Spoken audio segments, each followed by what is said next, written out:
Welcome to the Nomad Network, your first stop for complete and comprehensive Chicago Bears football coverage. Dive deep into analyses, updates, and all things Bears. Subscribe to our YouTube channel today and never miss a beat.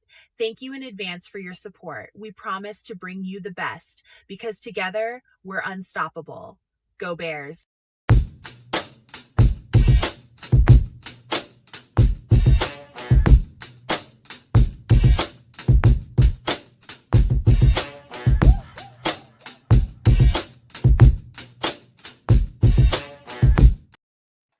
Yo, no maniacs.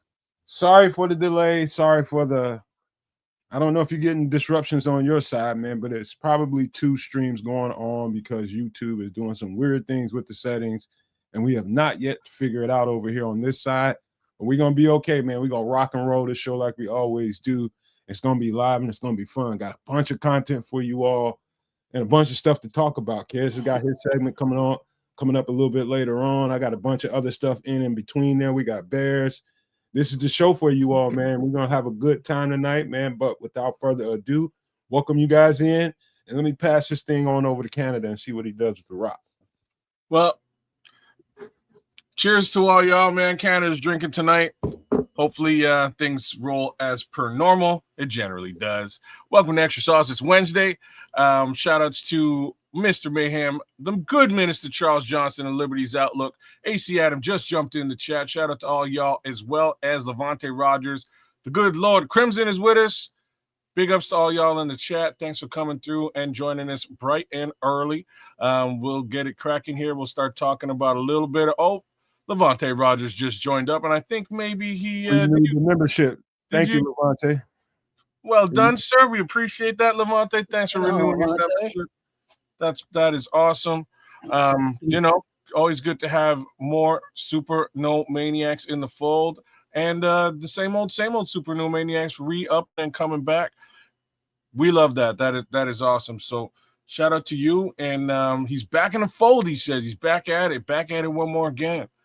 And hopefully these Bears are exactly that too with respect to the Pittsburgh Steelers. We'll get into all that as well as I'm sure some drinks, which I'm already into a little bit. We'll get into some supernatural conspiracy type shit, as well as who knows, 3-Eye Atlas, maybe some other things. But as always, we will be bringing some extra sauce, and my brother underneath me, he knows all about that sauce. What's going on, Triple R? What's the word? Well, I would recommend that everybody smears that sauce all over your face, and then lick it off with your tongue. In those places that you can't reach, go to your partner and be like, help me, baby. Help me get some of that extra sauce off. Because Nomad, because Kez a Canuck, and because Triple R, all representing their networks are coming together and just giving a little extra for the week, whether it be about the Bears conversation, which all three brothers get in depth, very cerebral into the conversation. Yes, the three brothers includes me, including myself in the third person. You're welcome. But then they also delve into other topics that is like, hey, I think those are kind of interesting, but people would call me as crazy as shit for talking about it. We with you too. We would call you crazy as shit for talking about it too. But guess what? We're going to talk about it with you. Want to call us crazy as shit? Guess what? We've been called much worse. Much worse. Each of us on the individual level. So it's Extra Sauce Wednesday. Big up to everybody. Make sure you're giving a like to all three networks, the Nomad Network, at Keds of Canuck, and Sports the Chicago Style, a.k.a. Triple R SCS. Let's get it popping. Yes, sir. Amen to that. So like you said, man, make sure you guys show some love on all three streams, and we would appreciate that, man, like we do every single week. Make sure we show love and flower each garden around here, because that's what we do as No Maniacs and Super No Maniacs, and as a community, man, we flower everybody. And so you know what, man, this was I use flower. What's that? Nothing. What you say, man? I didn't say a damn thing. Flowering gardens. All I had to do was say that. I know that had something to do with it. You just keep going. All right. Anyway, I'm about to pass it to you anyway, so we can get human before we get started on the show. So hopefully, just go ahead and scrub your mind clean, you bastard, and just yeah. I will scrub my mind clean, man. Things are status quo. Big changes at the office is really where my head is. I think they may be changes for the better. We'll see how they work out, but that's really my little. Who you get fired? Huh? You get somebody fired? I've never done that in my life. To be honest with, actually, I'm lying to you. I have. Now that I think that we're having this conversation, yeah, I totally did before, but not this time around. This time around, somebody decided, like one of the big shots decided to up and go, and I can't blame him. He needed to go because where he went, there's a lot of money over there, so he went over there and he's making good money over there. And salute to him. But then you got to figure out what do you do to backfill that guy and how do things work out. Ooh, you got jerk chicken and Spanish rice. I'm not hungry, Minister Charles. I'm good, man. This booze is keeping me straight right now. Wait. So if Grand Poobah is eating jerk chicken, which is kind of like Jamaican, and Spanish rice, which is kind of like Spanish, is he having a menage a trois with his dinner plate? I think the big kids don't play, man. I think that's the answer to that one. Okay, Grand Poobah, I see you. Okay. Man, Spanish rice, huh? Okay. But yeah, man, yeah, that's just what's going on. So big shot left, new blood is coming in. He's shaking it up and making decisions. And now I got a brand new boss now that I got to deal with. That is like long story short, don't think she likes the dude. You know what I mean? Don't think she likes me, and there's a good reason for it. The previous boss gave me a big chunk of her business, so she might be a little bit sore about that. I apologize now and just say like it wasn't me. He gave it to me. It wasn't my fault. I did good with it though, but it wasn't me who made the mistakes. So we should be good moving forward. I think she's actually the best person for the job. And in the new gig, I think really good things are going to happen. So I'm kind of stoked about the future of the job that I'm holding down right now. Thank you very much, Crimson. I appreciate that. And I think good fortune is on the horizon. So fingers crossed. I'm happy and stoked about what's going on. Wait, hold up. Man, is it my camera view, me looking, or are you trying to get a little frohawk going on? It's like a little bit fro hockey, just a little bit. Or is that or I think that's more the widow's peak, just dipping back further. No, I cut the widow's peak off, but yeah, it's a little bit fro hockey. I just wanted to keep a little. It's winter here in my part of Ontario. See, like it's that time of year where you want to keep a little bit more on the top because. Well, you got your beanies on, or I'm sorry, not beanies, as you all call them, toques. Damn straight. I do have a toque. I have a whole bunch. I have a toque. As my grandma would tell her grandchildren, boy, you goddamn hair falling out. Well, clearly. Well, you ain't got to curse me, grandma, but clearly not. The hair seems to be all right at this age. It's funny, man, because my son's been like, "Oh, Daddy, your stuff didn't push back. It's pushed back over there. Now his is way back here too. He's 23 and he's like, oh man, I gotta comb that forward. He's combing his shit forward to like hide that shit around, let it whip. You know what I'm saying? I'm like, I know my jeans are good, bro. I know my jeans are good. My hair gonna be here for a very long time. I'm straight, man. And like secret little word to the wise, y'all black folks out there. Dreadlocks will save your hair. It's the weirdest thing ever. Walk around the streets of whatever city you're in, bump into a dreadlock gentleman, and if he's older, he'll have a full head of hair. Now I've met, and I might have said this on the show once. Full of mange. I'm just telling you, I've said this before on the show. I've met one dude. Hey Missy, I've met one dude who was bald and had dreadlocks, and he just tied it up in a way. Kind of like and then you really might know what it's like. See? But I've seen a lot of white dudes with dreadlocks. It doesn't work the same. But then you really might know what it's like. He went You don't know what that is, Nomad? I do, man. Went Full House of Pain with it, man. I went Everlast with it. Well, no, I said Nomad though. Oh, okay. No, You know, I know. Oh, come on, Nomad. What is it? What's the song? That was Whitey Ford sings the Whitey blues. Ford sings the But blues. Whitey Floors, aka Whitey Ford, aka Everlast from House of Pain. Oh yeah. Jump I around. heard that name. I don't know nothing about his music though. Oh, What? come on, son. It was very beautiful. It's very melancholy, very full of emotion. Whitey Ford sings the blues. Just listen to that album. You'll feel it. He's one of the OG white rappers. Yeah.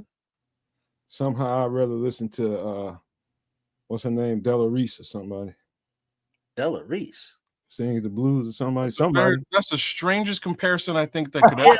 it's blues in the title, but it's different. I mean, it's all painful because it's the blues, but white people get the blues, black people get the blues, rich people get the blues, poor people. Well, rich people, they can afford to get the blues, but poor people get the blues. Everybody get the blues, but it's just the way he's a musician with it. It's not a hip hop.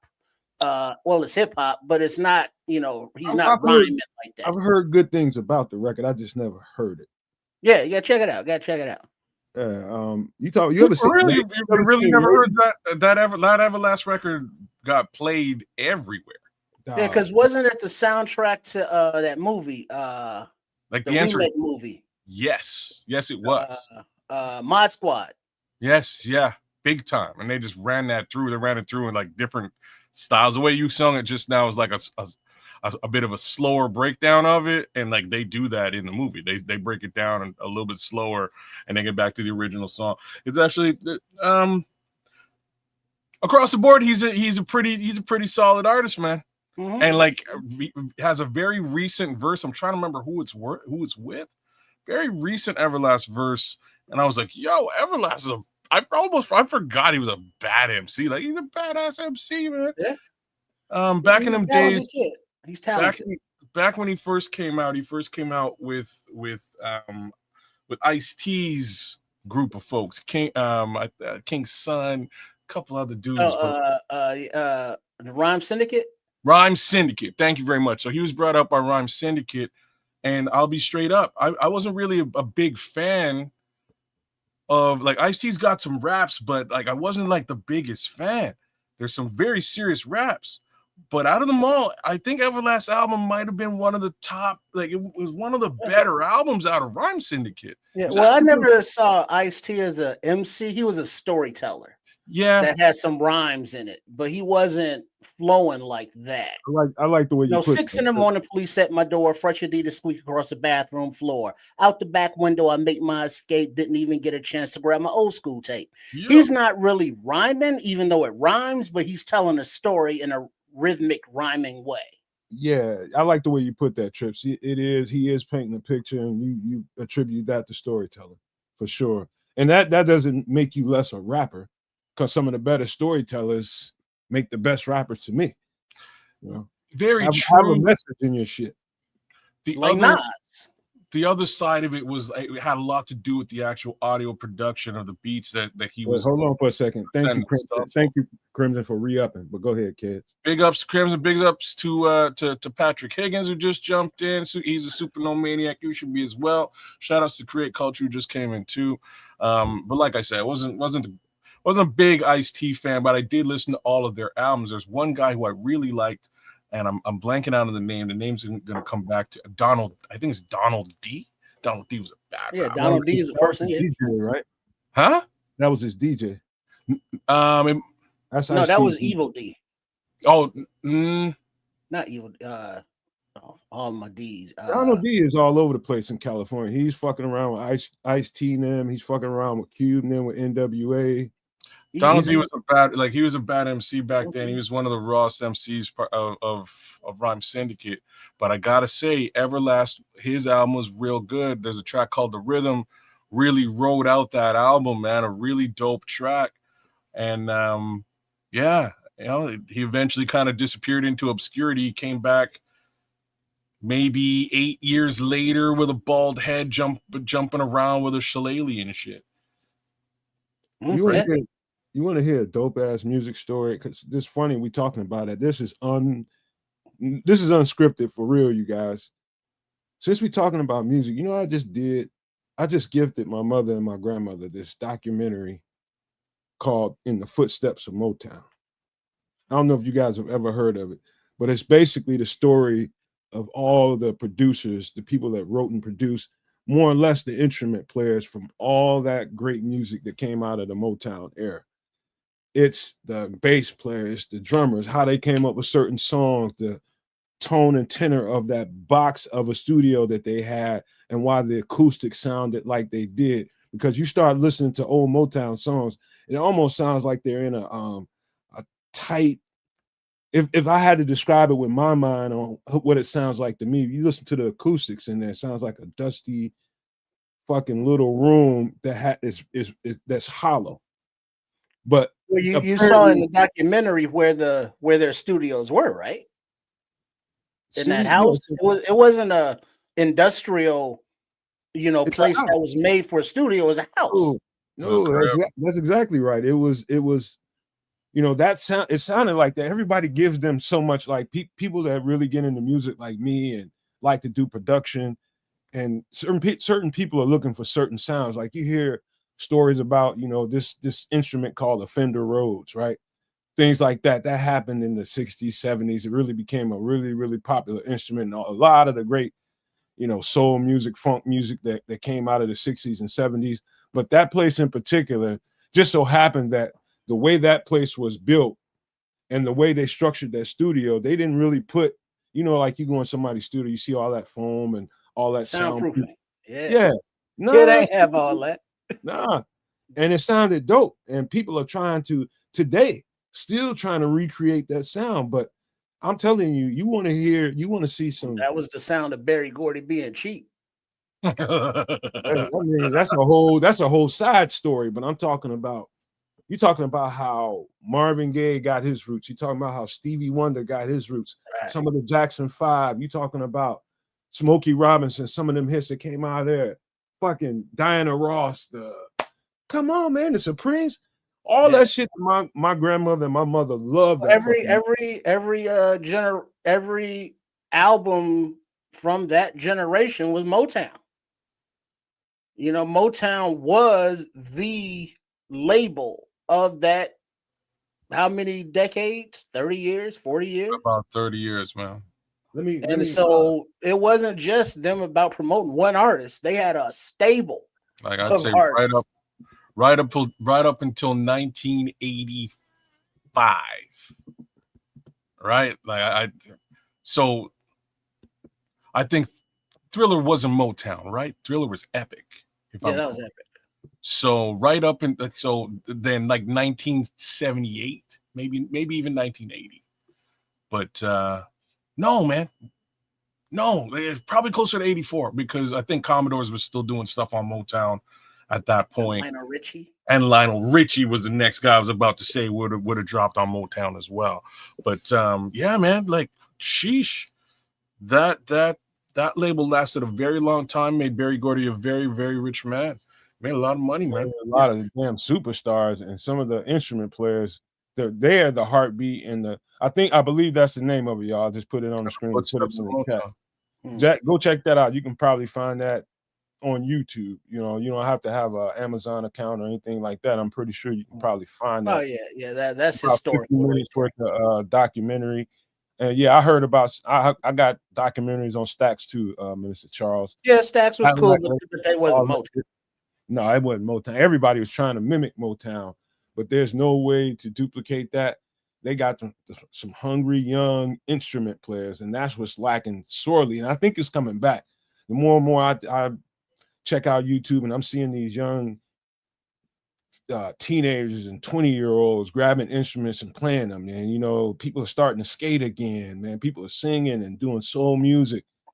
They'll never be like that, man. And the reason, well, I mean, you don't listen. Well, nothing will ever be like anything. It's going to have its own sound to it. But what Nomad is speaking to, like, I don't have every social media platform, but there's a lot of cross platform posting. So you can be on one and be like, hey, look at this TikTok, that I saw of this or that or the other. But there's one account that follows artists that, do their own little TikToks or Twitter things or Facebook things or Instagram or what I mean? All of those together. But when the people just put the camera up and put it on them playing an instrument. And there are a lot of young people who are very soulful with a lot of different instruments nowadays, more so than I think some of us older, middle-aged people would think. Because back in our day, in school, we could take whatever instrument we wanted to, because we had band class, we had extracurriculars, that revolved around instruments. We've watched all of that go to the wayside, but with this new outbreak of videos of all these talented kids, name an instrument, name a genre, and they're crossing all of that up. But it's not the auto tune or any synthesizers. It's not AI or any kind of Serato, anything electric. It's just these young people and their instruments, and the talent is abound. So when the new Motown, comes together, where it's probably going to be more individualistic now, since everybody's their own brand, thanks Taylor Swift, thanks Beyonce, so we're going to see the more talent and more collaboration of more talented people coming together, playing their own things. Like look at the what do you think about when they countrify songs nowadays? Can't stand that. Hey, you know what I mean? Hey, Trips, to that point, you just gave me a one day I just so happened to have the joint in here. I'm gonna play it for you all in just a second. But I was in here tweaking this joint that I have in here, and wasn't thinking nothing of it. Window wide open. It was a nice day, and probably 2 days later, I'm out, raking leaves and shit, getting my leaves together. Some 11, 12-year-old little boy, and he said, I was walking through here, man. I heard some music playing in there. He's like, what was that? I said, what music? What it sound like? He said, it sound like some jazz music or something. I said, I'm not sure what you're talking about. I said, why you want to know? He said, because I'm learning how to play the flute. And he said, can you play it again? I was just like, yeah, I go in there, turn it on and see what you, anyway, I played the song. He said, yeah, can I play my flute to that? And let me let y'all hear what he heard. You play your flute to anything, little man. Man, let me I'm gonna go deeper into this after you play it. Yeah, that tractor rap. Let me hit a joint right quick. Let him hit a joint. Here we go.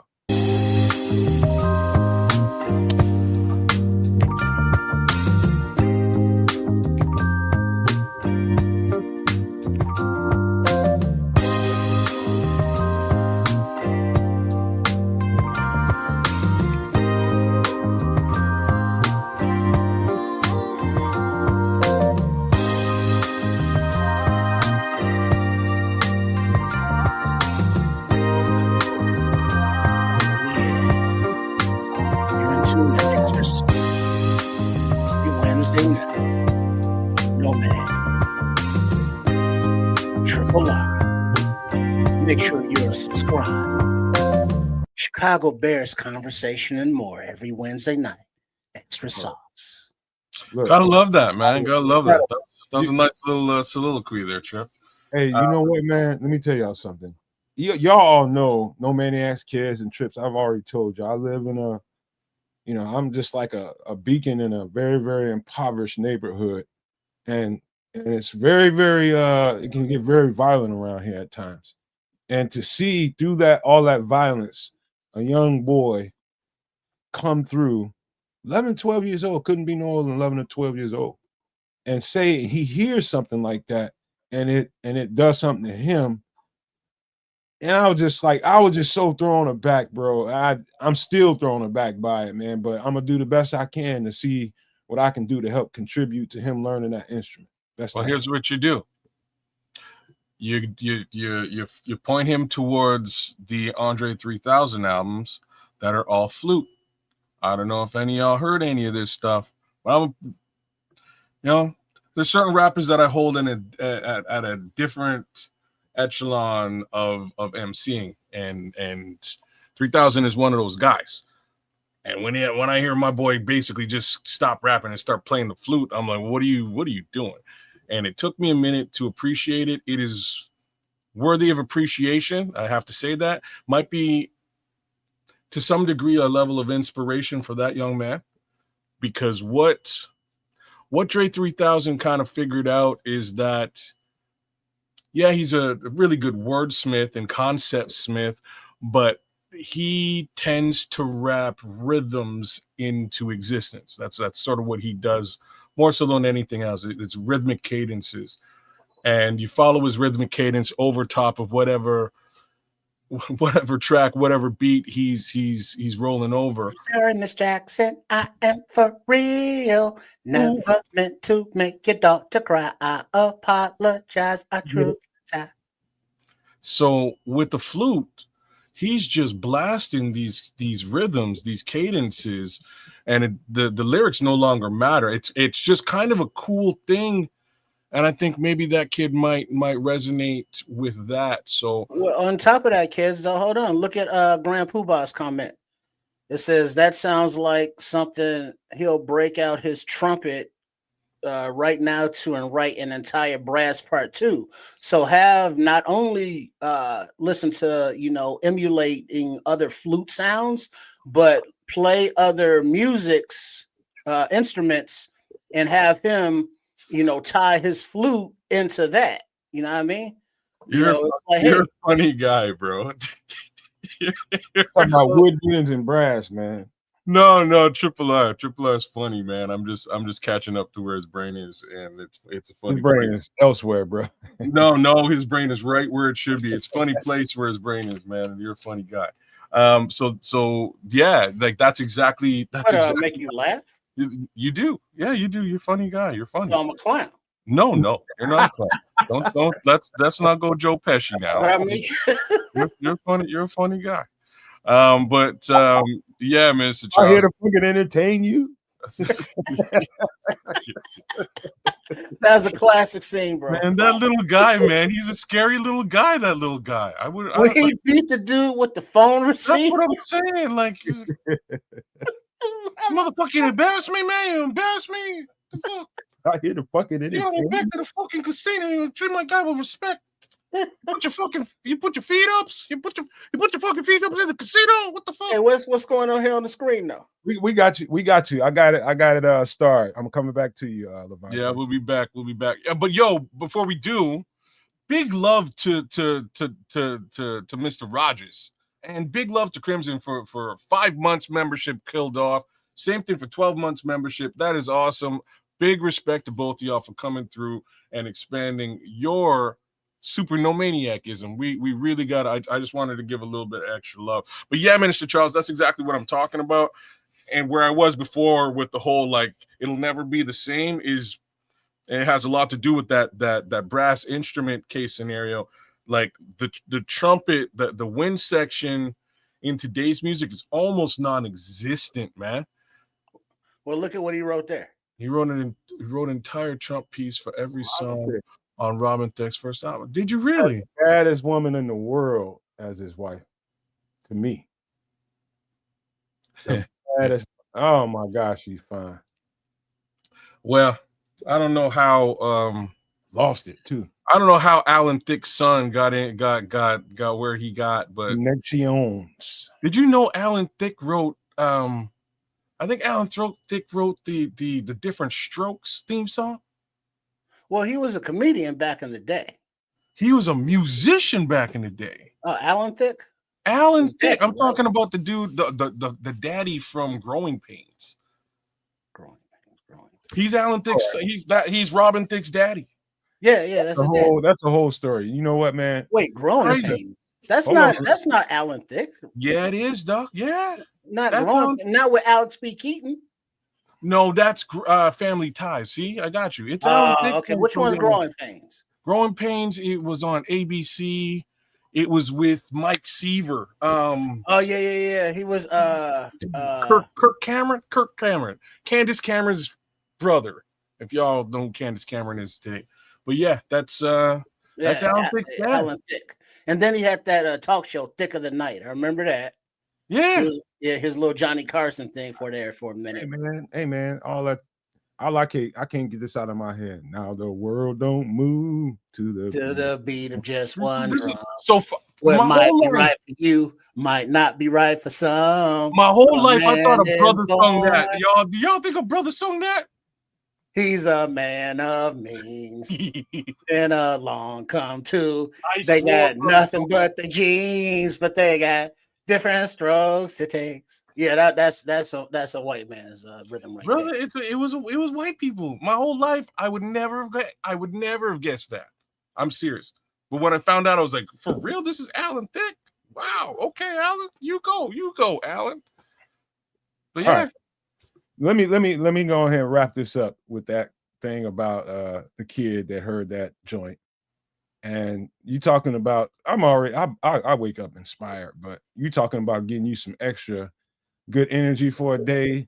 A kid that's what it tells me, and to before so we can get moving with the show. What it tells me is that through all the thickness of the darkness, there's always light. If a kid can remain positive and keep a mindset like that in an environment like this, that's special. That's special. So he doesn't know that I'm preparing some stuff for him. I'm gonna give him some instrumentals to play on, maybe, tweak that one for him. But, I'm gonna give him several. I'm gonna give him several just to keep him motivated and keep him inspired. Yeah. And for those of you who may not be musically inclined, if there's a shorty that is, just encourage them. That's the main the main thing, right? Hey, you sound like you've been practicing. Hey, nice. Hey, I know that song. That sounds good. King Booker. Yeah, I seen him perform. I think he performed it on like a tiny desk. I think I seen him perform, and I was dumbfounded to this day. I never would have expected that to be a white dude, bro. So Michael McDonald, you? No, Michael McDonald. I like. To me, Michael McDonald sound like a white man. Rick Astley. Rick Astley sound like a white man too. He sounds like the whitest man. You think he sound like he got soul? If you said George Michael, I'd say okay, all right, yeah, he would. Not Rick Astley, and Rick Astley with that move. Never gonna give you up. All right. We're gonna just go end up in the He might be the whitest human being I've ever seen. Well, let's go end up in a long ass conversation. Thank you, Patrick, and thank you, Levante, man. I appreciate it. That's my nature, man. That's just my nature. I'm going. But hey, what would y'all rather do right now? I'm talking to Kids and Trips, and also the No Maniacs, Super No Maniacs, and everybody watching the show. Would you rather get into some grown folk stuff with some drink, or would you rather get into some party shit with some food right quick? Either one we can get into right now. Never gonna give. Get you up. Get it together, homeboy. Which one? Oh, I'm good. So in the chat there, who are hitting us up and participating in the show as you can. So food or liquor? Food over drinks. There we go. There's our answer. We'll go. Food then liquor. Wait, liquor then food. You gotta have a little food in your tummy, or you want to have a little liquor first, and then sop that liquor up. All right, we get it. Let's go. Let's top it up with some grease later. So let's do drinks first. All right, Triple R, you the foodie. So let's go with you with this one. Let's see. We got some rotisserie chicken, and potato soup. Ingredients include bacon, unsalted butter, rotisserie chicken, seasonings, corn, chives, flour, thyme, whole milk, and red potatoes. Now, if you want to make it healthier, if I can, imagine what Chef Trips would recommend, instead of whole milk, using a nut milk or a substitute. Instead of white flour, use whole wheat flour. Don't say it, kid. Shut up. Shut up. Yeah. Okay. I'm sorry. Going, No man. Diddy. Keep No going. Diddy. And the rotisserie chicken can be that because it's already cooked with its own flavor as a done bird.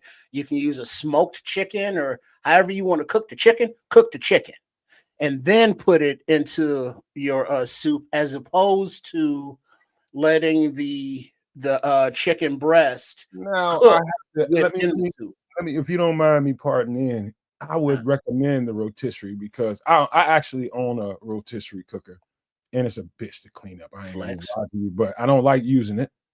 And the rotisserie does give it a different taste. Now, does it not? That rotisserie, for whatever reason, it just gives it a better taste than slapping it in the oven. I don't know why, but it tastes different.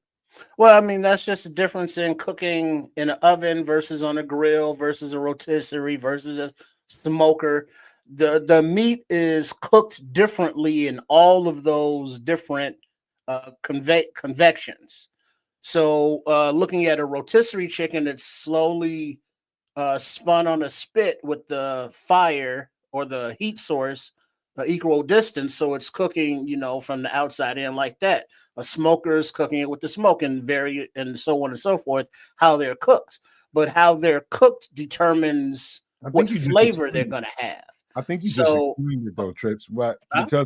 because it's cooked on the spit, and I think those fats that go down there and drip down and burn back up, the fumes from those fats go right back into the meat. Well, but then also if you put that same not rotisserie chicken, but same chicken in a skillet and put it in the oven and roast it, it's going to be different because now it's sitting in more of its fat as opposed to a rotisserie where the fat is just dripping off of it.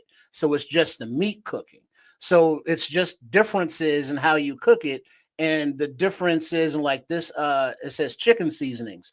But if you had a Cajun flavor on your rotisserie chicken. Now your potato soup is going to have that Cajun chicken flavor, and it's going to just be that little difference. So the difference in how you cook your chicken and what seasonings you put on it, you're not going to eat the chicken. Calm down. But you're going to tear it apart there. Your spoon, you're going to get those chunks and those bits in there, and then you're going to let it absorb in all of uh, the the other seasonings. Now, in addition to corn, if you want a little more color in there, put your can of peas in there. It's all good.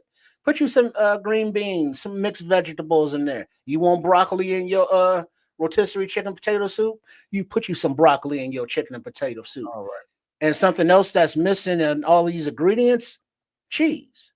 Now, if you're someone who enjoys cheese, like a little cheesy soup, you get you some sprinkles or you put some cheese in there as well. Or you for individual bowls for people who like cheese versus people that don't, you just put in their individual bowl. But this is a pot that can have all of your ingredients. So if you're in a survival situation, or if it's just winter, or if you're low on pantry and kitchen stock, you can put all this stuff in one pot and it stretches it out so you can feed multiple people with limited ingredients, let's say.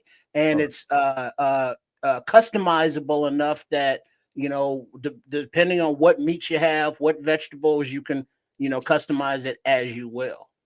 All right. Listen, my advice to you all is, now you can probably get your rotisserie for. Wait, hold on, no, Matt. Patrick Higgins. There's no way you don't have heavy cream on that soup. Well, I beg to differ, Mr. Higgins of Patrickness, because instead of heavy cream, you can take plain Greek yogurt and mix that with a little nut milk. Settle down, kids, and get it to the consistency of heavy cream and substitute that for heavy cream. So, Well, Nomad, this is. Go ahead, kids. I was just gonna say I'm not I'm not a fan of nut milk. I'm gonna Whatever kind of milk, whatever kind of milk. I'm gonna keto-fy this. Let me keto-fy this. All right. So you remove the red potatoes, you insert cauliflower. You remove the whole milk, you insert your heavy cream. Absolutely no flour. Chives, corn stays, add whatever vegetables you want, seasonings, chicken stays, unsalted butter stays, bacon stays, and you're good. You got a keto soup. Pound that back every for a couple of days in a row, and you will start to feel the burn. Hey, you know what, kids?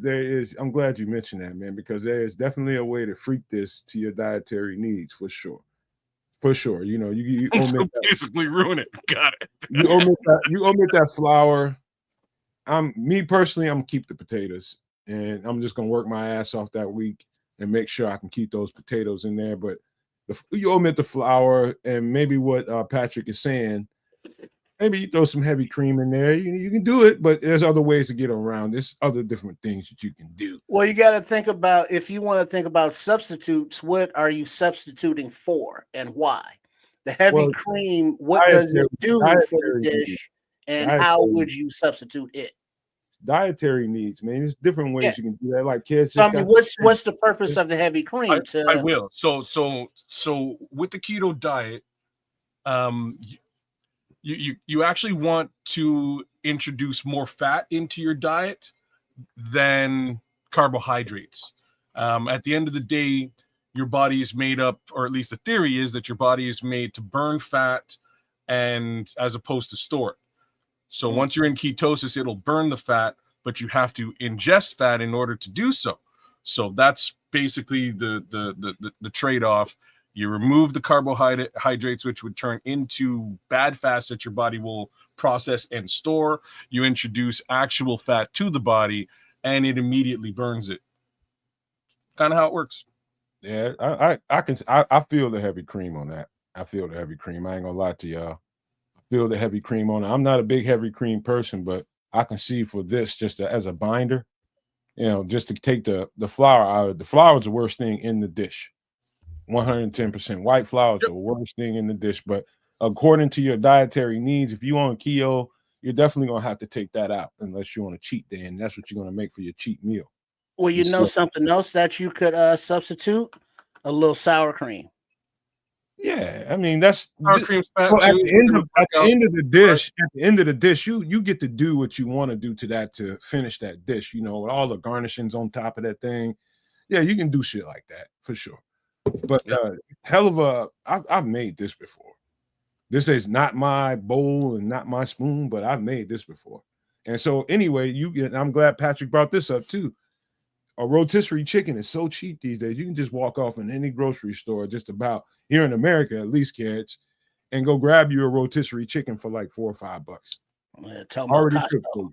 Best deal around here, $7.99. So I ain't complaining. That's exactly what I would do. I wouldn't dirty up your rotisserie rig there, Nomad. I would just go grab them from the store.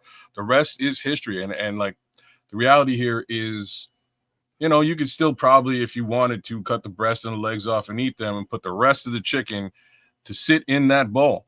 And it would, in the pot, when you're making this, it would flavor it up, and you can just cut off what you need, and you get the rest of that chicken and really actually eat the chicken. You know what I mean? Like, but here's the thing, though, kids. I would picture this kind of dish or chicken pot pie.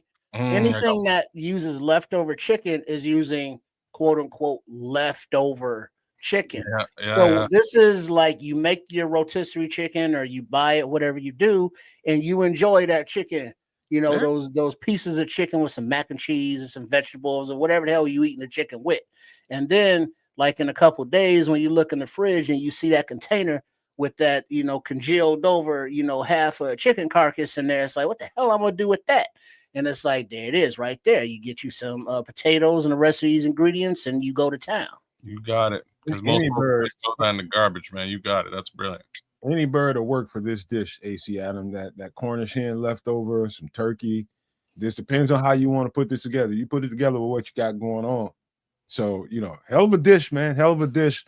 I can eat this until... But just think about it, though, Nomad, Kids, No Maniacs. You get a rotisserie chicken and you enjoy a meal on it. Let's say you and your partner or you yourself eat half of a bird. That's a meal. All right. So now you got another 2 meals out of this the carcass of the leftover chicken in this soup. So now you done stretch that one chicken that would maybe feed you twice, 2 meals for 2 people. you stretch that into like 3-4 meals, and maybe a couple lunch. That's what a carcass can do for you. So what a carcass can do for you. So we getting ready to enter that season where it's going to be a lot of birds on a lot of people's tables, and this is one idea that you can use to stretch that carcass out and use that carcass in a different way, being creative with what you like around. I told y'all in my house, in my family, people don't waste food, man. People don't waste food. You're gonna eat that food. It's about how creative can you get about making the next dish with it. But it's gonna get eaten. Guaranteed. Especially in a survival situation. Wow, this is why I mess. I'm that kind of guy. This is why I mess with soup all the time. Right. If there's something in my fridge and I don't know what to do with it, I will stare in the fridge for about 4 minutes and just drink in all the ingredients that I have in there and then start yanking stuff out of the fridge and soup it up, man. I got 2 big old pots of soup in my fridge right now that I have to finish decimating, but it's just what I do, man. Hey, you know what, kids? This next one, hey, I suggest you all grab you a rotisserie chicken or 2 at your local store, man. Take this one to heart, man. You can do this tomorrow. But here, this next one here, man. Let me find it. Kids, you go ahead and lead with this, man, because you are a resident seafood person. What do you think about this? Am I really? I didn't realize that. So seafood and sausage and stew. This is probably bomb. Salt and pepper, garlic, andouille sausage, stewed tomatoes. That's the key here, y'all. Just gonna put that out there. Leeks. I'm not a big fan of leeks, but I would trade that off with something else. White wine. Bay leaves. Need that white wine. Useless. Clam juice is a nice flavor. Shrimp, mussels, white fish. Yo, this would be really, really nice, y'all. Like the white wine would give it the white wine, clam juice, and stewed potatoes would give it a brilliant flavor. Gotta have the salt, pepper, garlic in there with the seafood situation. See, like Levante Rodgers is right there with me. I would take the leeks out immediately. I'm not a leeks guy. There's other things you could put in there that would give you a similar flavor and just not be quite as wild. But I'll be honest here. I'm not super big on mussels. Whitefish I would definitely put in here. If you let it to stew for a fair amount of time, those mussels would become really soft and nice in the stew. I'm interested. I would eat this. Bay leaves to me is like the weirdest thing to put in anything. I don't I don't feel like bay leaves have a flavor. You tripping? Am I? Do they like trip? Do they Did have you say bay leaves? Yeah, bay leaves. That's the only thing they do. It's just garnish or flavor? Well, no, flavor. That's why you put them in early. You cook them with the stuff, and then you take it out. You throw it away because the essence as it boils into the mixture, gives it that flavor, that taste. But this would be something I have eaten and would enjoy, but the ingredients are so specific that if you're in the bayou, I'm sure you got these at your local market. But around the way it's like mussels. Where am I gonna get those fresh mussels from? I don't have no idea. Or the scallops or any fish. It's like unless you're getting that fresh or you live on a coast. Kind of. This dish could be more of a I got a plan for these ingredients specifically kind of thing. Yeah, you got to go. You're nailing it. You'd have to go to the store with this in mind. You know what I'm saying? You're not going to open up your fridge and be like, "Yeah, let me just." Oh yeah, you're going to get this shit. You're going to get all this. You got to go get everything. It's like I've never used bay leaves for anything, y'all. I've never used them for any kind of. Put them as much soup as you make, man. Put you a bay leaf. Put you a bay leaf in some of that soup and shut your mouth. Okay. You don't know what you're missing, bro. You talking about taking your shit to the next level with them bay leaves, man. Really? I take them out when you're done. You just raise them out of there, but you don't eat it. You don't eat it. Yeah, I've never really used it for any kind of thing. I found it in stuff and been like, what the fuck? Like, this don't taste like nothing. You know what I mean? And you kind of get rid of it.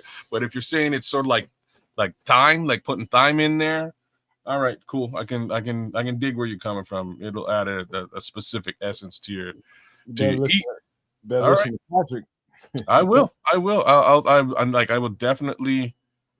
Yeah, no, not even in pasta. Like I've had it in pasta sauce, but I've never cooked it. If I'm cooking a pasta sauce, I ain't putting no bay leaves in there. Yeah, put you a bay leaf in there, and just one, or maybe two, depending on the size of the dish. But Okay. it just adds that extra layer of flavor. Okay, I will take all of your word for it. At least now I have an understanding as to what it's good for, because I could not figure it out. A bay leaf is an extremely special plant when it comes to cooking.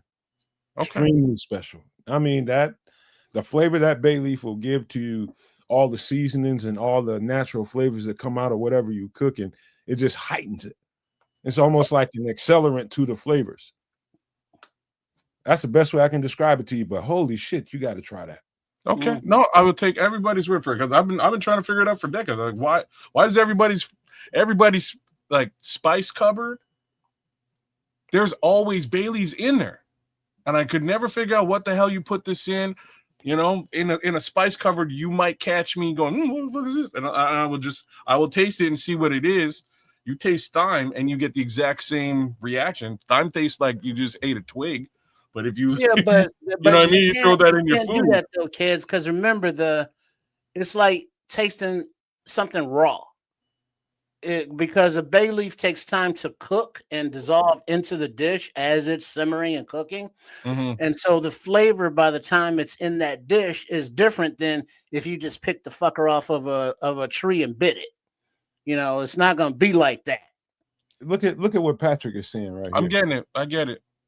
I get it. It's like MSG making a salt that tastes better. I get it. Same, like I said, same thing with thyme, man. You throw that in there and you leave it, see what happens, and it does add a very specific flavor profile that you would be surprised about, and you can't really. You're still gonna pick the thyme out of your meal. You know what I mean? You're still gonna yank it and throw it out, just like Bailey's in that case. You don't have crushed thyme? Yeah, if you have crushed, you ain't got to take it out. But you might be one of them people that do the seasoning bags or something like that, or something. So multiple things. So first off, my aunt grows thyme, and she just gives me bags of it. You know what I mean? So that's it. I don't then go forward and crush it. I used to buy crushed thyme, but I don't anymore. If you're lost and you look, and you will find me. Hey, real quick, man. I'll take it. Real quick. Most of this shit I've never had a seafood soup or stew. The thing I would add to this, what? Probably tomato paste. Okay, that's and fair. Maybe a splash of Worcestershire or tomato sauce, one of them. That's fair. Either one would really help the stew. That's why I said those stewed tomatoes are like the key, right? Because they're gonna bring like a little bit of like a sour vinegar flavor to all this to really tie it together. You'll be try cooking it without the tomatoes first, and then drop them in, and you'll see the explosion of flavor and how it changes. Like that's something I would be. This would be a very interesting meal to eat here. I'm interested. But yeah, man, you say you never had no like seafood stew or soup? One time I made chowder? I've had chowder, so I don't even consider that one. I thought everybody ate chowder. But I made something I remember, but I put some shrimp paste in it, some kind of soup I made. I just can't remember what it was. And it jacked that shit up. When I tell you it jacked it up, and I mean that in the best way possible. It turned fish paste, even fish sauce if you got that. Shrimp paste, man. Yeah. Well, but I mean shrimp paste and or fish sauce to add to something like this as just a cap full of flavor. Like you would give it a splash of Worcestershire, maybe a splash of soy. No, this dish is so interesting to me. There's a lot of flavor. So interesting to me. The andouille sauces. The first time I tasted it, I didn't like it. Just didn't like the texture of it. I ate it by itself and made it kind of like a little sandwich out of it, like you make a hot dog or anything else sausage related. And I didn't like it. And then somebody made it in a dish of potatoes or something, onions and potatoes. Somebody I know made it, and I was just like, oh, okay, I'm feeling this shit now. The andouille sausage, it's got so much effing flavor in it. It's ridiculous. And so just imagine all those juices and fats swirling around in this, mixing up with the fish, the clams, the mussels, the white. Come on, man. Well, let me ask you this: if you know, no matter anybody in the chat, was it a clam bake? Because the only thing is like you get the little bag and you put in like the little ears of corn on the cob. Are you talking like a boil? A boil. There you go. Shrimp boil. Yeah. Now, what's the difference between this and like a boil? You don't drink the juice. Like this is like a pot of soup though. This is a stew. A boil. I just had one the other day. It was dope, man. I had my first one. It's just like here's some seafood and veggies and some potatoes, and we're gonna put everything in garlic butter, boil that baby, and pour it on your table and eat that. And it's amazing, man. I did that. That dish. I don't know if I'll ever be able to do it again because that's the last dish I made for one of my favorite aunts, man. And before she passed away, she asked me to do it, and I had never done it before, and so she just knows I can. I have a knack with figuring out how to do that shit, and I made it. She brought her friends over, and I mean, when she brought her friends over, she brought them motherfuckers over. And they was tearing that shit up. That corn, they was raving about that corn on the cob. But all that shit, they was tearing that shit up. And when I say I made a big Navy sailor's pot worth of that shit, I made a huge one. She's got king crab legs in that thing, hanging all out that thing. She's got all kind of sausage in that thing, potatoes. And she asked me to make it with a little bit of kick to it. So I put a little. Oh, you put some spice in there too. Oh, yeah. So that's what she wanted. Okay. That's what she wanted, and it was dope. I didn't really get too much of it because they tore that shit up. Well, now, do you understand the concept though of the soups, the stews? That it's basically anything from the garden and anything that grows in the ground, or in the case of this, swims in the ocean. You know what I mean? Because these are your bottom, la cucarachas of the sea, if you will, with the mussels, the scallops, the clams, the scrimps, and you can put potatoes in them, you can put corn in them, and let all of it cook together, and let all of those flavors marry and get that umami. Not your Talk mama. about my mama. Hey! I ain't saying nothing about your mama now. She good people. But that different layers of flavor, because I know your mom is not flavorful at all. Oh Lord.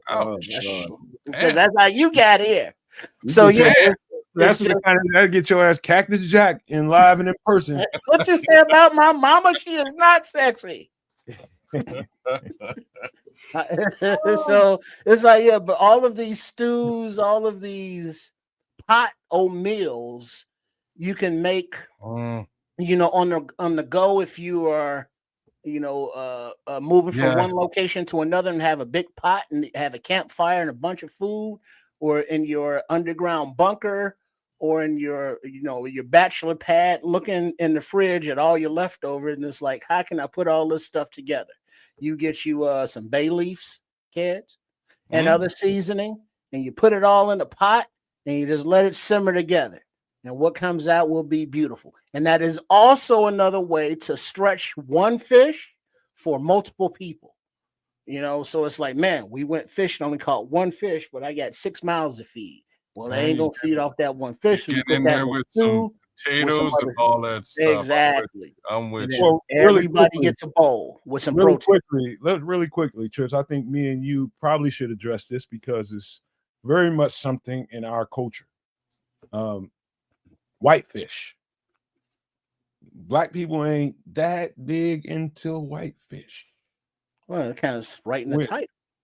We're into river fish more or less. Well, whitefish is more of an oceanic thing. Yeah, yes, exactly. And black folk got more access to rivers than ocean. Mm-hmm.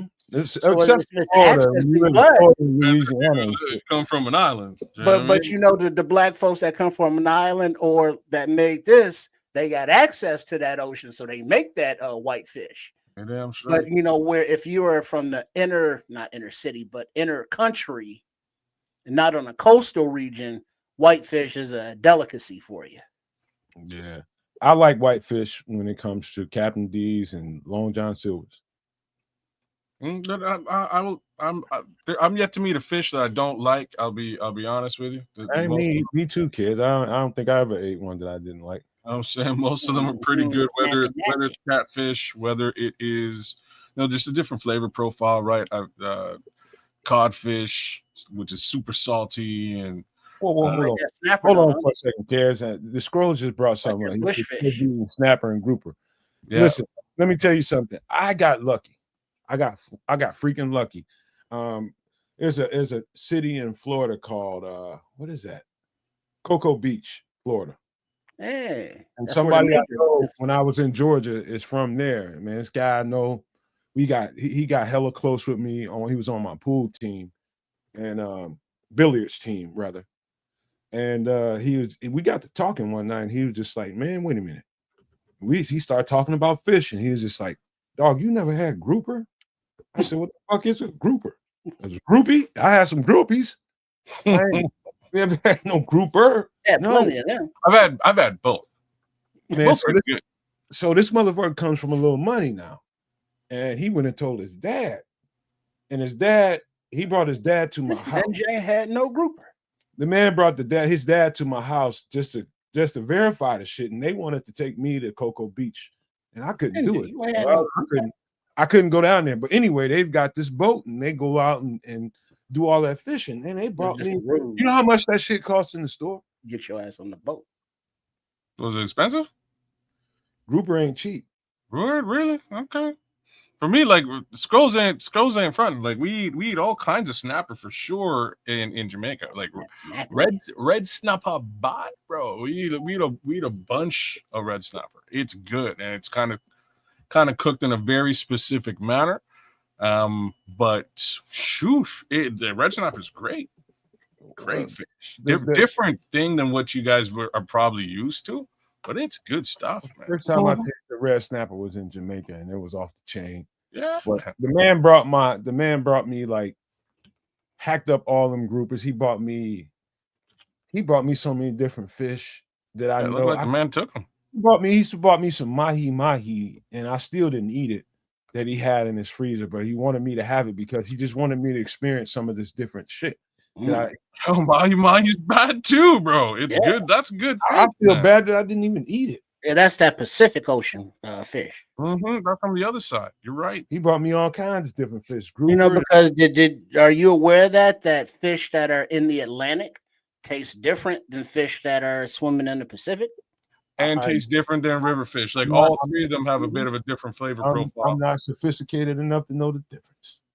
You would be if like just given the opportunity to taste small. Because like again, growing up on red snapper, having catfish for the first time, I was like, yo, this isn't fish. You know what I mean? Like this is not the fish I'm used to. It's kind of fattier and it's just a different flavor profile. Like it really honestly is, but it's good, man. Again, Cajun style. It's real good. It's a different take on it. Across because blackened catfish versus blackened tuna or blackened mahi.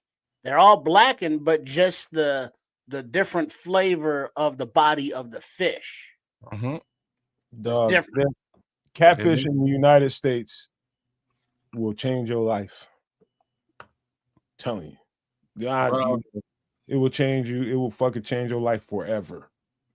We used to have one of the top restaurants in town was a Cajun restaurant called Big Daddy's. It was a dope restaurant, man. It was a dope restaurant, and that's where I had my first taste of catfish fillet. I don't remember what else I had with it. if you're one of them people that want to know anything about getting some of these things, one of the things I found out when I was living in Atlanta is, when I went to an Asian restaurant to go talk to somebody because I wanted to, because when she told me she was having motherfuckers over there, I just wanted to make sure it came off right. And I told her what she wanted me to cook.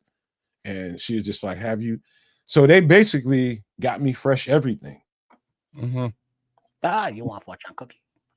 Got me fresh everything. And all I did, this is a restaurant that sells prepared food.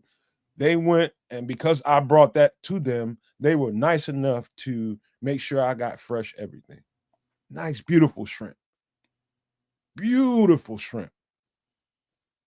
I mean, when I say they were beautiful, absolutely gorgeous. They deveined them and everything. And there's a lot of people out there that don't devein their shrimp. Man, y'all some damn barbarians, man. Y'all learn how to devein. Savages. Shrimp so pretty, you thought they was prawns. Savages, bro. Like I didn't know about that until I was a little bit older, man. I didn't know as a kid. Yeah, because Like, that you're just eating the shrimp and your mom is looking at you like that. Yeah, take that out of there. You got to clean that, boy. You so dumb. But explain to them what the vein is. That's like the chitlins of the shrimp. It's shrimp poop. The chitlins of the shrimp. Yeah. There's a dark line right down the center of your shrimp. Yeah. It's poop. Right down the center of your shrimp. You just open it up and look at it. And it starts when, yeah. If you got an unbutterflied shrimp, you're gonna have to kind of cut it down the center. And run your thumb down there and get that poopy out of there. Yeah. But you'll see it. It's dead. You can't miss it. It's the only black little line going through it. That's and it looks like a vein. It's a shit tube. Yeah. Chitlins. Yeah. All right, man. Last thoughts about this seafood sausage. I would eat the shit out of this, man. Yeah. There ain't much here that I got to complain about, but this is definitely. But now something that if you want to keep it real, it would have a lot more kick in there than this picture conveys.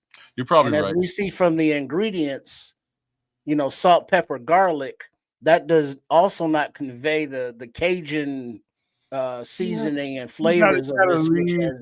I think I did that on purpose because I had that much space right now. To be honest with you, Trips, you only got so much space when you. Well, I mean, but expand on the things that you may have like left out due to space. So you want to use Tony Satcher's Creole seasoning. Number one, have that shit in your cabinet. That should be part of your repertoire. Tony Satcher's seasoning. Get you some of that, and then they also have. Go online to Amazon and just type in the words Creole seasoning mix bags and pop. You're going to see product after product after product after product. The best thing you can get is the Louisiana brand, just to start yourself with. Tony Satcher's and the Louisiana brand. You can't go wrong with those two.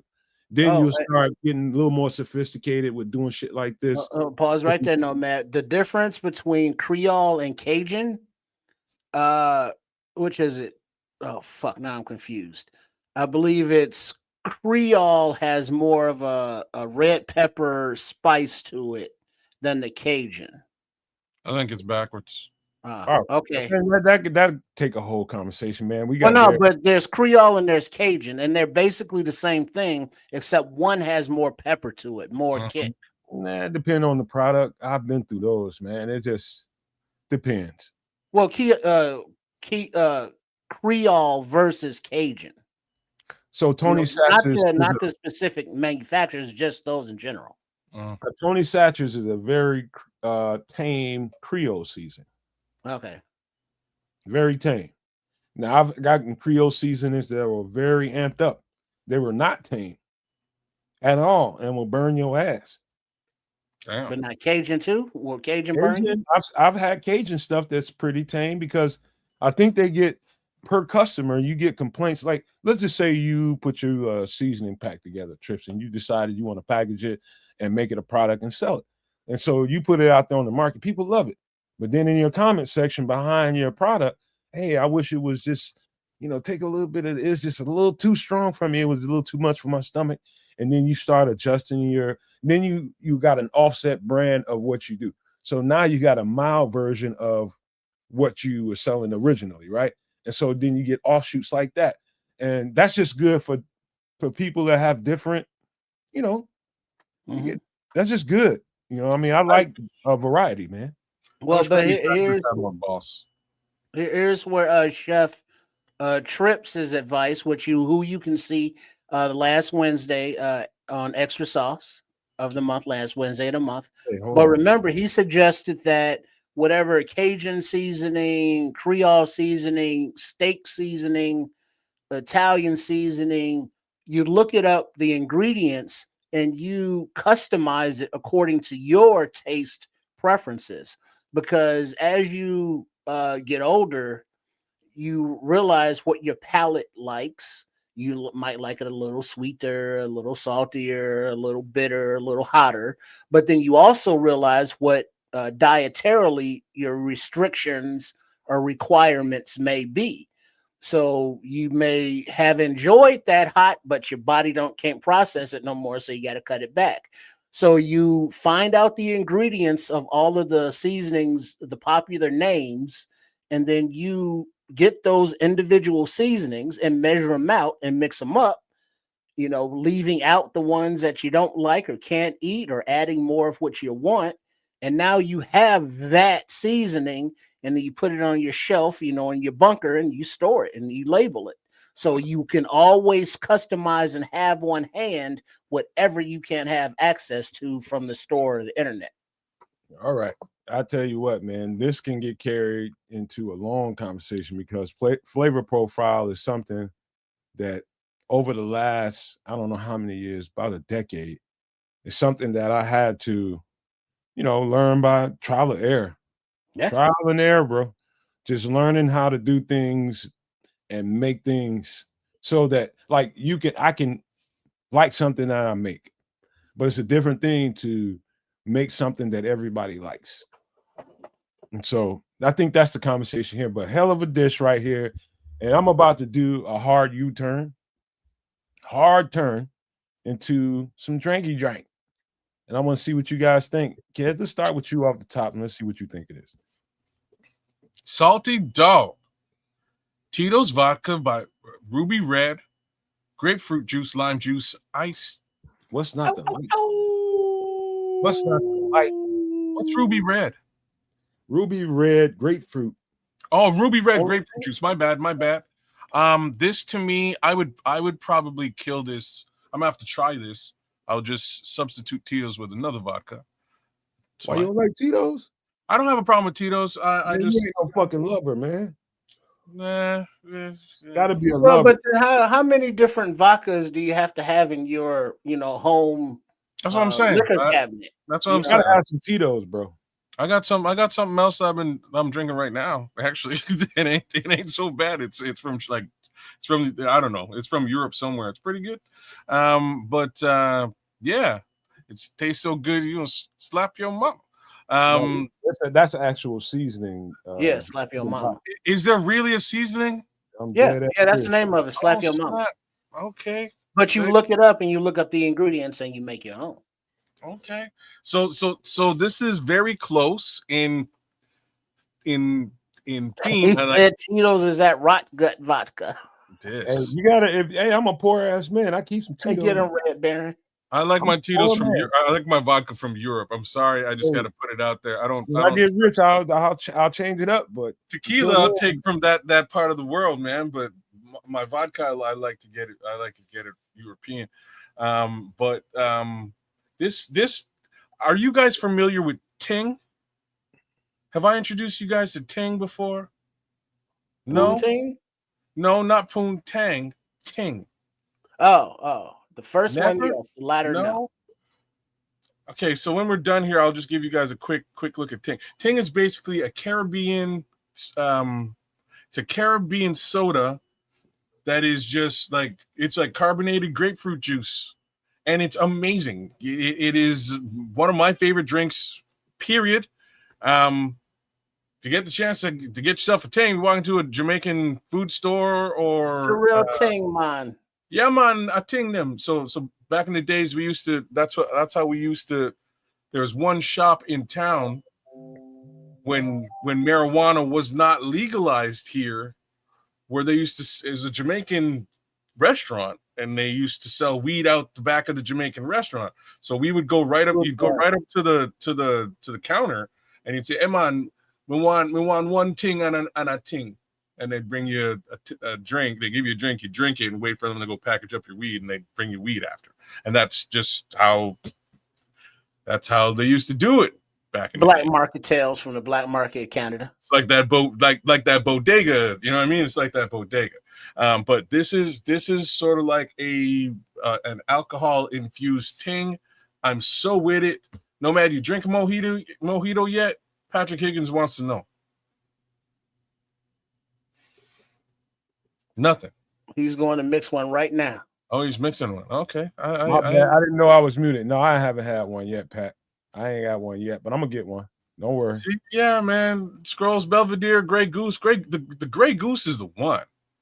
Like the one I'm drinking right now is really good, but the Grey Goose, back in the days, I could not shoot vodka. I couldn't take a vodka shot. I still can't.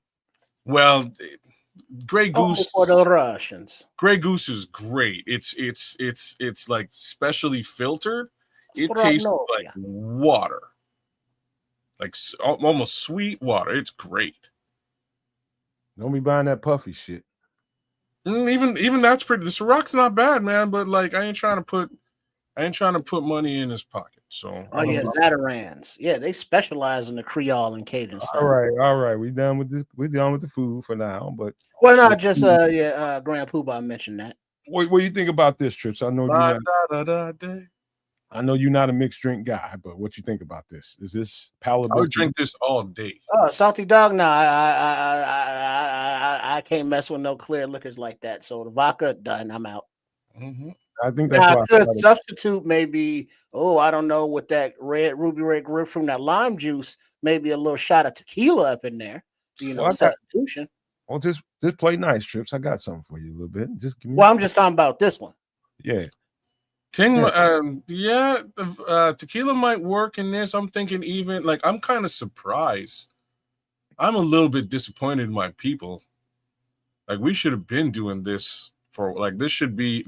You know why we haven't done this? It's because of Ray and Nephew's rum. It's because the rum in Jamaica is so damn powerful that you can't really make like a viable mixed drink with it. It's just rum and Coke. Just throw it in with some Coke and pray you wake up in the morning in a safe location.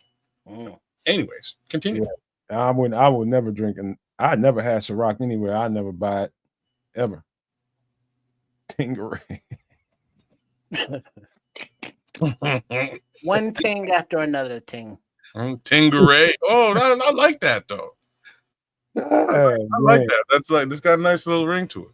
No, Ciroc isn't smooth because it's made from grapes. It's smooth because it's made from baby oil. Man, hey, man, you gotta stick with the assignment, Mr. Charles. Don't drink that shit. Don't drink it. All right, but I tell you what, man, this one right here is sexy. This one right here is sexy, and kids, I think you're gonna like it because of the ingredients. Mm-hmm. Oh shit, that's blue. Got that blue Caraco in there again. White rum, vodka. Ooh. Call the name out. Call the name out. Oh, snap. This will right as hell. Beat you down. Blue Hawaii. All right. This is my kind of drink too if I'm really drinking it. This would be flavor. You wouldn't even know you're drinking booze. Vodka, white rum, blue Caraco, sweet and sour lime juice, pineapple juice. Honestly, you would take 3 sips of this. The first 2 sips would be damn. Shit, that's just making me pucker. The key to this before you get going, kids, is make sure you got white rum instead of brown rum. You don't want to mix the two. You're right. You don't want brown rum in this particular drink. Segregate your rums. You do have to segregate your rums in this case. Keep them separated. Nice. So two sips of this, and you'd be like, "Damn, this! What did you serve me? This is pure booze." And then you'd get that pucker and be like, "Oh, this is super sour." The next sip, you would feel absolutely no booze being involved in this drink, and you would enjoy it. And again, you lights out. Next thing you know, find yourself in a safe place. Next thing you know, you're cheating on your wife. This may be the end result of the situation. That's when you wake up all hazy with the crust in your eye like Biggie and mouth all cotton and it's like, damn, I'm thirsty. You look to the right of you and you don't know who it is beside it's like, you. oh, I hope she's cute. I hope it's a she. Who is that? Be surprised in the bar setting. Like I've had this 3 or 4 times. You'd be surprised, like when you have to go, you can't go to, like if you live in a tiny place and you just go to your local bar and expect them to have the ingredients to make this, you a fucking fool. They'll look at you like, what the fuck is wrong with you? You ain't got nothing. You see where you at? What are you talking about? Really? Yeah, you got to be somewhere in the metropolitan area that has people have ingredients behind the bar that have heard of this drink. Yeah, it's like you want a can of PBR or a Coors Light. Which one? That's the fanciest we get. This is sexy as shit, kid. I'm worried about the girls, man. I'm worried about the girls. Oh, damn, red man. Hey, so I'm just surprised you can't, like, you can find a viable alternative to this I think anywhere. Like, that's just me. You should be able to find yourself some vodka and rum at a bar. They likely have blue Caraco, but blue Caraco is not really important. It's all like it has a flavor. Blue. It just makes you drink blue. That's really all. That's kind of in the title, though. So fair. We'll just call it a Hawaii. You know what I mean? Because all you really want is that sour and the booze and a little pineapple juice, and you're good. The blue Caraco ain't that important. Well, I mean, all that's vodka. I mean, the rum. I mean, it just looks sweet as all get out. No, it ain't. No, it ain't. It isn't that sweet. No. Well, between the pineapple juice, the lime juice, the sweet and sour, just kind of make that make your mouth kind of. No. See, this is how you do this, Trip. This is how you go to the bar and you ask for this. You tell them, give me a splash of that Caraco, give me a splash of that sweet and sour. And they know what to do. They know not to just make you a whole ass mixed drink. They know that you want to taste that liquor. And say they know you don't want this thing sweet. When you say those two things, they know you don't want it sweet. So you got to order like a splash Hawaii. What? With splash is of. You just say splash, and they don't know what to do. No. He's right, because the blue Caraco does carry much of the sweetness in this drink. So, personally, I could live without all that sweet. The pineapple juice will add a fair amount of sweetness too. So I could live, I can take or leave the blue Caraco here, but the sweet and sour is a must. It's sourpuss, same thing. It's a must. It has to be in that. It has to be in there, and the lime juice has to be in there because that sour kick, like I'm telling you, drink number 3, you will forget that there's booze in here. There's no, you know what I'm saying? There's no more booze. Yeah, this is a 2-hitter quitter. Jolly Rancher, and then you're just gonna Jolly Rancher your way into 2-hitter quitter. That's it. Yeah. So I don't care how you feel at the end of two, no more. You're right. So you know the difference between a standard solo cup and a big solo cup, right? Standard size solo cup, you talking about 4 to 6 ounces. Big solo cup, you talking about anywhere between 8 and 12 ounces, right? Damn, we going soccer scrolls. So the first time I saw, a blue Hawaii was in a big solo cup in the club. They ran out of glasses. I was just like, man, give me one of them goddamn solos. And they hooked me up. And I'm telling you, I had the best time. I had 3 of them. I had 3 of them hoes. I'm laughing, man. That's too funny. I had 3 of them hoes, man. That's all you need. How much of that night do you remember? I'm sure he remembers it all, but like all I knew is I don't want to remember it all. All I knew is I was fucking around with a heavy set big Alabama bitch for he's trying to forget the night. No. I had a good ass time, but did you? Okay, you did. You rode the rhythm and those fat waves. Man, let me tell you, Jelly Roll. It was a heavy set. She wasn't fat. She was just thick. She was a thick Alabama girl, and I just kept on bullshitting with her. I kept saying, "Sweet home Alabama" all night long. All night long, she's just like, She started laughing at the shit. She's just like, that's what you think of me? She started putting her feet on me. I'm like, man, get your fucking ass feet off me before I body slam your ass. Man, dog, she was thick, bro. I enjoyed that. I bet you being from Alabama, her feet was off. Let's just say after three of these, brothers, need to be washed. It's gonna take you quite some time to get to your goal. And you can color it in from here and there. Once you start, it's gonna take you a while to get to the end. I'm gonna tell you that right now.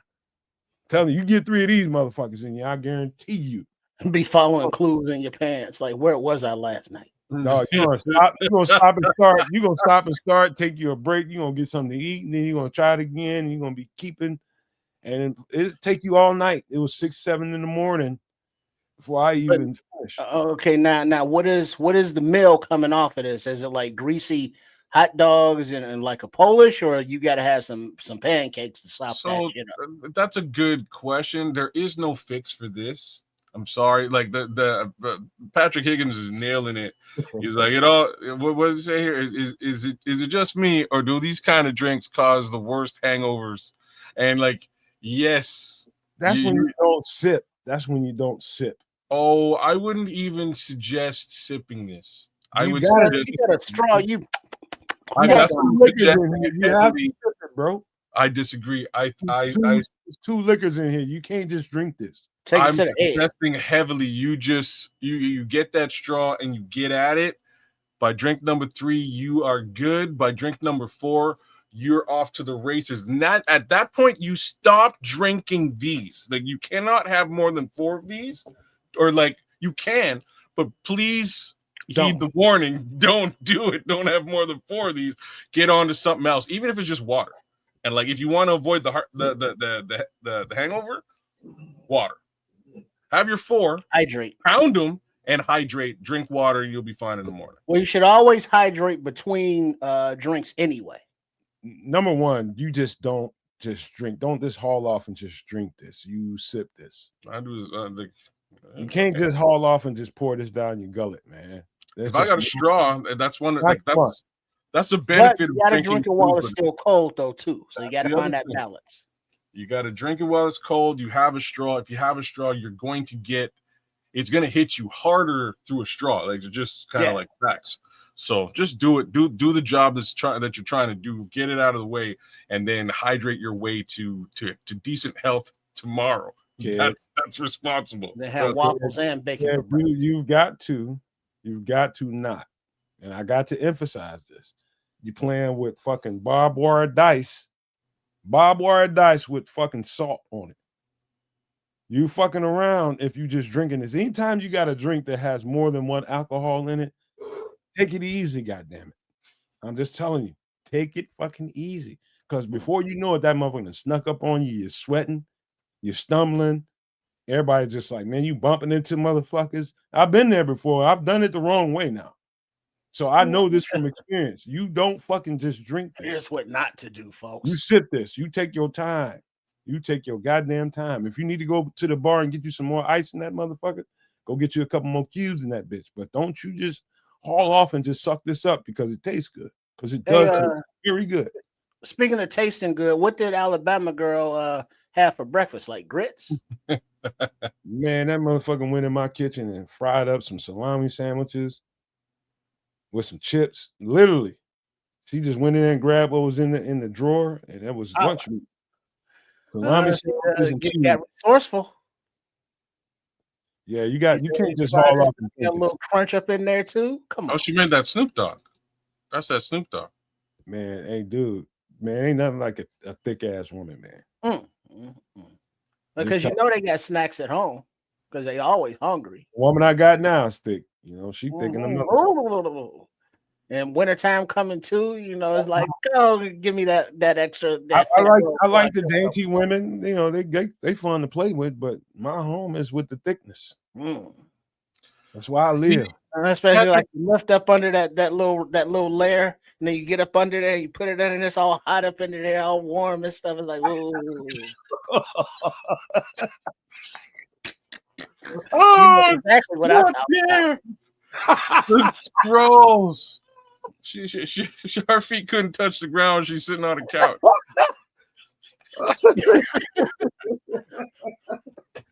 And she was built like Jones. She just taller.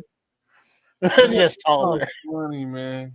She was thick in the motherfucking. Her legs just dangling on the couch, like. I'll never forget.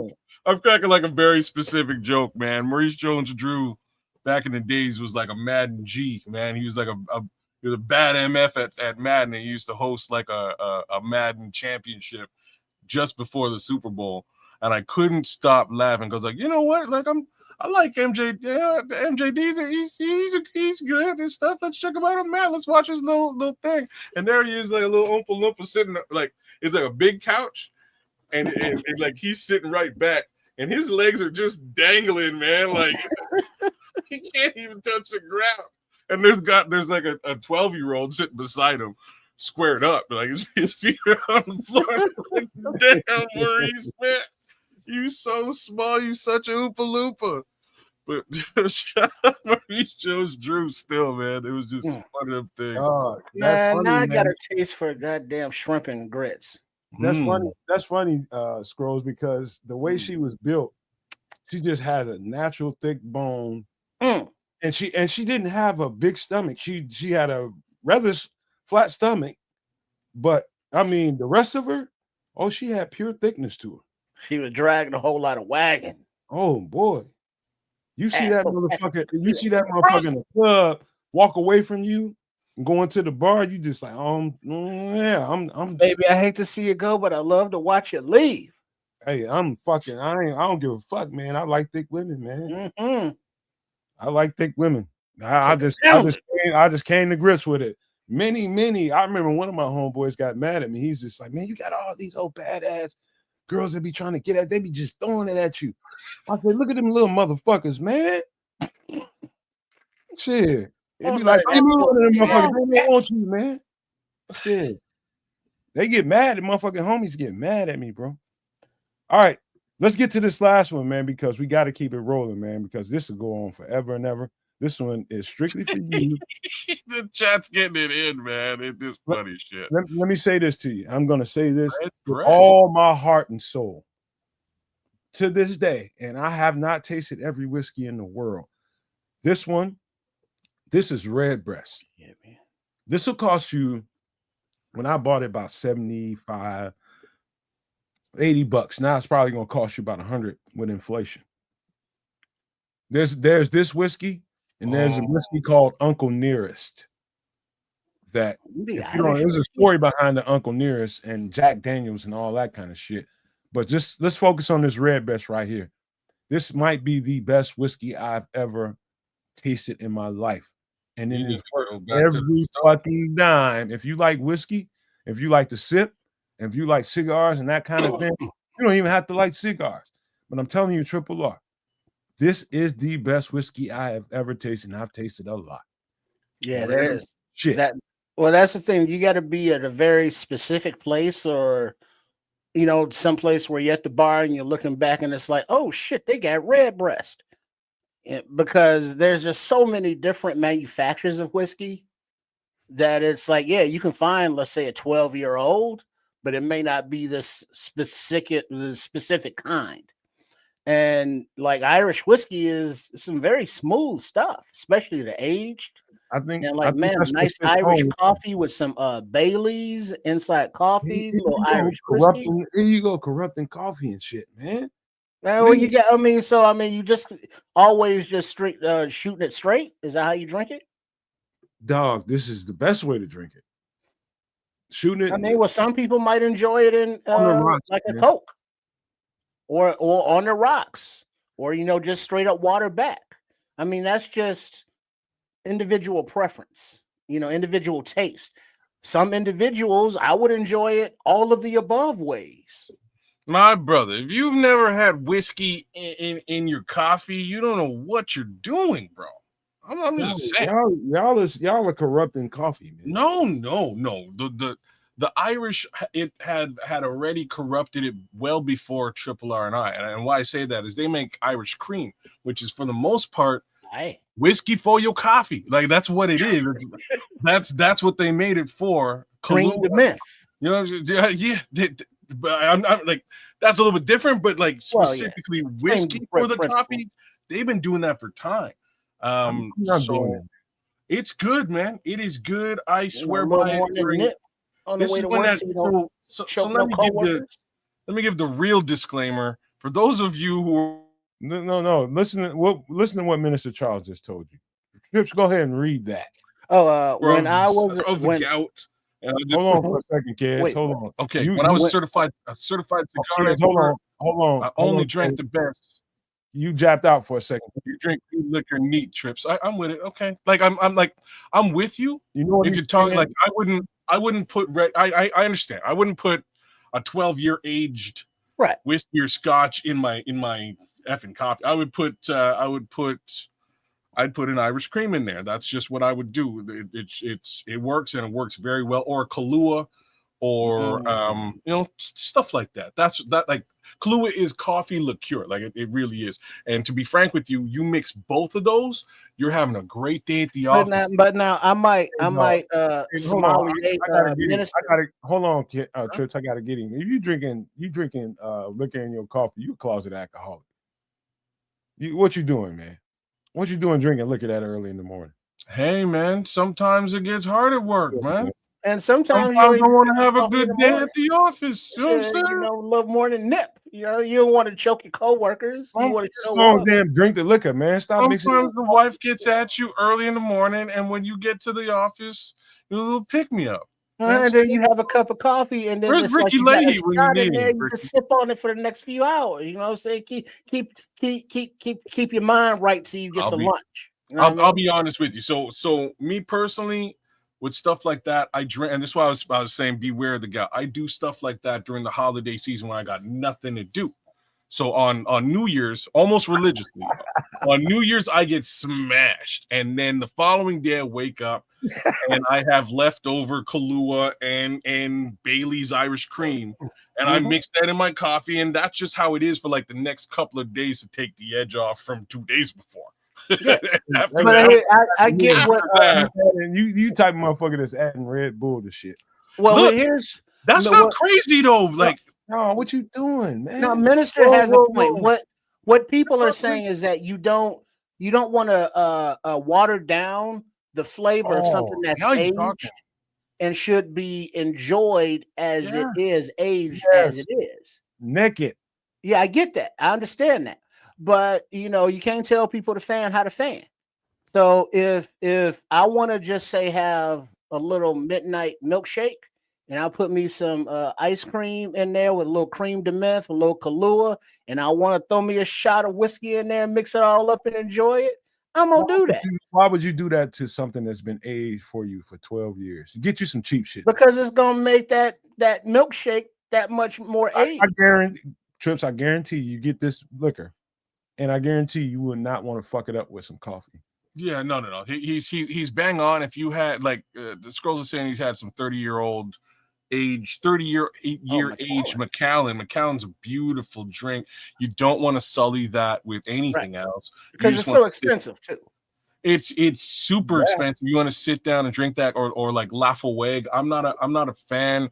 My cousin swears by it. I think it tastes like, like that when you accidentally lick like leather, you know what I mean? You lick your leather jacket for some strange reason. It's just what it tastes like to me. It's kind of nasty, but folks swear by it. It's got kind of a smoky profile. That bottom of the barrel scrape taste. Yeah, man. I've been to whiskey and scotch tastings, man, and the level of whiskey and scotch you get at these places is so much. You know what I mean? It's so high end. I got to tell you guys something. Some things, and this is a particular something that is absolutely grown man shit. You got to be a grown ass man to appreciate this. There's several whiskeys out there. Several, you're a bourbon person, cool. You're a Scotch person, cool. But when it comes to whiskey, there's this one, and there's one called Uncle Nearest. That's a conversation to be had about Jack Daniels in a few minutes. But this one right here, man, stop all that bullshit now. Go and grab you a little glass of this, swirl it around, get you a cigar, whatever you want to do, but do not sully this. Do not sully this, man. I'm just telling you right now, you get you some of this, man. Get you some, but do not sully this. This is actually too expensive for me to be selling. I'm going to enjoy every drip drop of this. Mm-hmm. Well, now, yeah, that savoring special occasion kind of beverage. Yeah, it is. It You is. know, whereas some people would be like, "Hey, every day that you above dirt is a special occasion, so you enjoy that shit." Man, they're giving away shots of Macallan at the liquor store the other day, and I was walking past. It was like a shot of Macallan or like some fruity liqueur. And I looked at the dude. I was like, "What do you think? What do you think I'm gonna pick?" And he just went straight for the Macallan. He poured the Macallan for me. He's like, "There you go, buddy." I was like, "Yeah, what kind of choice is that?" He's like, "I know." So I pound this thing back. I'm like, "Damn, bro! Like, what's the damage on that bottle?" He's like, $200. I'm like, you know, like, if I wasn't coming in here to buy like 12 cans of like brew, you know, I'm spending like $25 for sure here today. That's really what I have budgeted out. I might just get some of that, man, you know, but I'll have to take a look at Redbreast and see. I have to speak to what my man, thank you for this one, for reiterating this one for me, Levante. Uncle Nearest. Now, there's a story behind this.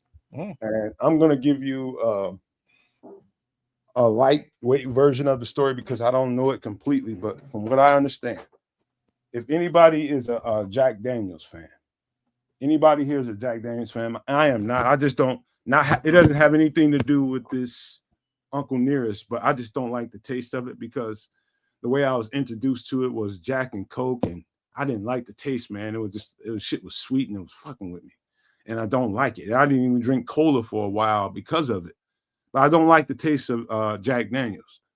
Now, this Uncle Nearest story, it goes like this, kind of.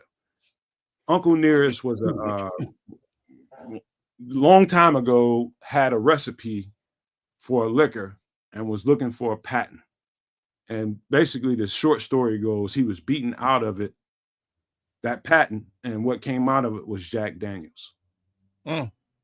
And that's not unfamiliar for Black people that has history and connections to their ancestry, because that's happened a lot of times. Patents were Black people were whipped out of their patents. And I don't mean slaves. Not as a slave. They were free people, but they would be at the marketplace by people with more money and influence. And but the actual cook at Jack Daniels, I believe, was a slave, and it was his recipe that put them on the market, something like that. Whereas they were some free men, but a lot of the bedrock Black people were doing, making the mash and running the stills, and it was their recipes that turned into these multi-billion-dollar businesses. See, like Nero's and all that. I'm quiet because I'm checking my phone. Y'all go ahead. I was just gonna say, like, stuff like Apple Crown and that, like, that's real good for mixing and stuff. I wouldn't drink it. Yeah. I've tried to drink it straight. It's too sweet for me. It's too much. But let me ask you a question. Have you had the Uncle Nearest? I've never had Uncle Nearest before. Is it more of a bourbon? You like Jack Daniels? After the third shot, everybody likes Jack Daniels. Fair enough. So I'll say it like this. I actually, under normal pretenses, can't stand Jack Daniels, but I was introduced to a very specific shot that is Jack Daniels and something called Drambuie. And it's called an ass kicker. And it does exactly that. It gives you a good, and back at Patrick Higgins, man, like an ass kicker or a Jaeger bomb are things that I will have when I walk into a bar. I'll have one or two of those. Yeah. Well, put it like this: if you're not doing a Jaeger bomb, don't drink Jaeger unless you just want to just do a Jaeger's shot. Same thing with Jack. Same thing with Drambuie. I wouldn't have any of these things that licorice by themselves. I wouldn't have any of them by themselves. But a Jaeger bomb, because it's got the Red Bull and Jaeger, it'll keep you up and you're good to go for the night. And then you start to drink. That's how I'll introduce a night. Same thing with an ass kicker. I will have the Jack and Drambuie get the burn going, and I'll start my night. Well, let's stick to the story here about Uncle Nearest, and thank you, Scrolls, because this is also part of the story. On Weaver. The truth.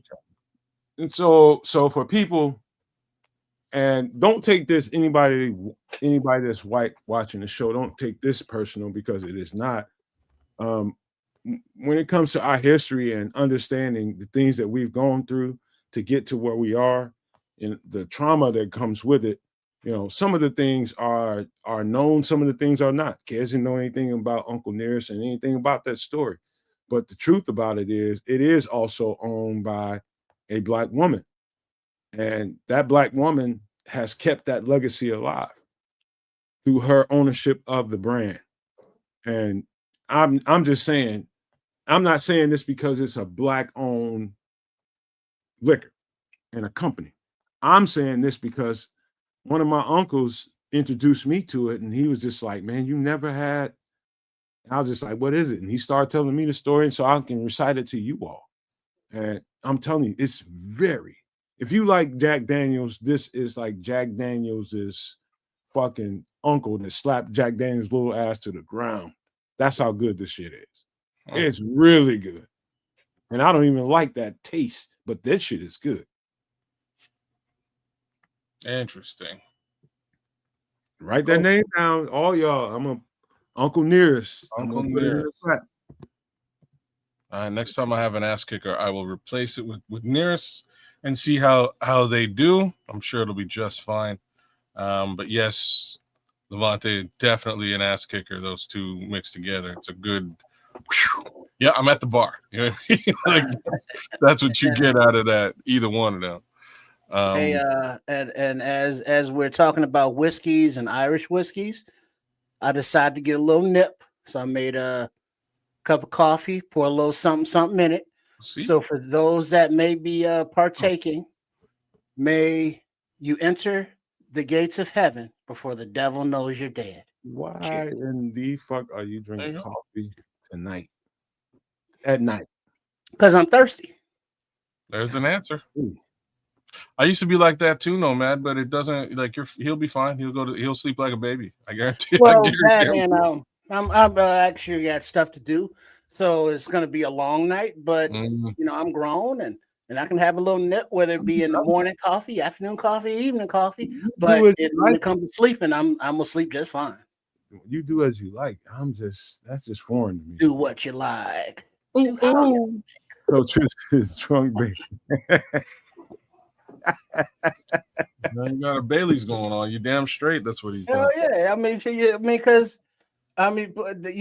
I remember when I learned about different things where I was.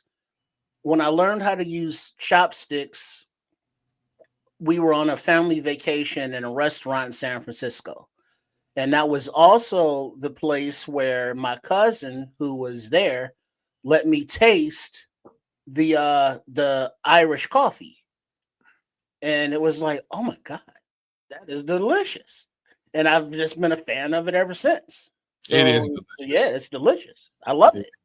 It is.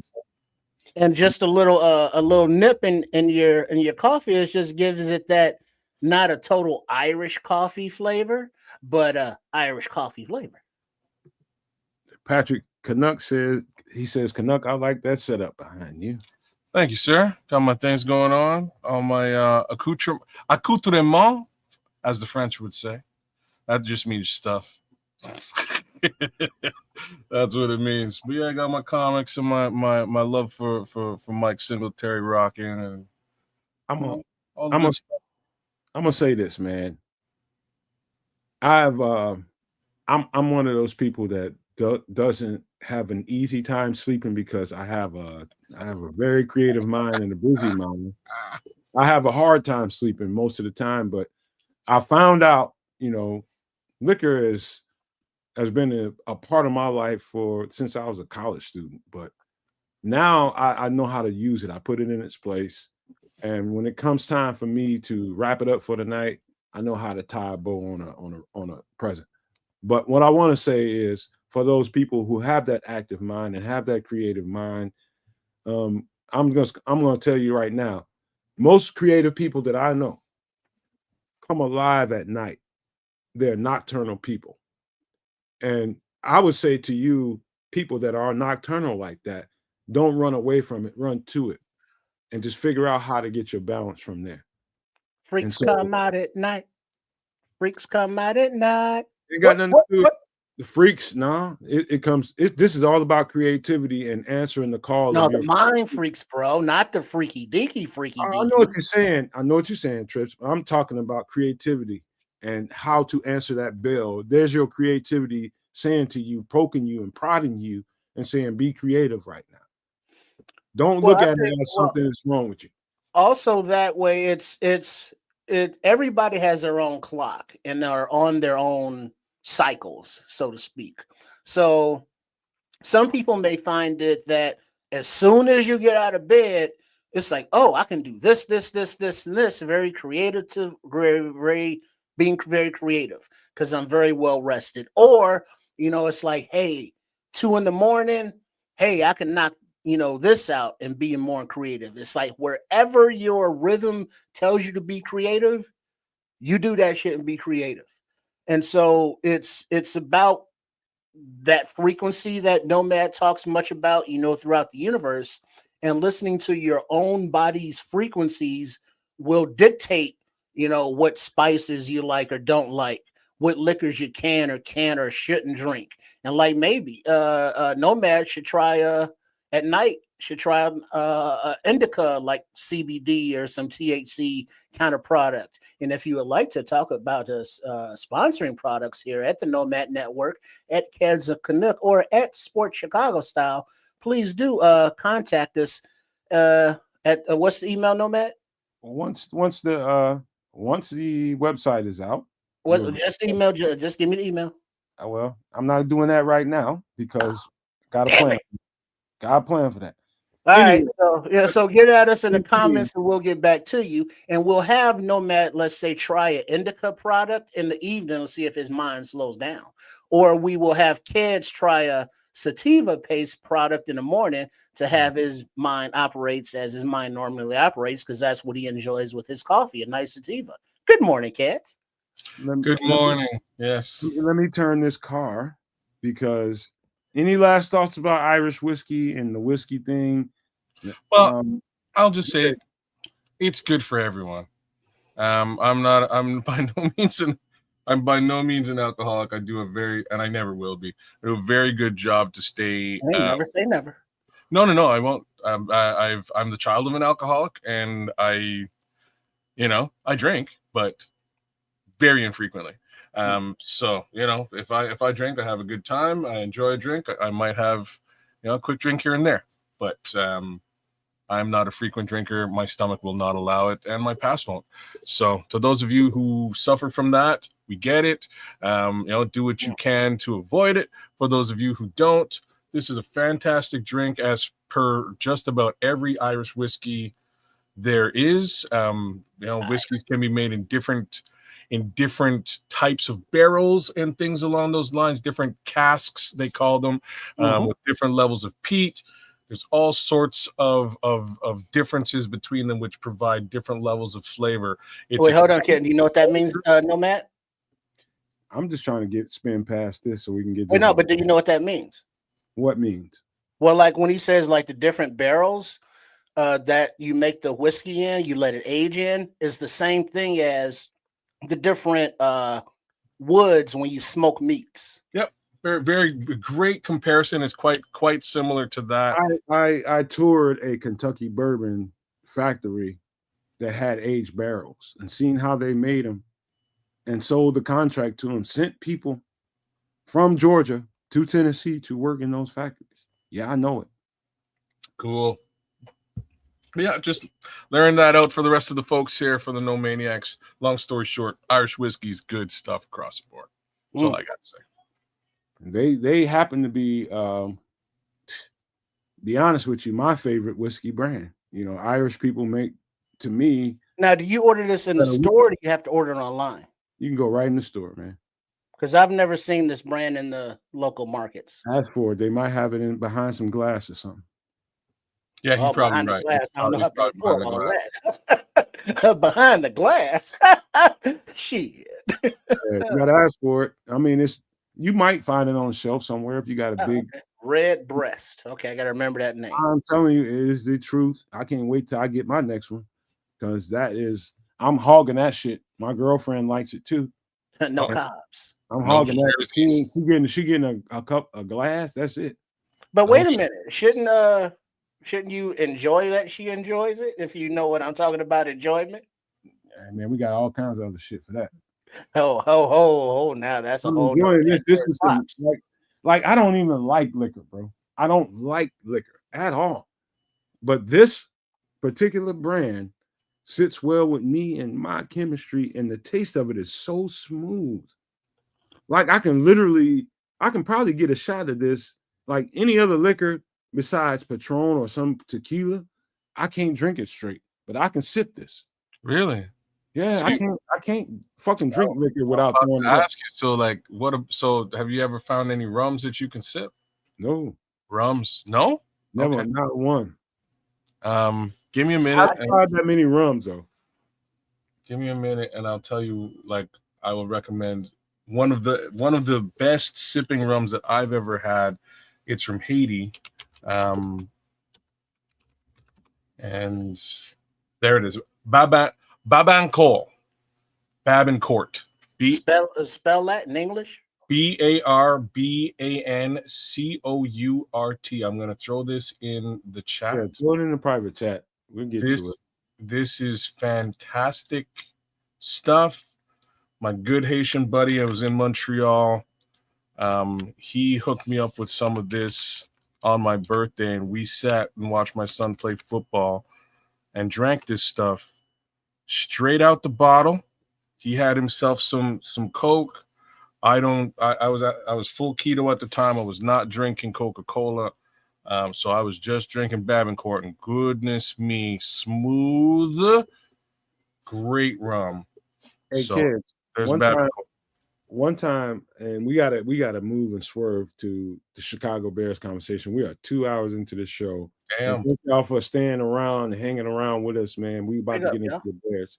It's kind of late, but we getting into it, but we'll get it done. When I was in Jamaica, stopped on the side of the road as we were being couriered to our hotel. We stopped probably about 5 or 6 times.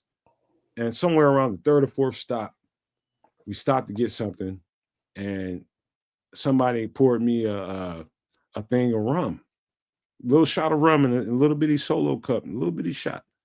Come on, man. You're trying to get me right, trying to prime me to have a good time. That's what they do in Jamaica, man. They want you to have a great time. That's what I love about that. And they poured you rum? They poured me in a little bitty white solo And a cup. spliff. Little bitty white solo cup. That came later. But man, I tried to sip it. I just put a little bit on my tongue, and I was just like, no, they're just laughing at me. Yeah. They were laughing at me. I know what they gave you. I'm shaking my head. It's like they tried to entice you with the rum. Like, that's crazy. Man, that shit it smelled good. It didn't even stink. Smell good. Yeah, it did. How Oh, are you no. supposed to drink it down there? Sip it or shoot it? You didn't get it. You didn't get a good enough. You didn't get a good enough whiff of that. That's so they're testing you with. So Trying to see what kind of hair you got on your balls. So Rand Nephew's rum is ubiquitous. It is everywhere on the island. You can't miss it. They make it. It's you. And when I say ubiquitous, you go to the store and buy that for like $6 US. You know what I mean? Like, and it's a punch in the face.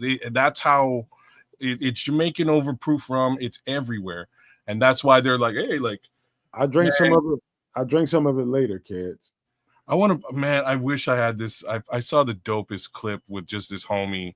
This homie's drunk, and he just came up with his own track for Jamaican rum. It was beautiful. He's pouring rum for the homies and all that. But I'm telling you, this rum is so powerful. You don't want to sip that, man. Listen, when you there. And I got to get this off the screen, man, so we can quit talking about liquor, because we can go on for on and on and on and get this on the screen. But I'm telling you, when I'm in Jamaica, dog, they know it's like they have submitted to the fact that people come here to get fucked up, and that's their goal. Get fucked up, and they trying to get you started right there as you go into the damn place. But here we go, Chicago Bears conversation. Listen, let's do this, kids and trips. Let's focus on one player at a time. I know seeing all this list on here is gonna make your mind go all over the place. Let's work on. Let's start with Jaquan Brisker and let's stay there, and then we'll move on. What? Me? Me? Who? Yeah, What? Jaquan Brisker. So, I don't sweat DNPs on a Wednesday. It's really where I am. So I need for him to play. I need for him to play this week. About that simple. Yeah, it'd be nice to get. Up. Oh, I'm sorry. You done? No, go ahead. Yeah, it'd be nice to get Kwani B out there healthy to contribute. Like, it's Wednesday, it's early. He's been dealing with a back issue, but now the injury listed is a shoulder issue. So are they related? Are they different things? It's week 12 now, so everybody's kind of dinged up. But, we need our strong safety out there on game day. So we hope that we see him out there, Thursday, Friday game day. Well, I got a little bit more controversial of a take. Levante, brace yourself. And it doesn't have anything to do with this injury report. It just has something to do with the pressure that Ben Johnson had today and him talking about what's going to happen when Kyler comes back, what's going to happen when Jalen comes back. And you got a certain absolute liking for CJ Gardner Johnson. And what are you going to do with that situation? Then Courtney Cronin asked the question.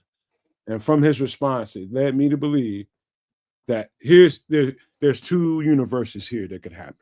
One is Jaquan Brisker splitting time with CJ Gardner Johnson at safety.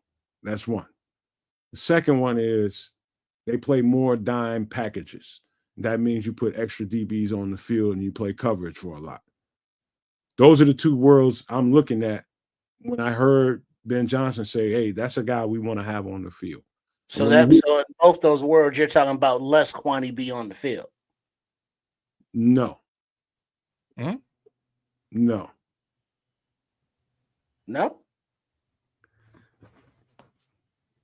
Well, that's what I was getting out of that. I mean, me too. That's what I thought you were going. If Jaquan Brisker is hurt, let me start all over. But let me rephrase that. I'm hearing more CD Deuce, and that's gonna detract from Kwani B time. That's what I'm hearing. I'm pointing to that area. And my answer to it is, if in the world where you want to make sure that Jaquan Brisker is on the field and CJ Gardner Johnson is on the field, you play more dime coverage. What is the dime coverage? Several defensive backs in coverage. And you got tackling defensive backs. They're playing extra linebacker roles. You can a coordinator like Dennis Allen can use that to his advantage, and you play them heavy in the run game. So if you got both of those two guys on the field, this is where I would tell everybody listening to my voice right now to pay attention to. If you see CJ Gardner Johnson on the field at a safety role and Jaquan Brisker off, then everything I'm telling you is kind of coming to life. With Kyler Gordon on the field and Jalen Johnson on the field. So that'll tell you a lot. So yeah, that's CD Deuce taking Kwani B minutes, reps. And like the comment here, no way they're running more dime with this run defense. I would think that would be in more pass conducive downs, pass, long and distance downs. Well, there's another way to look at that, Minister Charles. If you have physical tackling, block shedding defensive backs that can help you in the run game, I can see them playing more dime defense. And that's both of their traits. Yeah, they actually do. That's interesting. That's Jaquan Brisker. I'm just telling you right now. I'm not saying he's having a bad season, but I think they favor CJ right now. Well, that may just be what they call recency bias. The fact is, I still haven't heard about any level of extension for Jaquan Brisker. That is a conversation yet to occur. So we'll see what actually happens as we go. But yes, what you're saying is a possibility. The real question right now is how far away is that Kyler Gordon situation? And he's down in the chat. Well, I guess we'll get deeper into that on this injury report. Yeah, short term. Another quick way to look at it before you go, Trish. Another quick way to look at it is when you still have a banged up. You got to bang up Tyreek Stevenson. We'll get to him in a minute. Then trying to supplement these players. And when Kyler comes back, he's on the practice field now. Jalen comes back. What do you do with Kyler if you like CJ at slot? Let's just say they leave him at slot and they want to move Kyler elsewhere. Then you got a whole other situation to deal with there. Yeah. That's a thing too. But I was just going to say before we can move on to Kevin Byard that short term quantity. Before you do that, now come on. Now let's finish on quantity B. I was saying before we move on. You got any last thoughts on quantity? I'll move it. Well, no, I was just giving them, and then you can go ahead and take it. Is that short term? We see that this is a win now move, having CD Deuce over, let's say, quantity B on the depth chart.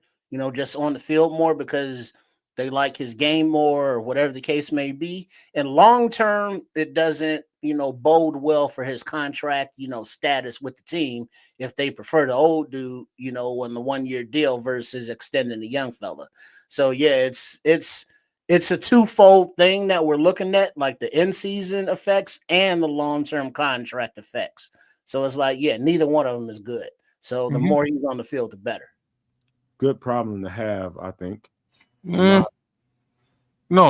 You want the rookie. You want the young man to excel, exceed, and get an extension and be your long-term answer at that position. That's what you want.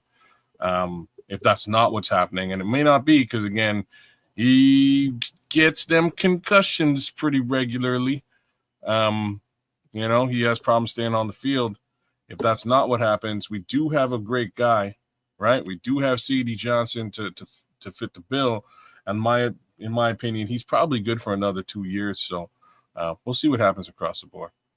Last thing, let's see what happens. I think Jalen and I don't know that Jalen's going to be ahead of Kyler getting back on the field.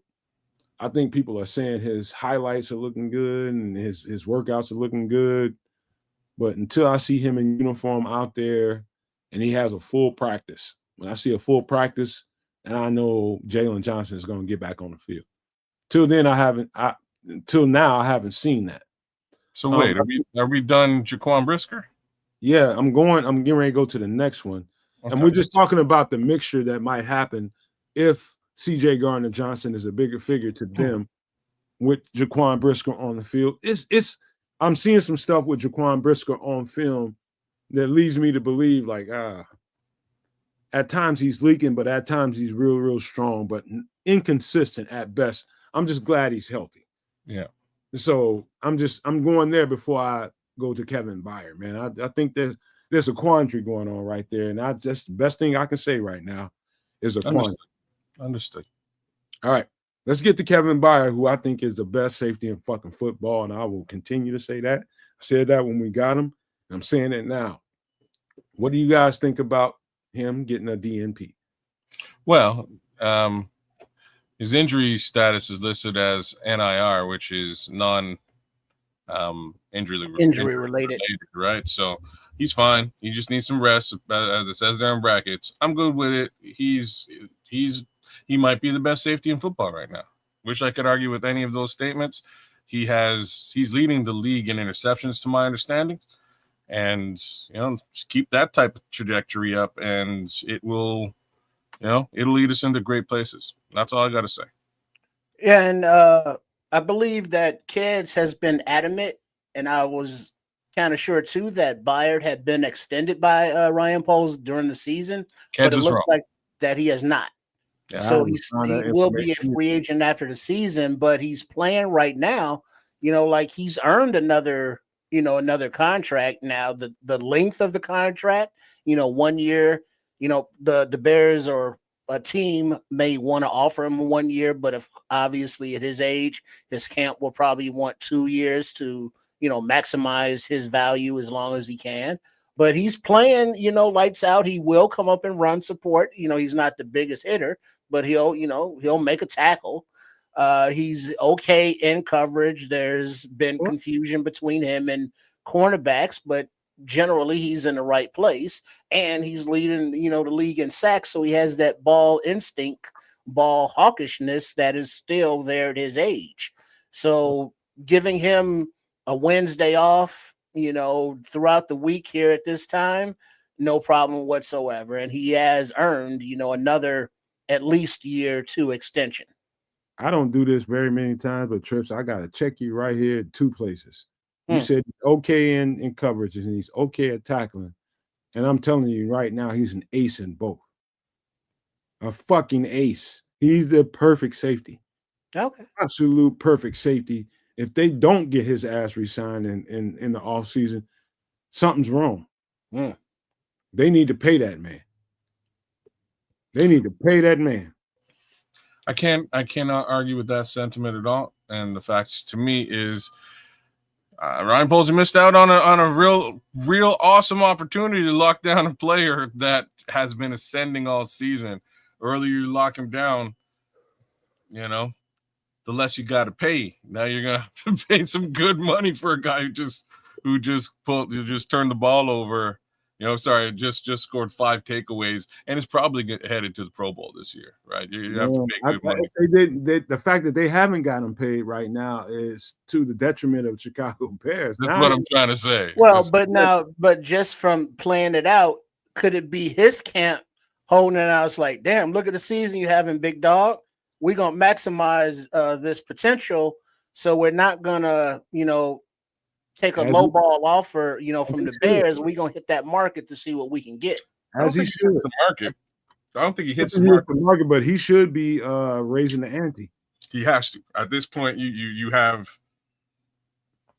what I mean? You have a track record. You have all the things that you need. You have a claim. And if, again, he winds up in the Pro Bowl, these are the things that track record, Pro Bowl, check, equals money. You paid me $7 million, $15 million for a 2-year. Wouldn't be in my best interest to take the exact same contract this time around. Now, would it? I like a 2-year. That it might be his last contract. It might be my last contract. So, I'll do a 2-year, but let's make it $10 million a season. Give me a couple million extra over top, and maybe 25. How old do y'all think Kevin Byard is? 30. I believe he's 32. The way he's playing right now, y'all think that's going to be whatever his contract is? You think it's going to be his last one? Well, Father Time is undefeated. Well, he is. That's so 34-year-old safety. I mean, have you known him to miss a game?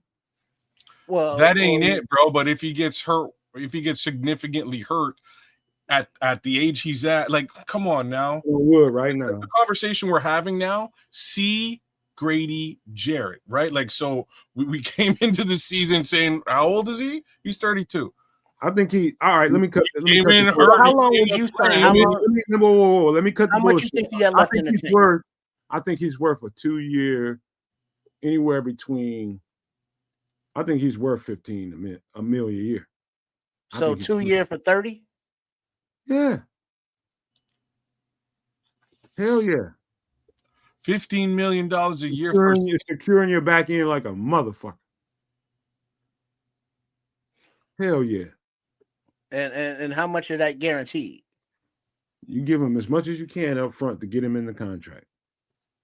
They don't have that kind of books. Would you approve that as the account? Before we get all into all that contract, man, look, we ain't going down that road. I'm just giving you my opinion. He's worth to be signed immediately.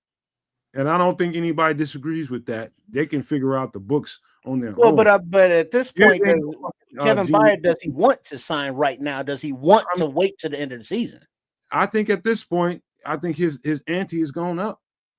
And if they wanna fuck around and haggle with the shit, that's on them. But it's to their advantage to get this guy on the books. That's it. And before we move to Tremaine Edmonds, any last things about Kevin Byard before we do that? We ain't finna get into no contract negotiation. Fuck that. No, he's awesome. Love Kevin Byard. I hope he's healthy. Looks like he's gonna be healthy. We're gonna need him this week. All right, Trips. No, I'm good. All right, Tremaine.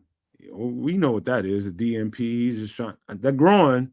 Anytime it comes down to a soft tissue injury, kind of like, okay, what's going on with that? But that might be just something they label to get him a rest day. I don't know. What do you guys think about that? I didn't see anything in the game that made me like, okay, worry about Tremaine Edmonds. I'm trying to remember if he went out. Did he go out in the game at any point? Not that I saw. I don't think so, man. I don't think so either. I think he'll be fine. I just have to say it like that. I think he'll be fine. The only reason I'm a little bit worried is just because both him and TJ are ailing, and TJ's ailing in a big way that we have to take into consideration. I think that's where we ought to go right now, and that's, I don't know, out of all the people on here, that's probably my biggest concern. Well, I would be more than happy to let TJ sit out this week against the Steelers to recoup. He had hand surgery as well as that hamstring issue that he had. So, excuse me. Being that it's a short week before the Eagles game on Black Friday, just let TJ chill, get him right so he's not forcing the issue. Whereas Tremaine Edmonds, I think is just more of a rest precautionary thing, that maybe he got a little twinge, a little soreness. So they're just letting him rest it up. But out of those two, I would prefer that TJ, took the precaution, as he's got multiple things that he's been dealing with throughout the season. I gotta agree with that. Yeah. But the only reason I have pause is I'm gonna skip over Grady. I'm gonna circle Grady and come back to that and go down to Noah Sewell, who's got an elbow. I know Grady's just he's just resting, man. We got to come back to that because I got some words for him. Okay. But Noah Sewell having the elbow, I saw him get a little. Is it just me, or did I see him get a little nicked up in that game? Yeah, he went out and he was back in, and he went out and he was back in. I don't know which of that was because of him being a little nicked up or because of what the personnel grouping on the defense was. But he wasn't all in there the whole time. So, question: was it just DeMarco Jackson out there, or did Ruben Hippolyte see the field? I don't remember. Trip. I don't remember seeing Hungry Hippo at all. Ruben didn't get out there. It was all DeMarco Jackson. Okay.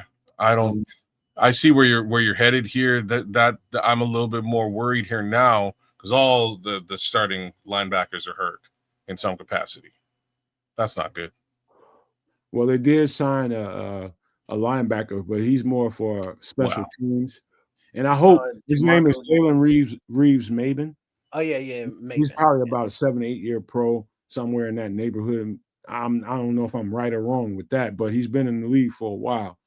And, I think that's more for special teams. And I hope that signing is more to get Austin Booker off of special teams. I don't want to see Austin Booker on special teams. I think he's rounding out into a really good edge rusher, and that's a conversation to be had for that in a minute. But we did sign that player, Jalen reeves-maybin.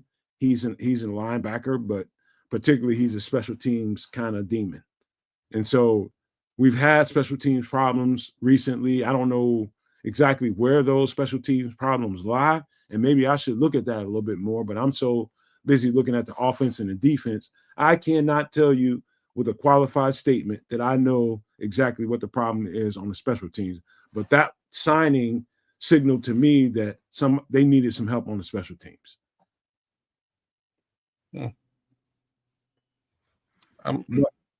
Go ahead, kids.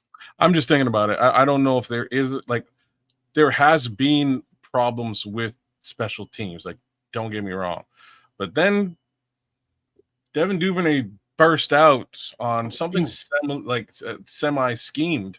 Apparently, it was something they've been working on. And he burst out, got some real good yardage in the more or less game winning play. So if we can see a little bit more of that, I'll be happy. I'm just not sure how impactful this the general special teams player will be on special teams. If the result is no more Austin Booker on special teams, I'm fully for that, because that's how he got hurt in the first place. You know what special teams are all about? Either getting on your blocks and maintaining them, or getting off your blocks and not letting that guy hold you. That's all special teams is about. Getting to your assignment. After that, okay, you got this gap. You make sure that you stay at this yard radius. If let's just say you're somebody that's running right down the seam. Right down the seam. You got a certain angle that you need to get to, so that when that receiver gets the ball, that he sees you and he's going to cut that ball inside. You already done your job. To get the tackle is an extra. That's how it goes on special teams. But if you can't get off that block, and you've shown that on tape that you can't get off that block, guess what they're going to do? They're going to cut it back your direction and run it right at you. Special teams, that's all it's about, man. Yeah. And being that, Maybin signed, he's not a returner, so he's a gunner, he's a blocker, whatever it is that they have to do, he can do. But it looks like the linebacker position, as Kez mentioned, between Edmonds, Edwards, and Sewell, all of the starting linebackers are dinged up. So we've seen a lot more DeMarco Jackson than we have of Hippolyte this season, who's still a rookie and being merged in. But the special teams, the back end of the roster has been churned over to the point where it looks like Richard Hightower, special team coach, has had his unit decimated in and out between Roshan, between Amen, between Homer. All those guys have been hurt, and those are his core guys, Blackwell. So the guys that are filling in maybe haven't been up to the task as much, or haven't had the experience, whatever the case is. But the final play there that freed up Duvernay, that set up the game-winning field goal by Santos, was a nice cutback by him, but a nice lane because of the blocking. Now, was that schemed up, or has it been being schemed up and not executed? Don't know. Who does all 22 of special teams? Obviously not Nomad.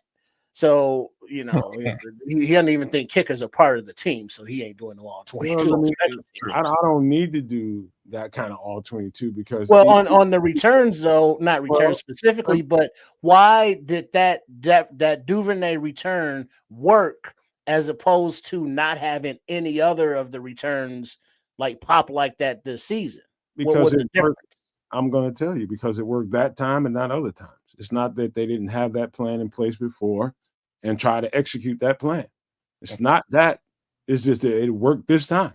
That's it. There ain't nothing colorful. There's nothing nuanced about that. The plan worked this time. And no penalties. That's it. There ain't nothing nuanced about that. The guy, Trips, I did hear you talking shit about the man, the special teams coordinator last week, and I told you then, that ain't got nothing to do with him. Well, it got shit to do with him. The buck stops with him. Either the guys on the field execute the plays, or they don't, and they haven't been thus far. And that play worked this time. It's not that hasn't been in the rotation the entire time. It's been there. They just worked it out this time, and they needed that play, and whatever they did in the huddle and say, hey, man, we got to have this one. Make sure you stay on it. Whatever it was. it worked this time. That's all it was to it. A special teams coach will get fired for no good reason other than he doesn't have the personnel to execute the plan. That's it. He But wouldn't be the first. let's get back to Grady Jarrett. Now, I gotta say this, and I'm gonna ask everybody that's listening to the show right now and watching the show, and I'm gonna ask you two guys too.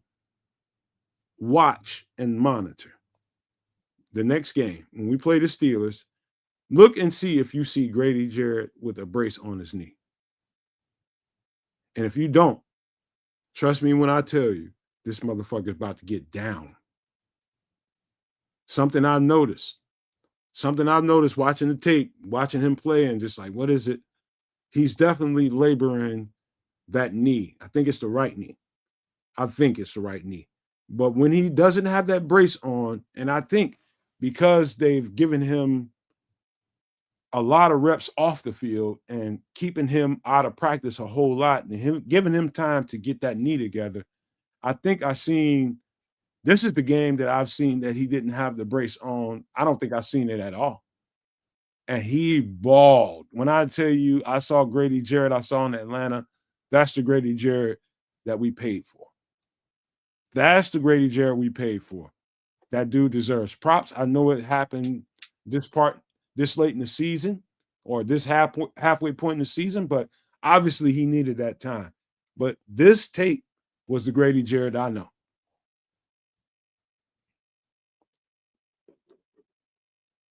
Muted, kids. I'm not really muted. I don't have much to say about this. We're gonna have to keep an eye on Grady. Hopefully he continues that level of effort that you're putting forward. And hopefully he's not hurt. But it seems like it's just a rest day for him. So that's all I got for this. Yeah, and as I think I said a few weeks back that because of Grady being dinged up ever since the offseason, basically training camp, that the investment that Poles made in his contract hasn't been fruitful. But now, as Grady has seemed to be healing up a little bit with that knee injury, he was a hell of a lot more active last week.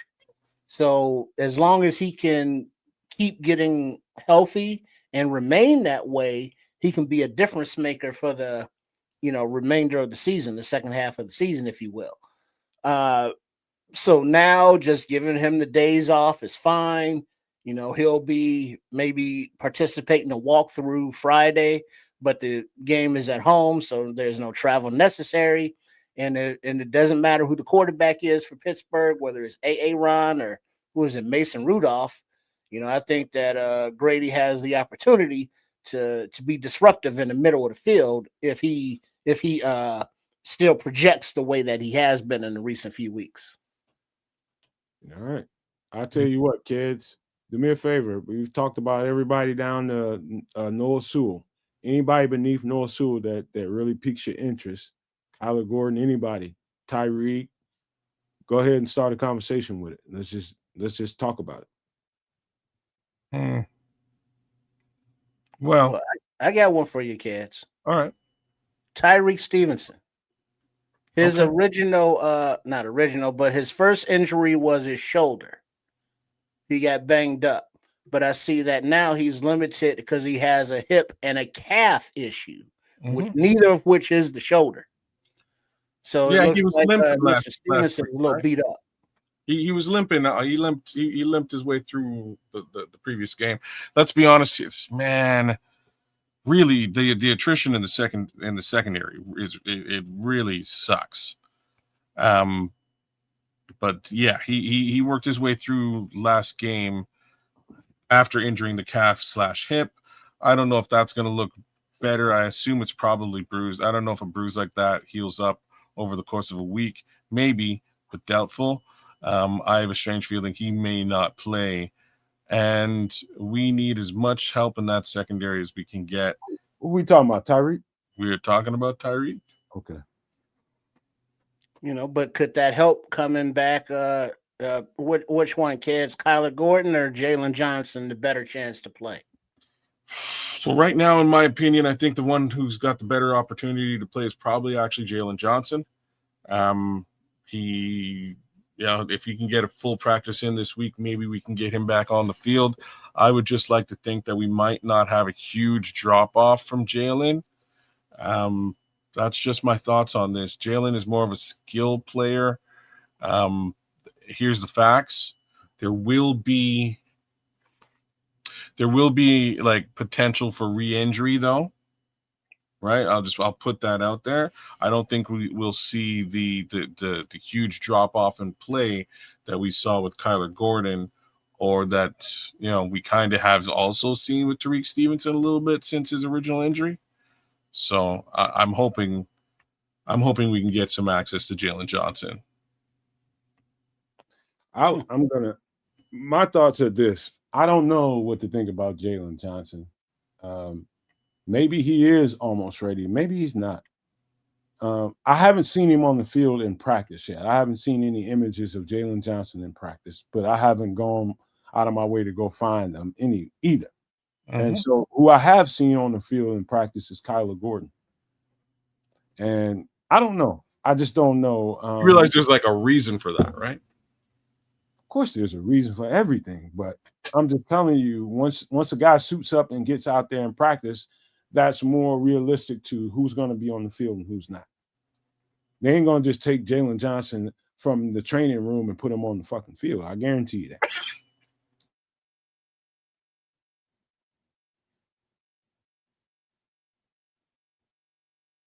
Sorry.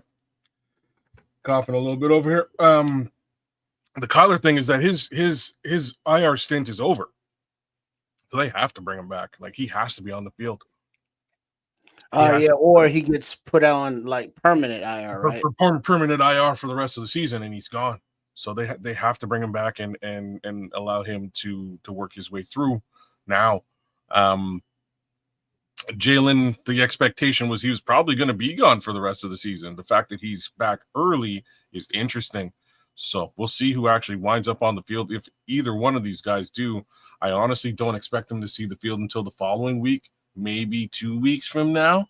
I'm glad you said it like that, because there's a lot of people that are just expecting really. I can't believe people were really believing that Jalen was going to be on the field last week. Well, I see. Yeah, I had no expectation of that. That was just crazy talk. But again, like, if he can get a couple of days practice, like at least one full practice in this week, there's potential for it. And I would just sort of say I don't expect to see a huge drop off in play from him. He's not the fastest guy. You know what I mean? Like, there's certain things about Jalen Johnson that you can count on. Kids, remember when Tripp asked me, he was just like, hey, if we got, who was it? Asante Samuel, who hasn't played football for like 9 months or something like that. How long will it take for him to be football ready? And when Trips asked me that, remember when I told him about 3 weeks, right? Yeah. The 21-day practice window is just that. It's that window you open up. You've been away from football. You've been doing all kinds of other shit, training and doing all kind of rehab. But now here's your window to get into football shape. And let's see where you go from here. And so I don't expect Jalen Johnson to come out of a 21-day football window in 14 days. I don't. I just don't. Well, here, let me add a layer onto that before you go, kids, and then Nomad, you marinate on that and go after kids. I'm gonna pose a question, and no maniacs, y'all chime in too. How does the health, namely of the defensive backs we're talking about, specifically the cornerbacks of Gordon, Jalen Johnson, and Tyreek Stevenson? Now we have this game Sunday versus Pittsburgh. But then Friday, Black Friday versus the Eagles. So that there's a very short turnaround. So you can't have all of these guys playing the same amount of reps, in these back-to-back games. So if you have to manage the amount of playing time for each of these corners for the next 2 games, how do you do that? Easy peasy. Easy peasy. You sprinkle in the guys that are just coming off the injury list, and you use your guys that have been out there and been playing the season. Simple. You take them off. You take them off. That's it. There ain't much more to talk about. So against which team or both? And who has the win is the question you should ask. Who's got the wind? Who's been playing? Who's been playing okay? Are we hurting somewhere? Did somebody get injured? Is somebody not living up to expectation? Do we have to put you in the game? I mean, do we want to hurt Stevenson or hurt Johnson or hurt Gordon versus a healthy McLeod? And man, I have nothing else to say about that, man. I mean, what do you think, Ed? I don't know, right? Like, I'm not sure if you want to sacrifice or put these guys in a situation where, again, they could re-injure themselves, much like Kyler Gordon did when they rushed him back into the lineup the last time around. I don't know what you do here, man. You might just want to wait, but I don't know, man. I don't feel that we're in a real situation of desperation unless Tariq Stevenson can't play this weekend. If Tariq can't play this weekend, I don't know what you do. Like, maybe he is actually injured and might be injured for a couple of weeks. That bodes negatively across the board. And that's sort of my real thoughts here. Kids, if I'm coming off of, if I'm Kyler or Jalen, let's just say Jalen. Let's say Jalen. People think Jalen's going to come back before Kyler. And let's just play that role right there. And we're going to get out of this conversation. But if I'm dressed for this game, and let's just say we're going to leave Nashawn Wright out there as the starter, but at times we're going to put you in the game and blase Skippy. Let's just say you start playing a little bit better. Nashawn Wright gets a little banged up. All I'm trying to tell you is, at that level of conditioning, you don't want that kind of pressure on you. Not only do you not want it, the coaches don't want to put that kind of pressure on you because they know you don't have the lungs. But if you have to go out and play it, now you really got your back against the wall because you're playing at a disadvantage. But something in you keeps you in the game and keeps you competing and keeps you wanting to go out there and try to make plays. And that's unfortunate. You don't want to put that kind of stress on a guy if you don't have to. That's the point. You don't want to have to stress that guy out when you don't have to. And you got other guys that are playing at least adequate. You don't want to fuck with that. And I'm actually, as much as I'm not a big Nick McLeod fan, like, I'll just say that out loud, I have to agree with that sentiment. I would probably wait. Here's what I would do, really. I definitely wouldn't start any of these Kyler or Jalen. Like, the only reason I would start Jalen again is if Tyreek is down. If Tyreek is down, yeah, fine, I'll put you out there. Don't kill yourself. Because after that, CJ is just now getting into shape. Remember that. Yeah. He's just now getting. What has he been here? 3 weeks? About that. Yeah, he's CJ been in shape, man. No, he hasn't. Not like football. Yes, shape. he's been. Yes, he went through. Well, he's getting in better football shape. But because remember when he first got here, he was deployed mostly for blitzes. While he learned the system, while he got into shape, and then the last few weeks he's been more in the coverage, a little bit more in the coverage, but still heavy in the blitzes. So that's a defense getting comfortable with, as well as building into shape at the same time. Absolutely. I thought he was in football shape, man, because he was on the couch, baby boy. How you gonna be in football shape on the couch? Well, he was playing for Baltimore before. Been trying to tell you that, man. There's people that stay in shape, and then there's people that play and get in football shape. There's a huge. I don't like sitting here telling y'all. Like, I'm just saying he wasn't away from Baltimore that long, was he? Let me explain something to you. He was not playing until you go out there and play on the field and go in and play out, down in and down out. You were not in football shape. That's a fair comment. All right, okay, I'll accept that. Period. There's a big difference. A guy on the He practice may squad. be able to run some 40-yard sprints, and all that, but that's different than running in the game, covering dudes, tackling dudes, and all that. Let's just say I'm CJ Gardner-Johnson. I come to the Bears, they sign me, and they put me out there in week 1, like they did, right? I'm praying to God after about, let's just say they had an extended series. Let's just say the first series, I don't know, I can't remember how it went, but say let's just say they had an 11 play series, and somewhere around 6 or 7. Even though CJ will never tell you this, trust me when I tell you, he's just like, I pray to God they don't throw this motherfucker at me because his ass is burning up on the interior. I love the hot.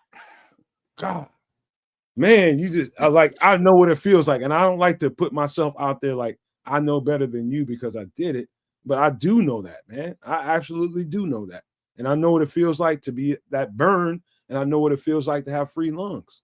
It's a difference, man. Well, he's not a defensive back, but imagine getting that harsh ganja, kids. That real harsh for the first time, that first inhale.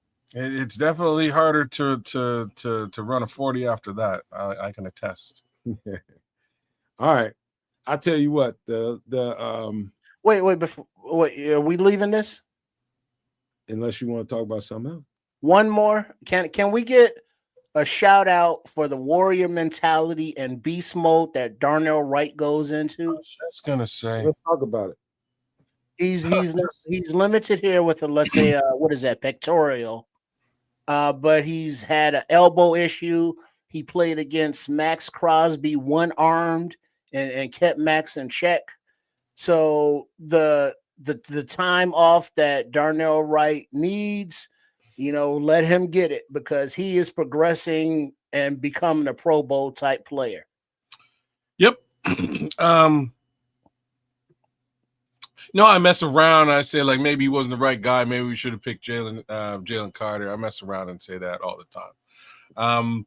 Shout out to Kevin 8216 who just popped up in this beat for the first time. Big ups to him as well as Bears Capo and King Jeremy too.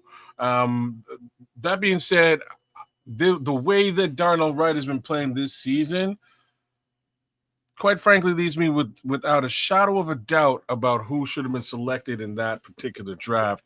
He is stonewalling Brian Burnses of the world. He's ragdolling them, and I'm impressed by what I see, especially in the run game. Like, he's great in the passing game for sure, but in the run game, holy smokes, nasty. Oh man, disgusting! Just pancakes all over. He's serving them up with fresh maple syrup straight from extra Canada. butter. You know what I'm saying? Bodies are flying out there, and it's courtesy of Darnell Wright. Have to give this man a whole bunch of. Still should have drafted Jalen Carter. Sorry. Okay, so you're with my previous take. Fair enough. I'm just saying, man, this guy, he's moving bodies, man. He's putting bodies on the floor, and he's truly almost, well, I can't say single-handedly. There's a lot to be said about the guy who stands right beside him, who's playing a fantastic football as well. But we're talking about Darnell Wright. End of the day, I hope this pectoral situation isn't major. I hope he can get around that and get himself on the field this week and work through it because, man, his impression is felt every week. I gotta make this. I gotta shorten this, Trips, and kids, y'all gotta forgive me for this, but we got a bunch of content to get to, and I'm starting to get the feeling that even though people love the Bears conversation, they know we're going to be spot ass on when we start talking about it. And I know people still love it, but I think there's a lot of people waiting in the wings for us to get to some of this other stuff. It's weird today because I'm starting to notice that. But there's a couple of other things I need to point out real quick, and I'm just going to throw them into a little combo. 2 players in particular that need to be fucking spoken to, and that is, again, for the second week in a row. Well, not the second week in a row. He's been playing well for the last 4 or 5 weeks. Jonah Jackson has been balling. You understand me? Balling. That's Number what I was one. talking about just now. Number two is JTS, as Trips calls him, Tryon Shoyinka. Even though the stats don't show up on the sheet, I didn't see him on the field. Dog, this motherfucker, like, the more and more I see, like, there's a player or two that really sticks out in my mind when I start thinking about the All-22 when they had him and Booker across from each other. Whoo! The suddenness of them two getting off the ball. Shoyinka is, there's a short that I put out that me, Trips, and Bishop did the live broadcast when we were doing the trade deadline. I don't know, Trips, if you remember this conversation, but you didn't really know that much about Shoyinka, and me and Bishop was kind of filling in the blanks. And one of us said that, man, he's a more polished version of Austin Booker. Man, dude, let me tell you something. I see it. I hope that God they re-sign him. But I just want to give him a special shout out and want to really amplify how well Jonah Jackson has been playing, man. He's been a boss out there, man. Man, those two standing beside each other is a special day on the offensive line. So big ups again across the board to that offensive line. They've done a great job with respect to all the change and shifts. I think it took them a couple of weeks just to get acclimated and used to the way that each other have been playing, as well as Caleb's cadence. But man, Jackson and Wright together, he's a thing of beauty, man. What they say, they're gelling, and the talent level is there, and we see it. We see the nastiness in the run. We see the stonewallingness of the pass protection. The one-on-one pass blocking has improved, specifically from Jackson as well. And to touch on, just to clean up those other two subjects, who were they again, Nomad? Those last two names, remind me again. JTS and Jonah. All right, yeah, Jonah, covered him much better. And JTS, I didn't notice him as much during the live call. He may have had pressure in there, but the ball went out, and so the television camera went with the ball, so I wasn't able to always see who brought pressure, who got there or not.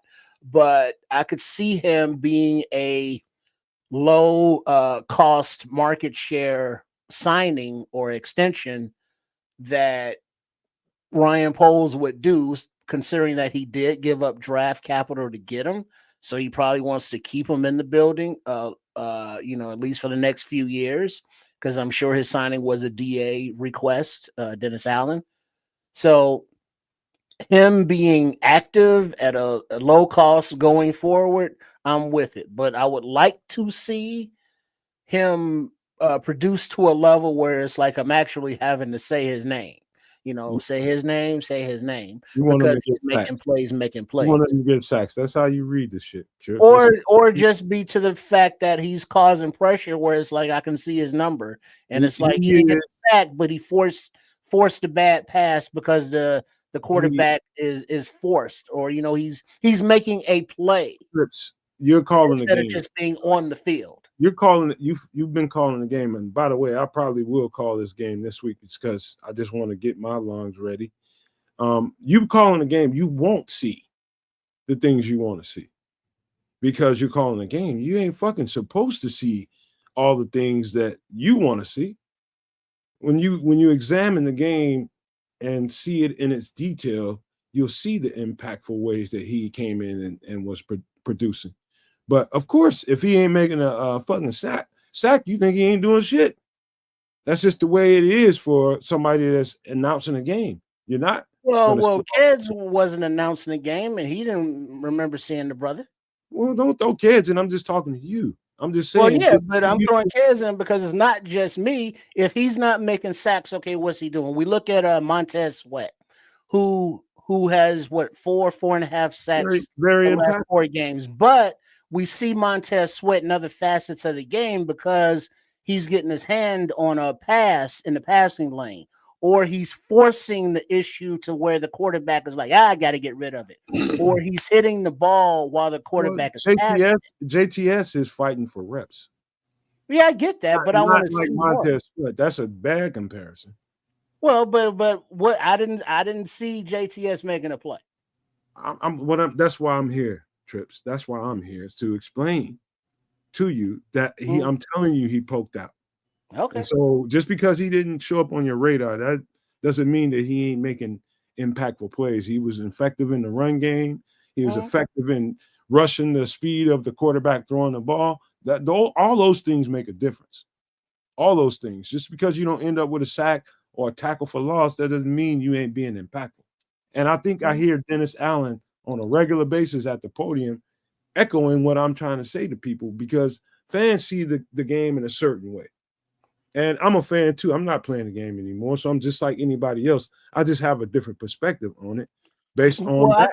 But the perspective I can see Big Dexter, Javon Dexter, he's affecting the game from his position, but he's not getting a lot of sacks. Way more reps. Right. Well, yeah, I get that, but I see the effect and the difference that Dexter is making in the game because he's getting those reps and he's always forcing the issue. JTS just got here. He hasn't had the reps like that, but just from what I've seen, it wasn't like, hey, look at that kid.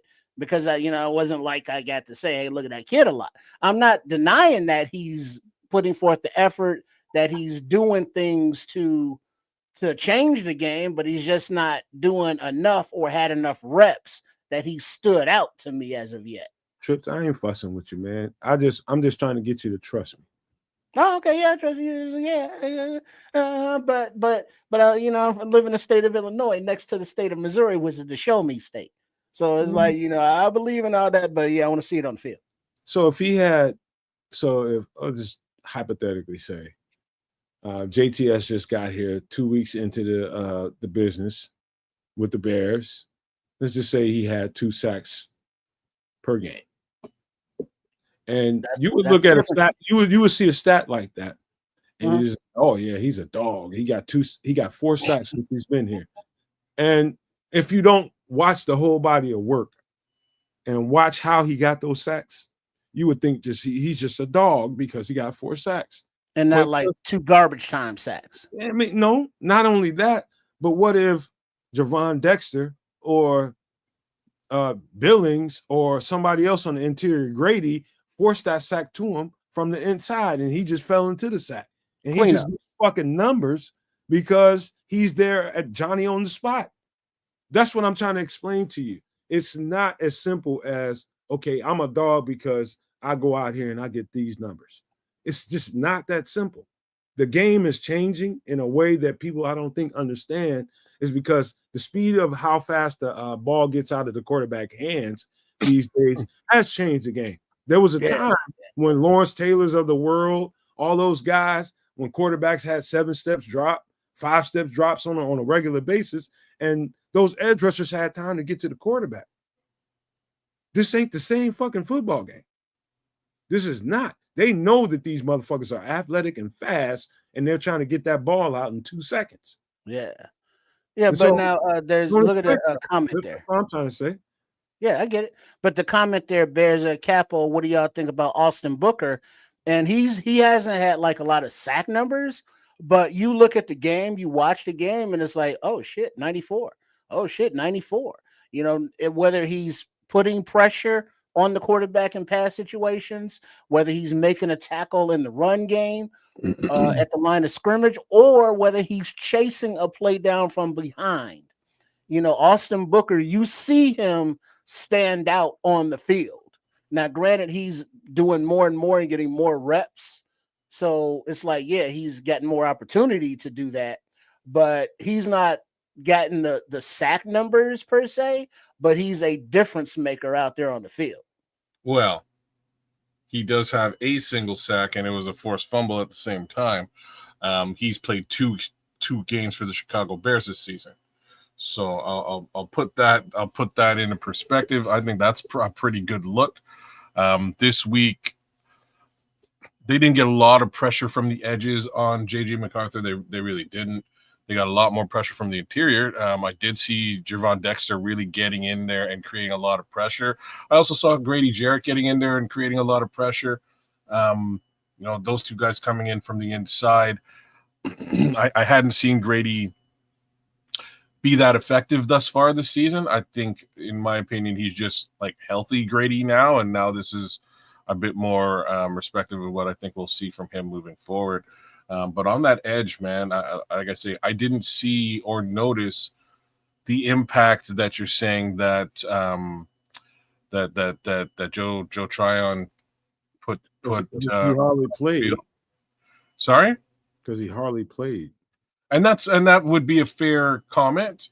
So I was looking at the stats here. So he got about 35 snaps this week. Which is a relatively low amount of snaps and probably exactly what he should have got. Here's the thing. Tackles, he got about 6 tackles on the game, which is kind of a high amount for somebody with 35 snaps. That's a lot of tackles for 35 snaps, I have to say, and I'm going to compare it to Austin Booker, who at this point has 6 solo snaps, and he's played 2 games for the Chicago Bears. So these are interesting numbers to look at. Maybe you give the kid a couple more snaps, and you might see a little bit more from him. But at the same time, I really don't care to take a snap away from Austin Booker or Montez Sweat. So that's but you would prefer JTS snaps over like a Dom Rob. At this present time, well, I think is Dom Rob. I think Dom Rob's on IR. Am I right? Back. He's back. He's healthy. I hate this conversation, man. Then I do. Why? I gotta, so that we can get to some of this other content. I gotta round this off, man, because this is gonna take us a while. Because now it's about. I feel like it's about. Okay, I wanna prioritize this guy, and this is in everybody's mind. I think Austin Booker is the shit, and I do think he's gonna be the shit. And we're comparing him to JTS, who we just got, and it's an unfair comparison, man. It's an unfair comparison. We're talking about a coach, a couple of coaches that just got here and trying to evaluate talent as we're playing. We're playing the game and trying to evaluate talent. And so since these coaches have gotten here, everybody thinks Ryan Poles is, again, making all these decisions. Ryan Poles is making these decisions in conjunction with these coaches. So JTS is here because the coaches wanted him here. I'm not saying that they didn't try to go get other players. I've heard stories that they have tried to go and get other players, and this was their kind of rebound player, and they thought a lot of him. It's not that they didn't think a lot of JTS, because they do. They want to get him reps, but they want to give like your Dominique Robinsons of the world, and they want to make sure that Austin Booker gets his reps, and so that we can really evaluate what we have here and what we need to do moving forward. Y'all have to understand that this is going down that road. And so nobody on this coaching staff drafted Austin Booker. Number one. Nobody on this coaching staff drafted Dominique Robinson. So let's close it up there and just know that the infusion of these new coaches and the talent that they want to have on the roster, they're trying to weigh it out. They're trying to weigh it out. And I think Austin Booker is going to be on this team. I don't think Dominique Robinson is going to be on this team, but his stock is going up. That makes sense to y'all? Okay. Yeah, I could see all of that. That's it? Yeah. All right. Let's get to some other shit, man. You know what? Bears Capo agrees with me. That's nice. That's very nice. But that's not the point. One more thing I want to say before we get out of here. I think we would be at a different level. And I think we would probably be at least be honest with you, we might have lost maybe 2 games, but I think one for sure. The Detroit game for sure, we'd have lost. But I want to say this because I cannot keep coming on this show and not saying it for the sake of everybody's feelings. I have to say this. Watching the All-22 tells me that Caleb Williams, once he really starts to dial, if he ever starts to dial it in downfield and on the deep shots, we shouldn't even struggle in games. We shouldn't even struggle in games. The game shouldn't even be close. Like that last game, watching that on tape just compelled me to say this right here. It's more of a struggle than it should be. We should have been on the necks of Green Bay. I mean, on Minnesota. We should have been on their necks. There's 3 or 4 plays, and probably 3 or 4 plays for sure, but another 3 or 4 dump downs or check downs that he should have taken that could have been 20-yard gains, 15, 20-yard gains that he didn't. If Caleb Williams dials it in on the deep ball, we're a completely different team. That's the only thing missing from this, the repertoire that we have is his deep ball. If he dials it in on the deep ball, I mean, dog, this is to the moon. But he seemingly does not have the touch to do that. And that's just what I'm seeing on tape. Yeah. I thought we were leaving the Bears conversation and you went here. Let's make it quick now. Let's make it quick. Now he's speeding me up. Now you open a can of worms and you quickly want me to shut it. I don't know how I quickly shut it, but I will try. Regular versus Nightcrawler. You know what I'm saying? let me give it a shot. Yeah. The young man has like when I see him do the Dak dance is when I'll know. That's all I'm waiting for. Real talk. That's all I'm waiting for. He does have a little bit of issues with touch. He does throw a pretty fat, he throws a fastball. But when he does the Dak dance, I will know. And I saw evidence of it on one passing play during a rollout this past Sunday. I'm waiting to see this. I'm waiting to see him lock in on it and be like, that's the problem with my game. I need to repeat this motion. And the motion is stop, get your feet set, gun the ball with your body, not your arm. There will be times where he's got to live by the arm talent that he has. Most of the time, he just needs to set his feet. That's all. I'll also say the most unfortunate part of this comment, and that is that I don't expect that to happen until we see him maybe game 4 next season. I'm not even going to accept that. I got to stop you right there. It's about. I think he needs an offseason to lock in. I'm not giving him that.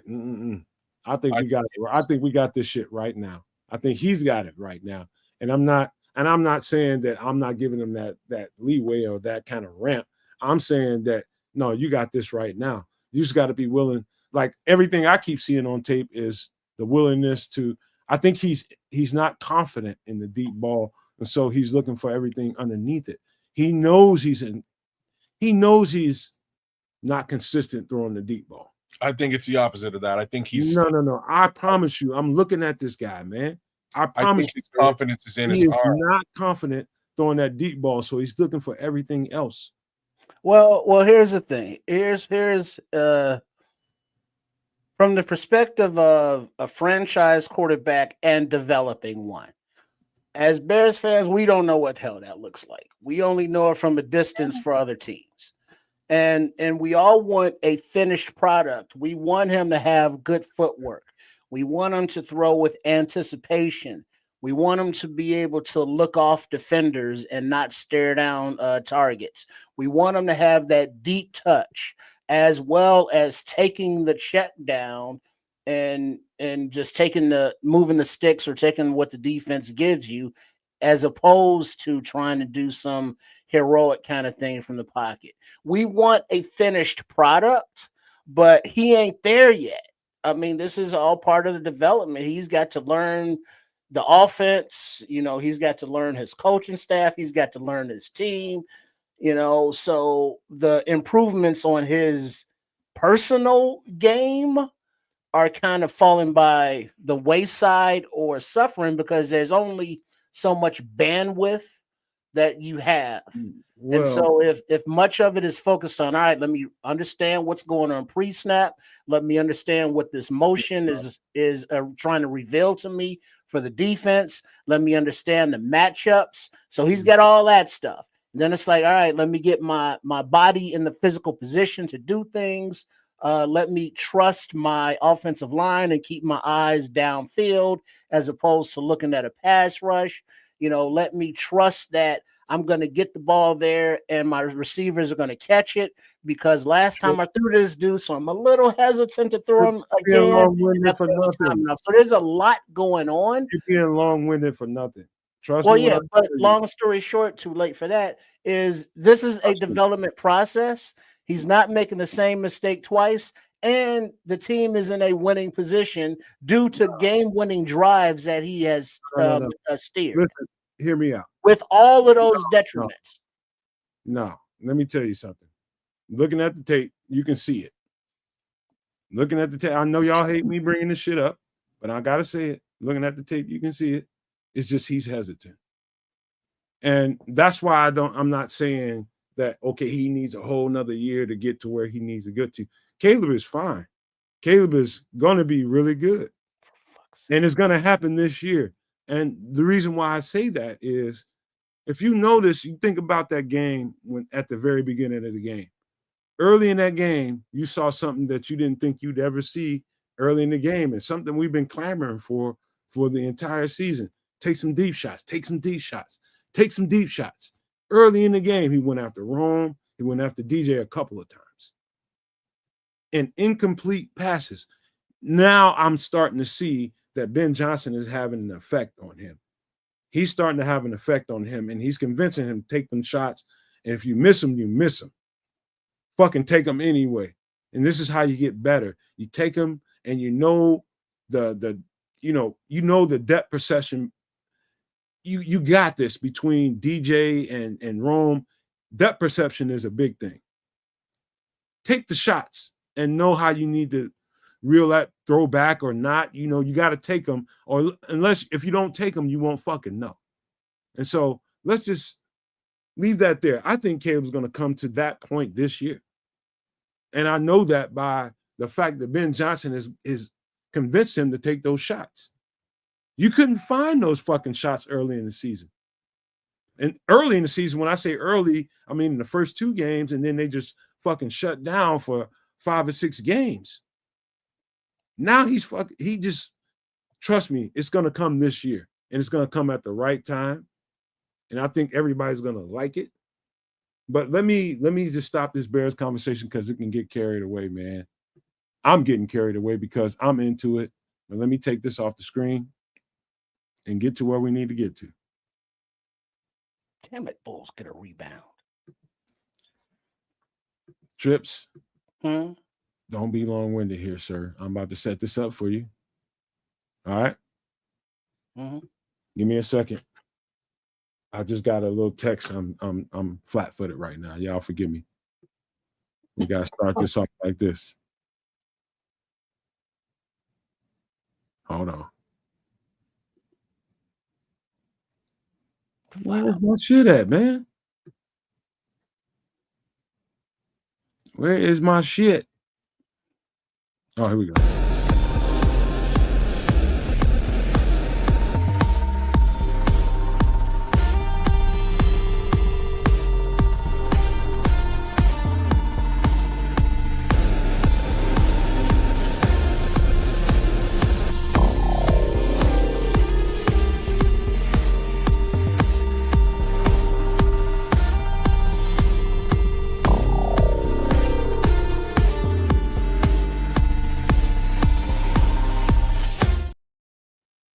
Before you get started, let me just say this. We keep saying this all the time. There's no securities. There's no fucking guarantees in this world. And what we're doing on this show in this particular segment is to show people ways to continue your life, continue just progression in life. And these are ways to do it. This is a very inexpensive way to create a greenhouse in your property or somewhere near your property, somewhere where you can have some kind of green consistency here. So let me just not talk here and just let Trip describe what he sees here. All right, let's see on the screen here. DIY, do it yourself, damn it. Greenhouse. And it's a I don't know measurements, I'm not good at geography, but it's a, rectangular shape not flower bed, but growing beds for whatever crops that you grow. Now, as far as that goes, if you don't have in-ground soil, you can use those plastic tubs. Drill some drainage out of the bottom of them and put your soil and your seeds in there. You can use IBC tanks or whatever container you use that's not in ground. But as far as the frame and the exterior, well, this is about $200 worth of equipment, probably less. You're talking about some. Go ahead. And then you got your PVC piping, which you can put together and piece together like an erector set. Remember those from back in the day? And so you can frame out the entire greenhouse with the PVC piping, and then you can also drill holes in the piping and set it up for your irrigation system for all of your crops, whatever it is you're growing. And then I can't really see it in this picture, but there may not be, but you can also set it up with solar panels someplace and have grow lights on the interior to have an interior greenhouse. And then you cover this actual greenhouse here, this hoop house here, with like one of those industrial tents or something that will, block it from eyes, let's say. Trips, notice the right side bottom of this, where there Right seems to side be some bottom. chicken wire right down there for some ventilation. Oh yeah, you gotta have ventilation because that plastic doesn't breathe, obviously. So it's gonna be like a greenhouse in the greenhouse, literally. So there's not gonna be much circulating air. So you're gonna have to have some kind of ventilation. And that the chicken wire, the fencing will keep out your predators, your predators, but not your insects. But it protects your crops from anything that wants to nibble on them. And you can see on the outside, the PVC piping is used as the frame there. And then inside you got the hose, which you can hook up to your IBC tanks with your aquaponics if you got fish or whatever your water source is, and keep them watered and fresh. Big flow with that greenhouse. That's pine. Oh, big flaw with that greenhouse. That the wood that Patrick Higgins is talking about with this comment in this picture of this greenhouse, the wood for the framing is made out of pine, and that's not very conducive to moisture. So it's going to rot out. It's going to fall apart faster than it would be, which you actually want to do if you don't have wood. If you want to DIY this yourself, instead of wood, you can actually use the PVC piping as the frame. Well, let me speak to this. I don't know what wood that is, but if Patrick can see that, cedar or treated. Yeah, I don't know what kind of wood this is, but in a situation where you have to have it and you need to make something work, listen, this is not a long-term solution for anybody that needs to, if you're in a situation where this is a one-season growth. Yeah, if you're in a situation where the power grid is down and you need to make some vegetables and the grocery store is not available to you, and you need to get some greens going on, this is a perfect. We can feed ourselves for now, but long term, this is not the way to go. This is definitely not the way to go because one growth. Depending on how tight this situation is, I'm talking about the plastic surrounding the PVC that's arching this thing. Depending on how tight it is and what you have to do to buckle that plastic at the bottom of the frame of the wood, it's only going to last for so long. It's going to tear eventually, and it's going to give you a problem. And so if you got this kind of material around, or if you can get your hands on this kind of material and you need to make it happen for now, this is great.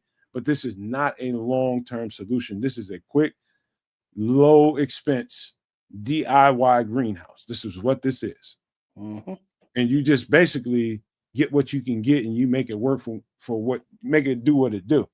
And that's what this greenhouse is. So for the people, nobody's money is gonna fucking matter at this point. Now it's just about, can you take care of yourself and your family? Mm. Any thoughts, kids? You've been quiet. The reason I'm quiet is because, like, this is awesome and all that, but I need it inside because of the winter, man. It's just where I'm at. I'm at that. If I want something like this to last me all season, I think Tripp kind of gave it a little bit of that treatment in what he was saying with the solar panels, etc. I might want to go down that road, but I like what you've done here. Like, this is a cool little temporary setup, you know, relatively inexpensive. If I had the extra land, I would do something like this myself.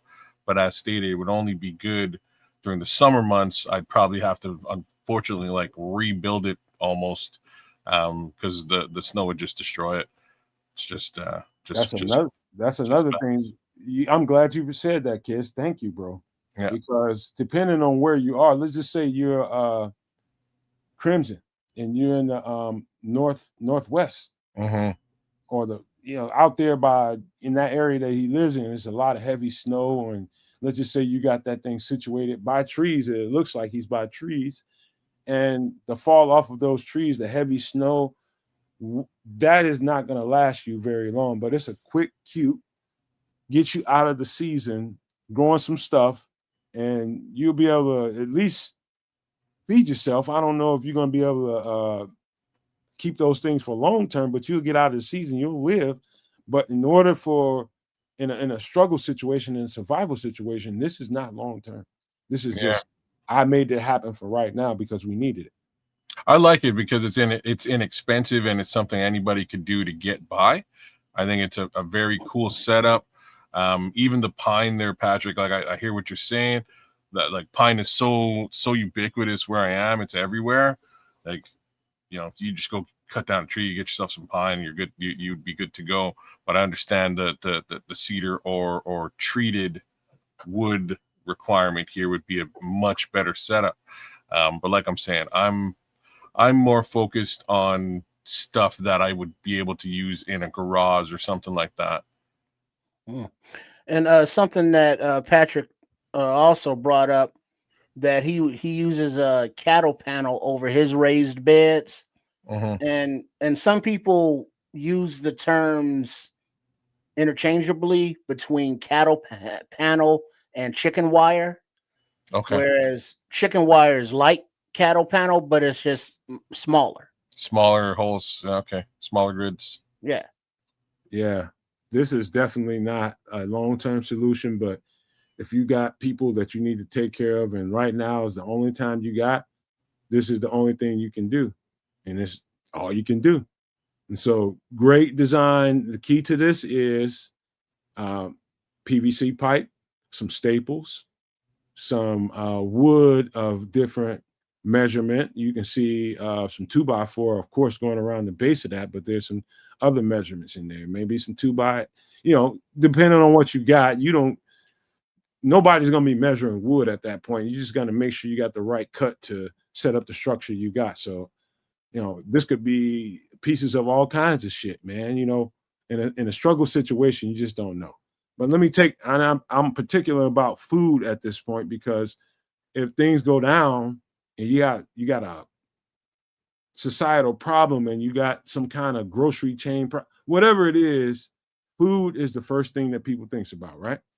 Let's go to the next thing. And that is this. Give me a second. I felt the Bulls give up that lead. This is Trips. What do you see here? Yeah, a DIY smokehouse. Hot tub. Well, that's way too hot in the hot tub. Make it sweat. Because that's gonna sweat till you delicious. at 225 degrees for about 12, 18 hours, depending on what kind of meat you are, kids. And look at you, all tender and juicy. Because right there you got just the wood treated panels up top to retain the heat and the smoke, and then your cinder block base, where inside you have your fire, whether it be charcoal or your wood, because you can see in the picture there, that's the firebox right there. To the left, the little bitty garbage can looking thing, Oh, okay, I got and you. then you got the heat going into the chimney into the smokehouse. So not a sauna. Well, no, kind of, Okay. almost, but not quite. But then, yeah, and then you got your shovel right there, so you can shovel around the ash and put in more charcoal. And you see the wood over there to your right, down there in the base of the picture, and that's a nice smokehouse. And talking about venison jerky or deer, Bambi, that meat, that's venison, kids. That's Can deer. I jump in here? I've had it. Say what now? Y'all mind if I jump in? Okay. The key to a smokehouse is, in a survival situation. That's what we're talking about, right? The key to a smokehouse is, number one, the first thing you want to do is make sure you got the right kind of base to it, or the right kind of foundation. You see the cinder block strips just got through talking about. Make sure that thing is set up the right way. And that's not the only way to do it. This is just the smartest way to do it. Make sure you have a proper structure on the bottom of it. That way, if you have to do anything to the top of it, you can replace that. You don't have to fuck with that bottom part. You'll always have that as your base, and you can restructure the top. The second thing is to make sure you have something with a pitch on it. Why is that important, kids? I have no idea. A pitch on the ceiling, on the roof. I don't know what you mean by a pitch. There's not a flat roof. It's sitting on an angle so that everything that touches it rolls downward. Oh, so nothing sits on it. So like if it's snow or something to that effect, it'll roll off. Rain will roll off. I get you. Airflow is very important too. You probably can't see it, but there's a little. I can see a chimney stack at the top there. That's where the smoke is coming out. Airflow. You're absolutely right, Patrick. Well, the way the airflow circulates is, you see the chimney from the heat box coming in at a 9-3 angle. So that means that smoke in there from the wood is going along the bottom of that the smoker and circulating inside, and then it's coming out above that pig's head on the very top left. You see the billowing smoke, that's the exit. So by the time the smoke gets there, it's circulated throughout that entire inside structure. And this is more of a permanent thing. As you can see, it's there by the house. But if you're doing one in the woods, it would be smaller, but you would still have your brick, cinder block, rock kind of base. But then for the top, you have your wood, and then you use mortar that you make with water and sand, and you stuff it between to keep the smoke in, and you customize it to your environment that you have. But you mentioned the aforementioned jerky, because you jerkify some meats or some fishes, they last a lot longer. So it's a good thing for, well, not immediate food, because smoking takes longer to do, but you will extend the life of your food or preserve it longer naturally with this of your meats and fishes. If you look over to your right, you'll see he set it up another little porch over to the right of that pitch as a little carrier center for his wood. So he didn't have to. He hacked his wood up and made sure he had a nice little bundle. You can see there, barely over there on the right-hand corner, down by Doomsday Survival. You can see he made a little porch. This is a little bit extra when it comes. You see the top though over the porch too, right, Nomad? Yeah, because that keeps it out of the rain, keeps the wood protected. Yeah, If there's snow on top of there, the pitch is over that. Keeping dry wood. Keeping dry wood. That's tactical right there. That's a tactic. Making sure that you're intentional about what you need to do to take care of yourself. You need dry wood. You need fucking dry wood. So you make a porch, you make a shelter for that wood to stay dry. And so that's very intentional. Let me show you something else here. Then there's a thermometer there on the door because you want to keep it slow and low temperature. There's what the inside of a smokehouse should look like, for some people. This is she's showing you the method of rack and stack. I think that's what they call it, rack and stack. So you're gonna have to get you some or manufacture you some meat hooks. And this is something she did with racks of ribs, but you're talking about in the you can do some deer pieces, maybe some raccoons, some damn squirrels, and some rabbits and shit with that thing. But you want to put some big pieces of meat on there. You want some fucking ham shanks and some deer shanks and all that kind of shit. And so there's another method to do it, but this is your basic interior of your smokehouse, man. You piping smoke in from the bottom, and you want to put as much meat on there as you can to smoke it out and preserve that meat. But this is what it should look like on the inside. Yeah, as you can see there, nice farm girl showing off her delectable dark sausages that she loves. The bigger the better, it seems. Right on, farm girl. Boy. But the meat that's hanging there on the individual hooks, that's the way Lem's and Leon's barbecue in Chicago, that's the way they do their meats. So they hook it and they're all hanging within their smoker, so they're not laying down flat or on stacks of shelves or anything. So they each get the same amount of smoke in between them, and it can flow between the racks. They're not laying on anything, so you don't have to worry about them blocking others. So you can get more meat per square inch, let's say, in that space. And then you can see there on the bottom, the door within the brick fireplace there. That's where you put the wood and the charcoal. And then that pitch is there also. You see the smoke escaping in the top right. And it's a beautiful setup that you would have a more permanent location, obviously, because of the intricacies of it. But then you see the door there and how it's made, and it's so dark on that interior part of the door because that's the side that's facing the heat. So all the wood has been treated, and this is a good setup and design for a long-term location. Yeah, this is definitely a long-term location where you're stationary in a place. Vucci. This ain't, very, very rarely in society will somebody be this comfortable in a survival situation where they can be this fucking extravagant with a survival situation. This is all for TV. But this gives you an idea on how to manage the situation the best you can and make sure that everybody's taken care of. This is the way you get longevity out of your meats. That's the point here. How do you get the most longevity out of the meats that you take down and you're able to curate? That's it.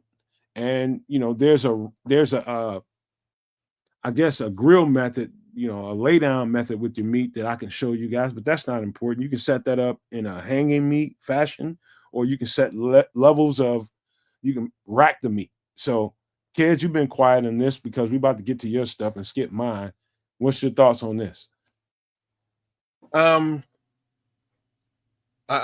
don't really have any thoughts on this. This is actually a really cool idea. I initially thought that you would actually sort of lay the meat down as opposed to hang it. That's the racking method. Okay, all right, cool. So you could do either and or. That would be really interesting. That's my thoughts about it, man. I like smoked meat, so I mean, getting a little hungry. Don't say nothing, Trips. I know that's going to lead you to a thought. Pause. Your raggedy ass mind. All right. That's it. That's it for more mustard on the phone. And we're going fast now because we spent too much time fucking around with bears and all that. We got to get to kids' conversation, and it makes me want to do this. Let's go Bulls. Yeah.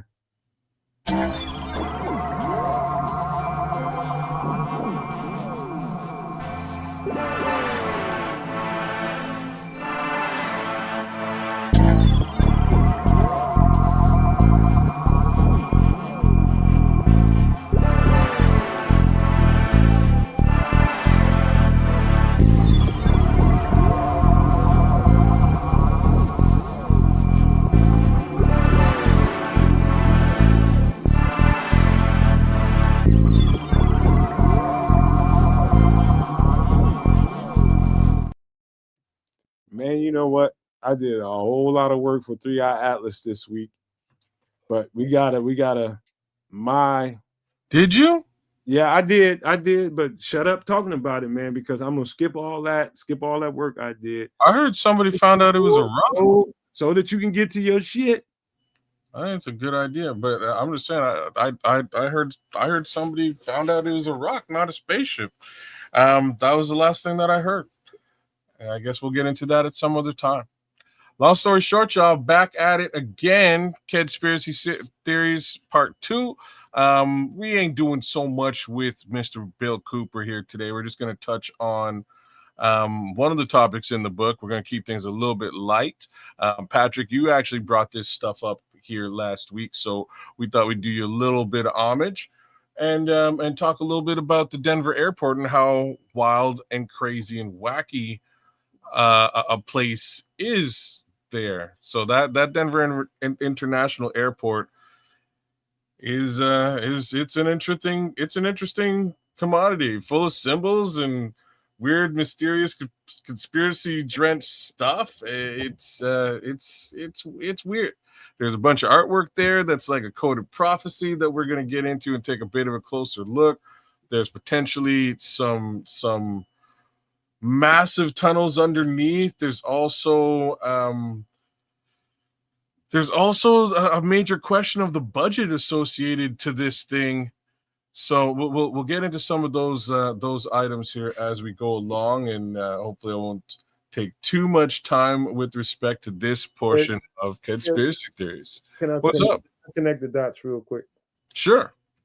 So in this book, Behold the Pale Horse, published in 1991, there was a certain section of this book that was speaking to the Denver, I think it's the Denver International Airport, and in that part of the book, there's a lot of folklore that came along afterwards. Some of the things that people found out. There's a lot of conspiracy theorists out there, and I'm not calling anybody out here one of them, but I happen to find this part of the book very, very interesting because after doing the back work on the research that William Cooper did, finding the information out on my own and seeing what he saw, which is what Kez is about to talk to, it leads you into a whole other conversation and a whole other segment of, man, this it's deep. And I just wanted to set it up that way. That's how the William Cooper connects to the Denver airport. It's a nice little portion of the book that he wrote that has it's a very detailed section of the book. So it's more in relation to, again, underground hidden bunkers, his thoughts on aliens. And when I say his thoughts, it's more his experience gaining alien or access to what might be the existence of aliens through his job within the government. There's other portions to this being Mount Weather and the potential for Mount Weather being a massive underground city. And, part of what he was postulating was, how do you get there? Is it just there standalone on its own? How would somebody actually get into Mount Weather? And that's really where the Denver airport piece comes to. What he speculated was that there's more or less a tunnel between what he believed is Mount Weather and the Denver airport, and more or less there's a full-on tunnel there, as well as bunker there for doomsday case scenario, right? So where do you go when planes crash into buildings? Well, you might wind up in Mount Weather. You might wind up underneath the Denver airport. Chris Spade says he loves the Denver airport. People do. Other people run in fear because it's somewhat frightening, or at least some of the pictures there are, among other things. So this thing was originally, like, the project was originally greenlighted and budgeted for 1989. That's when this was looked at. The original budget was $1.7 billion to put this thing into place. The actual cost and time frame, it took them up until 1995 to get this airport built. Took them a good chunk of time. The other side of this is the actual cost at opening was $4.8 billion. So somehow they blew the budget more than tripled the budget between concept and delivery, which is like wow. So $3.1 million different at the end of the day. Very huge delta. I don't know. I don't know how they could be that far off in estimating from a budgetary. Come on, kids. We're talking about the government. Yeah, I guess. Yeah. And again, all the more reason to bury funds and launder money. I mean, there's multiple ways, because there's the waste, fraud, and abuse aspect where it's like, hey, I got access to a government contract and funds. I'm gonna fund a little bit this way. Then there's the, hey, we designed this thing this way, and we spent all this money. We got this far into construction and realized, oh, we fucked up. This won't work this way, so we got to scrap all of that and start over from this. That costs money. And then are they just paying $800 for a hammer? All the overpriced things, because it's the government. People are going to be like, hey, I can make more money with these government contracts. So there's multiple ways that it can go over budget, but it's not surprising, which we hear about mountain bunkers and NORAD and Air Force facilities all the time, whether it be in Denver, whether it be under the Walmart base someplace in Arkansas, Missouri, Oklahoma, Kansas area. There's places, Area 51's an underground thing. There's places within the United States of America that the government has set up for its own purposes. It's using our tax dollars for it, and some of these places may never get used, may only get used by the powerful, and may just be huge wastes of money. But anybody who denies that they're not really in existence isn't paying attention, because these places do exist, and we know that now. To whereas back in the Cooper days, it was more a conspiracy theory. But we know these places are here now.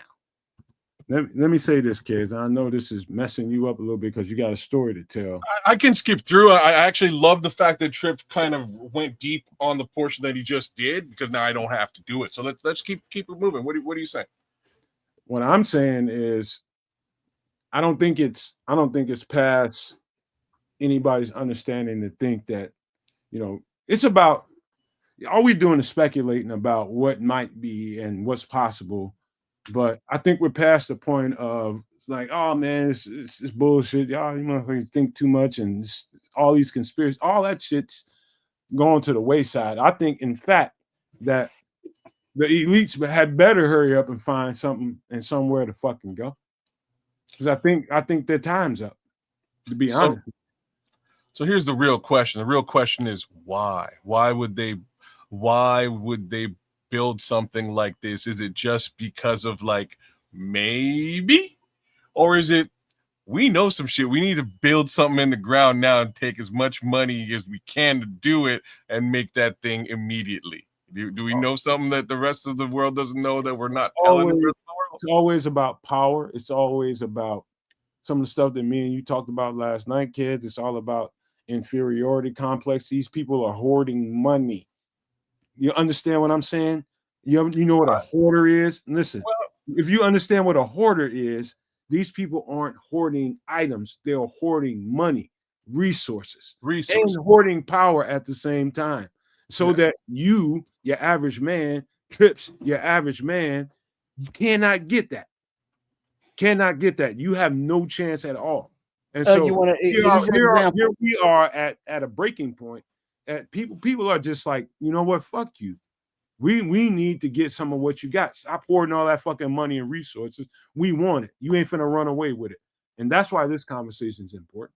Well, hold on. Let me ask you a question, kids. You're in Canada. No matter where you're at, all the Nomaniacs, wherever you're at, Right now, if you're thirsty, where are you going to drink? Unless you pay somebody for their bottled water product. Not bottled water, but water is a natural resource. But as a human being who needs to hydrate every day, the body needs a certain amount of water. If you go through your city pipes, you have to worry about lead poisoning and any other bacteria and contaminants within that water system.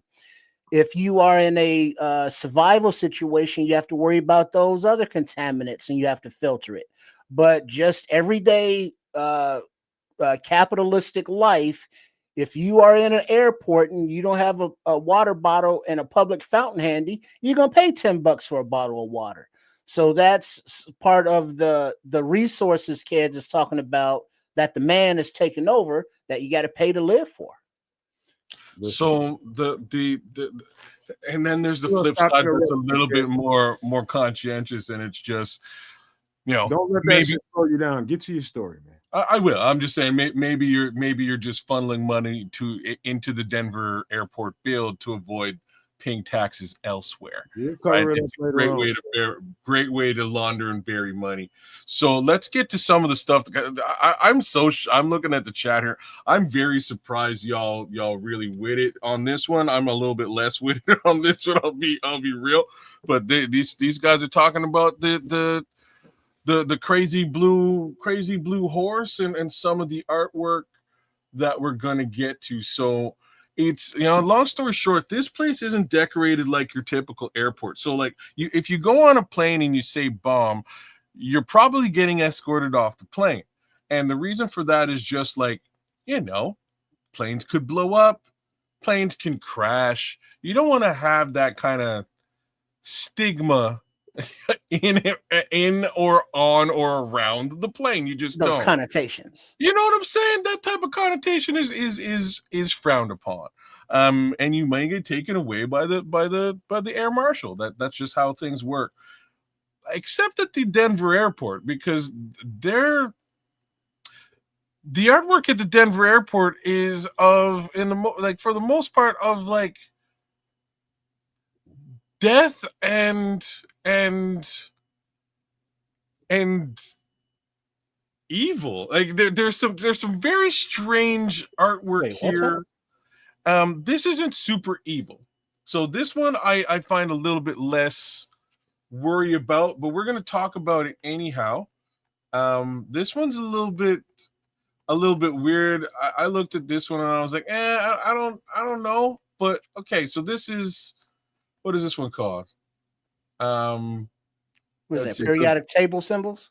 Yes. So one would think when they look at this right away that this would be, this is a cart with gold in it, potentially, maybe some sort of material. And you would think that this is somehow connected to the gold rush in Colorado, right? Like, okay, Colorado, you think maybe Yosemite Sam, the gold rush and carts and gold, right? Like that's what you would think.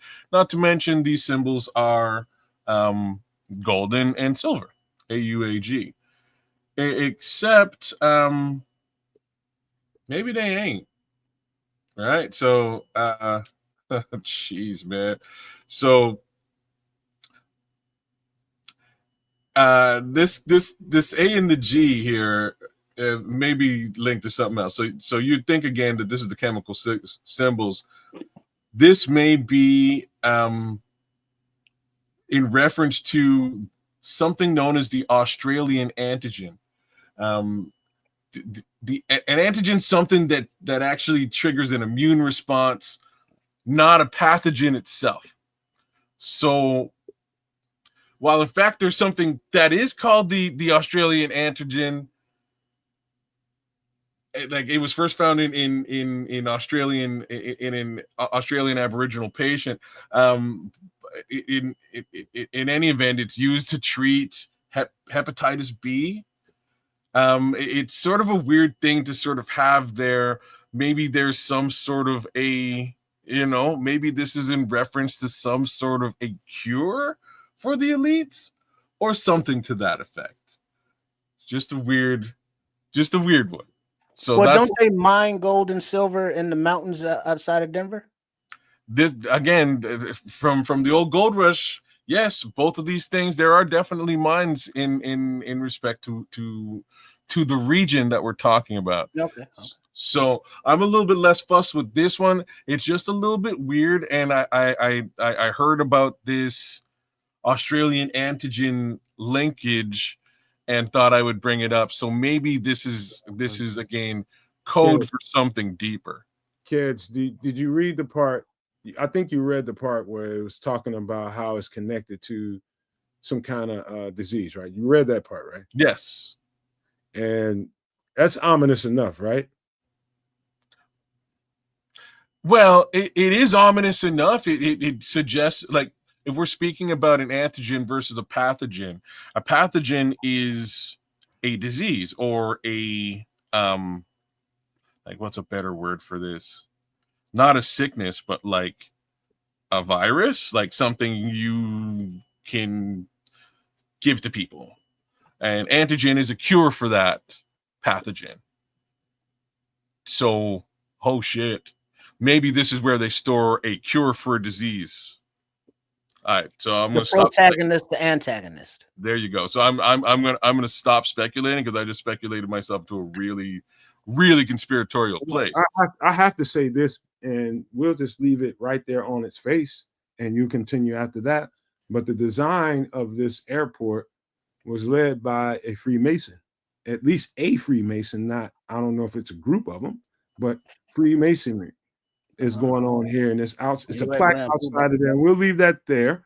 But the next thing that people want to talk about is something outside. This is before you go ahead, kids, with the rest of this. I want to make sure people saw that, and thank you to the person that said this is something that's outside the airport. The hell are we looking at? We are looking at the Blue Stallion, bro. So okay, I see it now. So this is Blucifer. All right, so that's what they call it. A guy named Luis Jimenez was the artist who created it. See, he built this weird 32-foot tall demonic, horse, this stallion with blood red fiery eyes, and that's kind of what he did. So basically, there's a story of him investigating a noise. Like, he's sleeping at night, him and his wife, and he hears some sort of noise. So he gets up, and he's frightened by a pair of glowing red eyes in his living room.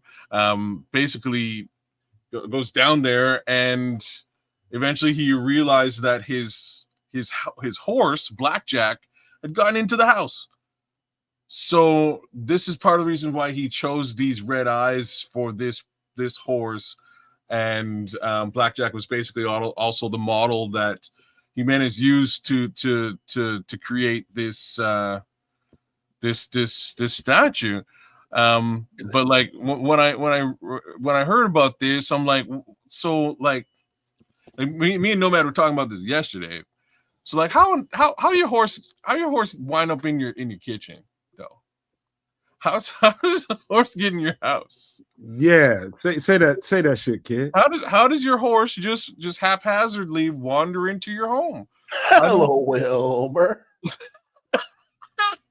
Do they understand what you just said? Same thing yesterday, right? Like, he was like, unless it's Mr. Ed, right? Like that was exactly what Nomad said yesterday. So I'm not so sure. I don't even understand how a horse just randomly meanders his way into your home in order to stare at you and snort, and now, for you to lead him out. First of all, to my understanding, leveraging a doorknob is going to be some sort of a bit of, doesn't have the opposable thumbs or finger. A bit of a point of contention. Because now I saw this statue, real time. I just thought it was some kind of ode to the Broncos.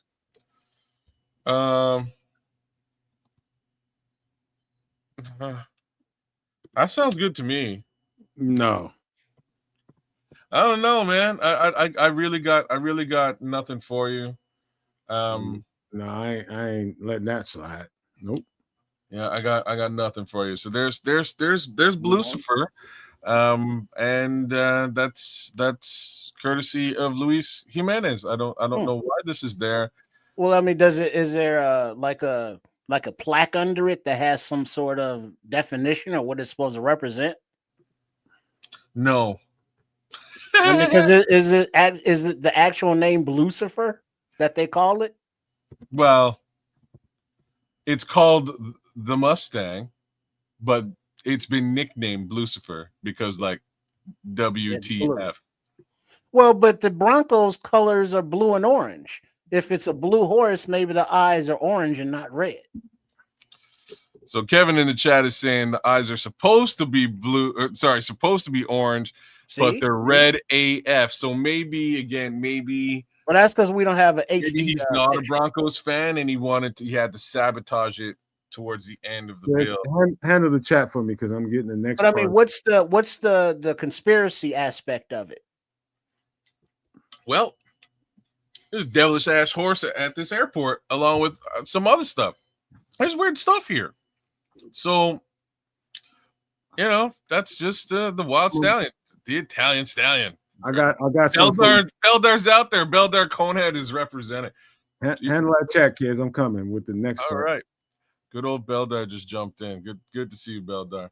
But yeah, so wild stuff out there in Denver. I don't know really what the purpose is of all of that. I couldn't tell you. But again, like I say, wild stuff. I'm not sure so there's no like running theme of like the Denver airport is doing XYZ. Kids, I mean, Trips, you trying to come with logic here? I got some. No, I'm asking. It's like, what's the tie-in theory? I'm just trying to. I'm gonna see what you come up with this. Why is this motherfucker? Or is there one? Why tell me why this shit is here? And I'm loading it up right now. Where are you going? Right, I'm going. Denver airport stuff or Denver stuff? Okay, I kind of did know. Anubis, the god of death, and where is this? So why would back to that like bomb thing? So why would you want to have Anubis, the god of death, representing at the Denver airport though? Yeah, because it's not Egyptian, and that's what Anubis is, right? Well, yes, he's definitely the Egyptian god of death. That is a but I mean, does usually airports will put a placard next to a statue to say who it's dedicated to or why? Is there any kind of like yes. So I will give you that. So this particular statue at the bottom says, you can't see it, it says Tutankhamun. All right, that's what it says. King Tut. On the front side, it actually says King Tut in short. The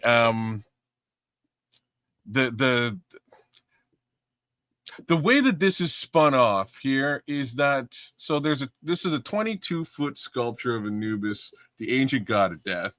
It was there. It was erected there in June 2010.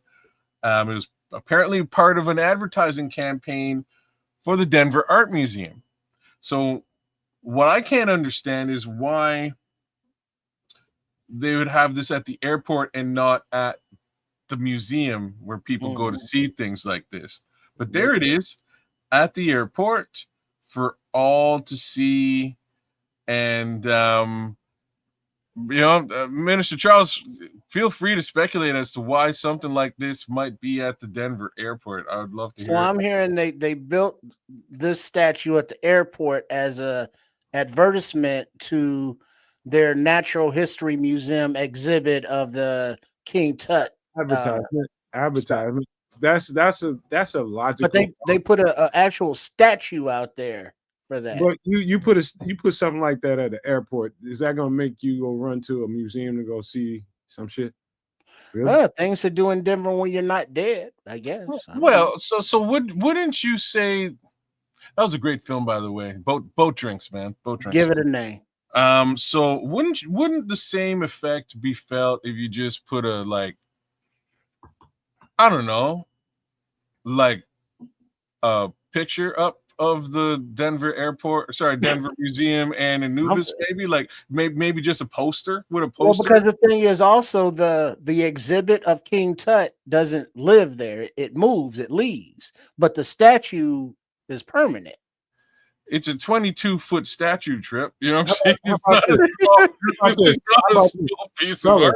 How about this, kids? Keep going with your story. I'm glad we kind of prelim this shit so we can kind of show you the weird around it so you can tell this story in sequence, and then we'll come back to this and fill in some color. How about that? Okay, cool. So where do you want to go next, man? We already did scene 1. Let's go to scene 2.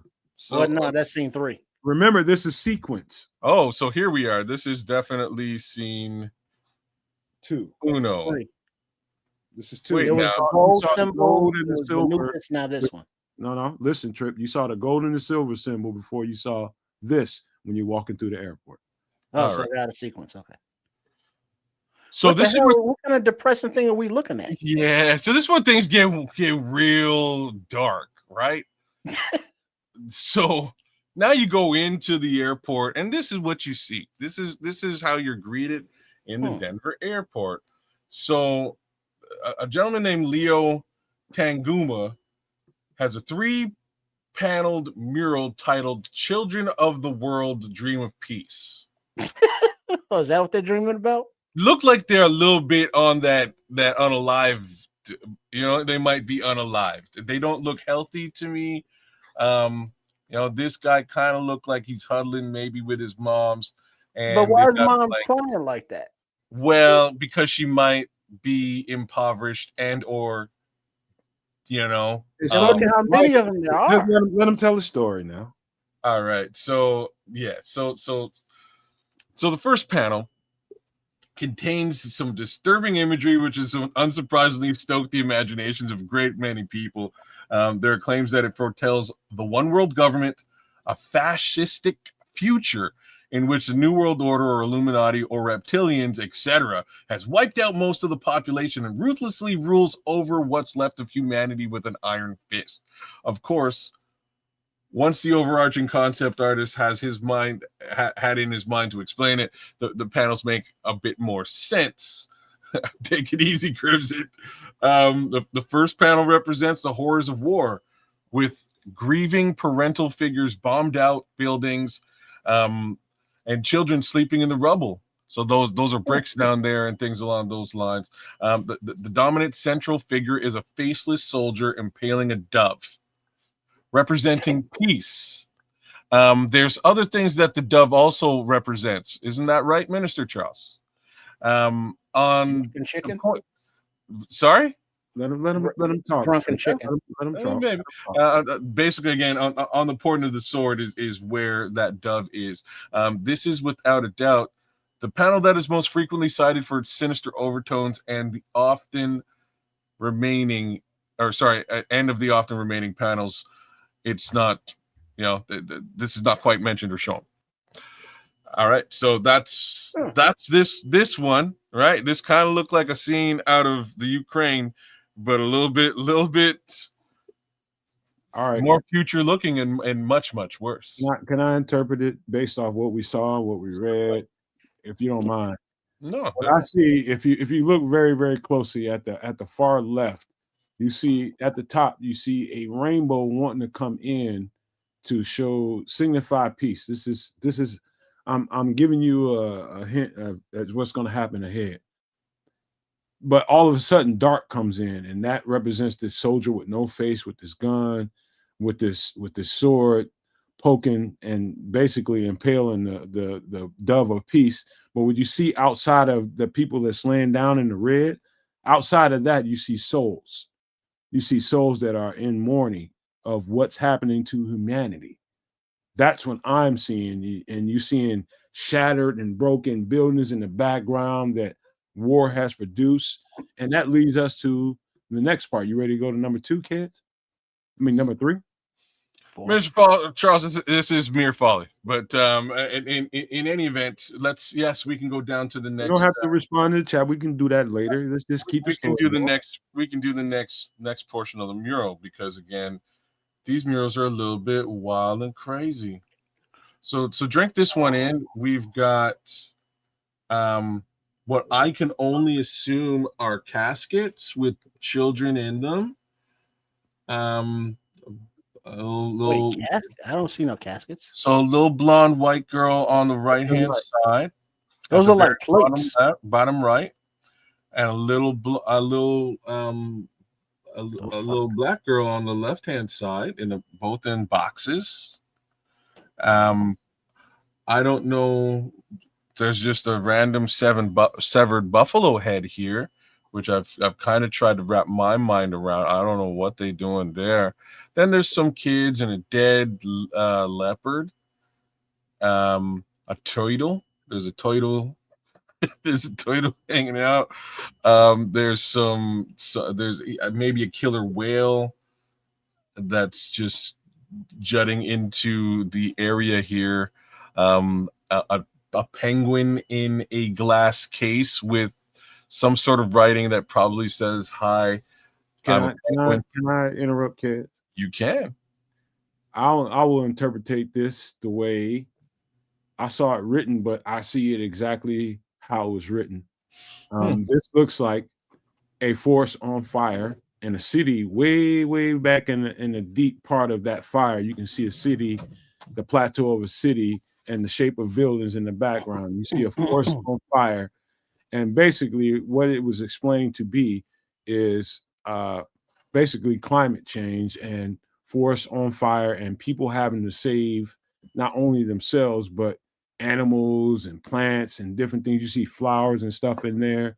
You see there's a lot. You see actually death and you see life at the same time, but they're trying to get away from climate change. And this is part 2 of the disaster that the man of war brought on society. And I think that's what they're trying to say in this picture. And you see people trying to cling on to life and love of life. And you see all kinds of different people. I think there's no mistaking in them showing the variation in ethnicities in this. I think that was intentional. Don't you, kids? Well, yes, because the intent is that all y'all gonna get it.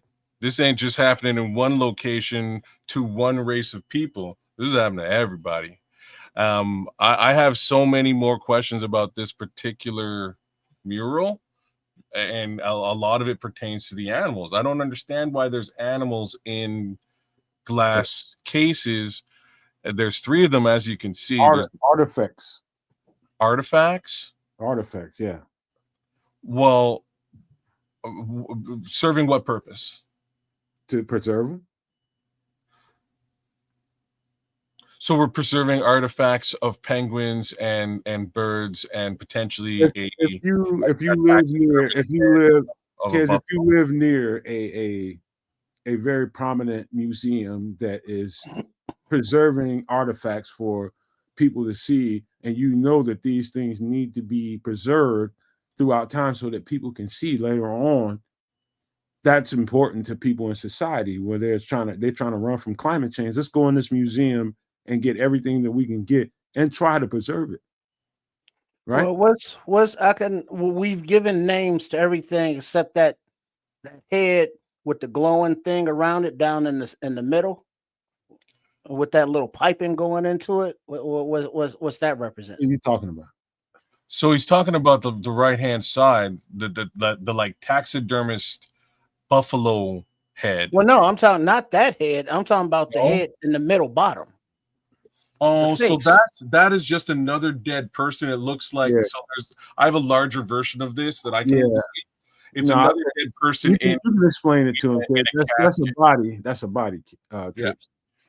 Oh, okay. I just can't see it. I just didn't know what that was. So we got 3 bodies at the top, maybe representing the roots.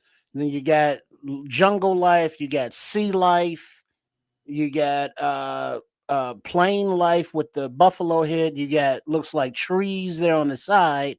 And then if that is a climate change kind of thing with the city in the back, I don't know. It could be that. Or it could just be like some dude, with a Bob Ross thing and a couple shrooms, or you know, it was just like, let me paint this up. Let's make it colorful, or it could mean this. Or are we going someplace because being that this is a panel in a series, it's like a clue. We're about to take you there. It's a clue. I mean, Right. if you're done here, if Piece to the you puzzle. got anything else to color in, go ahead. So I'm going to just give the actual legit description of it. Your take on it is very close to the actual description. So this panel it depicts impending disasters brought on by climate change. Dead animals dotted throughout the painting. On either side are bodies of a woman and a child lying in coffins, illustrating that human beings are not immune from the impact of changing ecosystem. Children of various ethnicities look on with expressions of shock, horror, and dismay, while behind them a forest burns. Noted, they completely ignore these animals and their purpose in this picture. So let's move on to mural number 3.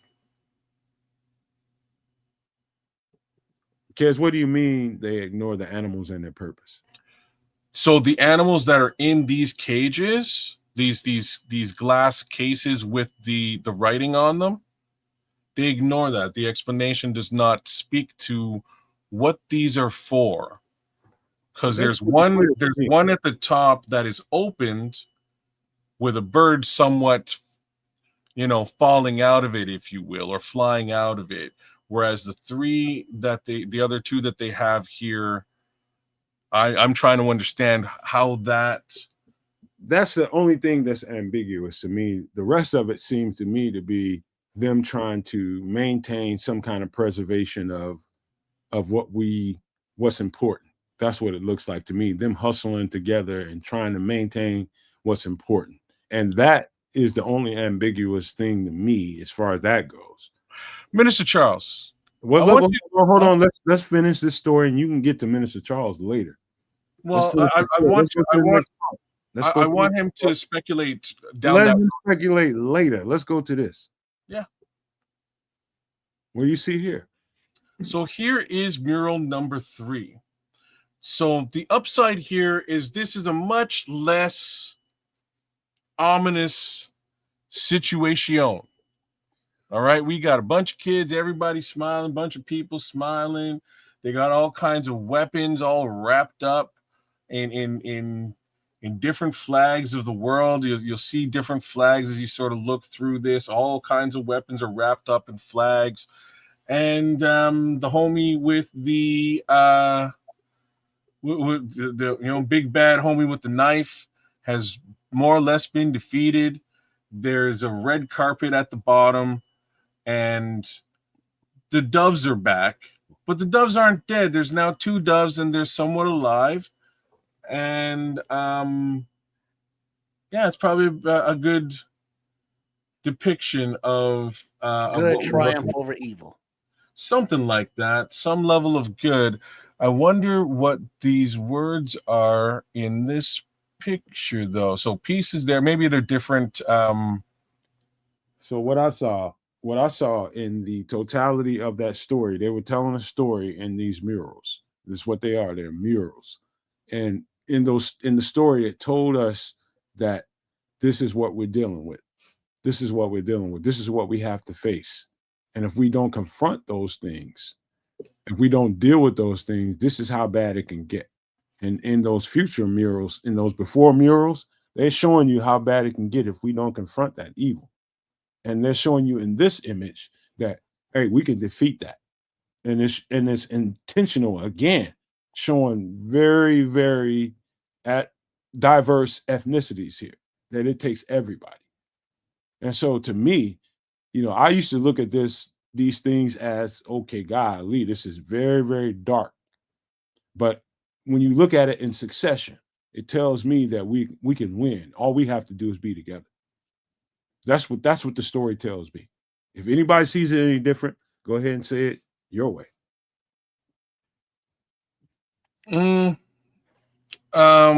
There's some level of positivity here. At the same time, to me, this shows much more of a one world government case scenario, hence the flags. But I'll tell you what the way that they put it. So all put together. actually no, I'll go with the final panel. So so this is hope and optimism for the future. In it, people of all races and nationalities are seen embracing each other, smiling happily, and singing. Weapons of war have been bundled into nationalistic flags, as I've noted, with children bearing them forward to be beaten into plowshares. So they're turning these weapons of war into usable things. The broken statue of the soldier is at the bottom there, buried and forgotten.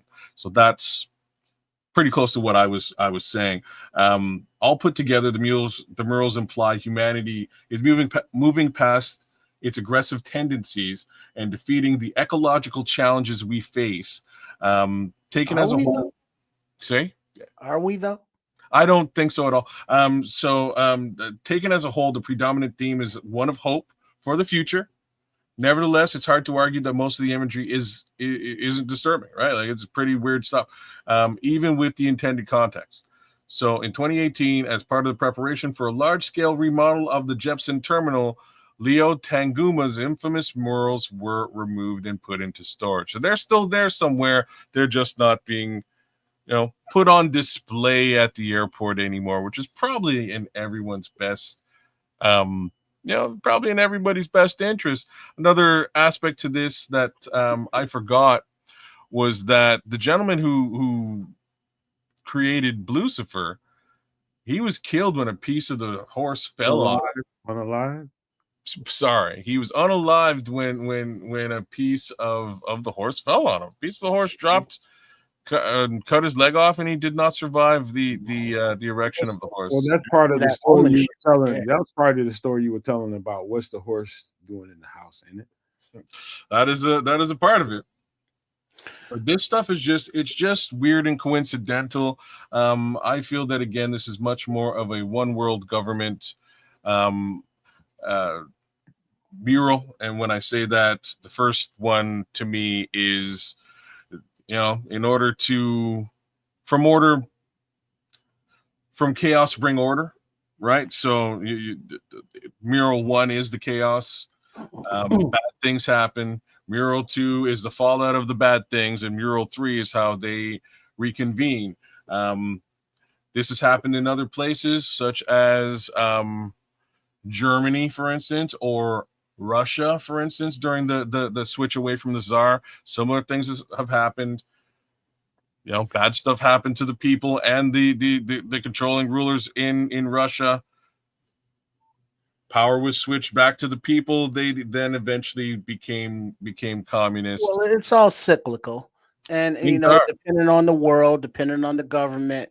But it looks like a mural. It's like, hey, this is history. This is the bad stuff. This is how we fought it, and this is the rainbows, sunshine, pot of gold at the end of it, where happy, shiny people sitting around singing "Kumbaya" and all that good shit.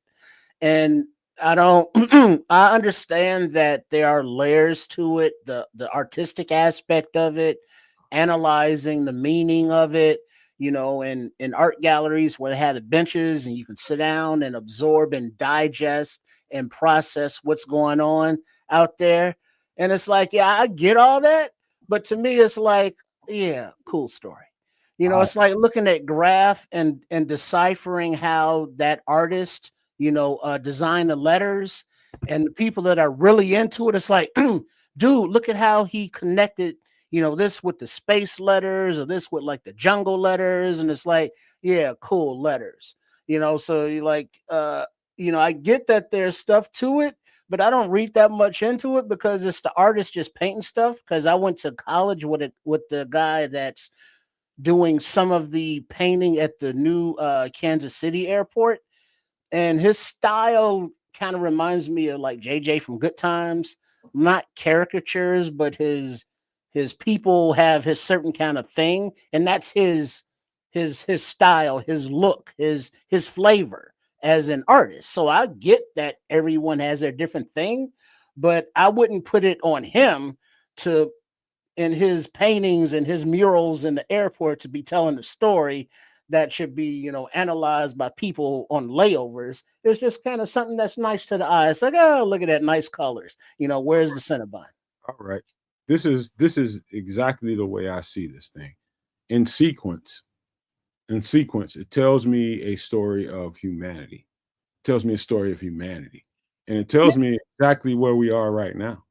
It tells me exactly. I mean, when I say exactly, dead ass, bullseye, on point, exactly where we are. We are in the midst of chaos. We are in the midst of evil, absolute evil. And we have an opportunity here to put a stamp on it, stomp that motherfucker out like they did on this image and topple it. And topple it. I don't, whoever's mind thinks whatever they think, and somebody else's interpretation of it might be different. But I'm telling you, the way I see this thing spiritually, and this is the way I'm wired, is this is exactly the way the world is going. And right now I'm seeing evil have its absolute apex right now. It's having its absolute apex. We're seeing the epitome of evil right now. And I'm not talking about a particular government, a particular political party. We keep all that shit to the side. I'm talking about humanity. And we are at a crossroads. And what I'm telling you is going to happen, and you can mark my words and hold me accountable for them. When we get beyond this, you're going to see exactly what you see on the screen. You're going to see exactly what you see on the screen. You're going to see people come together. And it's going to come together different ways. And I think, and I'm going to tell you this, and you can hold me to this. I think rhythmically, the vibration is elevated to a level that not only do the people that feel it really understand it, but the people beneath that vibration and that frequency, they can't relate to it. And so they will fall to the wayside like that man on the bottom of there with the gun. He's toppled over. So we're going to lose a bunch. We're going to lose a bunch of people that cannot vibrate with that rhythm. That goes right to the frequency I've been talking about forever on this channel. And I'm telling you right now, this is somebody's art, like Tripp said. This is somebody's interpretation of that art. Like, we all have our opinions on it, but this is mine. My opinion is we are exactly what this artwork says we are. We are at a breaking point, and that breaking point is going to come. And at the end of it, we're going to end up right here. And that's my take on it. But let me get this off the screen so we can get ready to close this show. Any last thoughts or any? Well, along those lines, hold on. You say that when you get your chance. Let's give some pleasantries out before we get up out of here. Because you were saying last thoughts, and before the pleasantries, I wanted to get the thoughts out about that. You can do that on your. And then we get to the pleasantries. Do that on your pleasantries. What? Go ahead. Give some pleasantries out. Okay. Yeah. Anyways, Conspiracy Theories episode 2. Very much appreciated all the comments and interaction with regards to all this. I don't look at any of this anywhere nearly as positive as Nomad does. I think this is all a very ominous situation. Again, from chaos bring order. In order to bring that order, you must create the chaos. I'm not with the chaos. Who's bringing the chaos? I'm still focused on panel 1, not the outcome, the happy outcome of panel 3. How do we get what's cracking in panel 1? Why is he stabbing the dove? Right. So that's where my headpiece is, not on that happy outcome. Because he's evil. Sorry? Because he's evil. The dove's evil? No. Why you said why is this thing impaling the dove? That's the best way to describe that. Because he's evil. If you're saying because he's evil, that's sort of where I'm at. So I'm not with panel 1. If it requires panel 1 to get to panel 3, how do we prevent panel 1? Well, you can't prevent it. I think that's kind of the point, because if you look throughout history, every generation has its panel 1, and it has its panel 2 and panel 3. And then the next generation has its panel 1, and so forth and so on. So we are in a panel 1 situation how many generations later? And Nomad can see the positive aspect to where we can fight through and get to panel 3, to whereas Kids is kind of like, damn, we still on panel 1. How do we avoid these panel 1s so we can stay at panel 3? So why I'm to the point where it's like, yeah, I see all of that, but we can't get from 1 to 3 without a fight, without preparing yourself mentally, physically, community. That nobody means said there wasn't eating going the to be right stuff. That means all of that stuff. Nobody So as said the there world wasn't going to comes be a together fight. in all these panels, All that was described in all of that. There's going to be a fight. There's going to be bad before it's good. Definitely. Well, yeah, but we're going to get to that. We're going to get to that last one for sure. Wait, what? What? We're going to get to that last shot for sure. We just got to. I thought that was the last shot with the dude at the bottom with the sword, right? With the rainbow at the top. No. Yeah. The rainbow. That's the last one. Oh yeah. That's what I was getting to. It's like, yeah, we're gonna get there, but we ain't there yet. Yeah, we ain't. That's present. Yeah, we're fighting it. So my simple point is that if there's a mural about all of this, this is going to be orchestrated. Somebody's going to put these 3 panels into action and coordinate that outcome. And that's my problem. It is the coordination of the outcome and the fight. Somebody tell me who profits, right? Somebody will be at the end of the day. Like if you look at that final panel,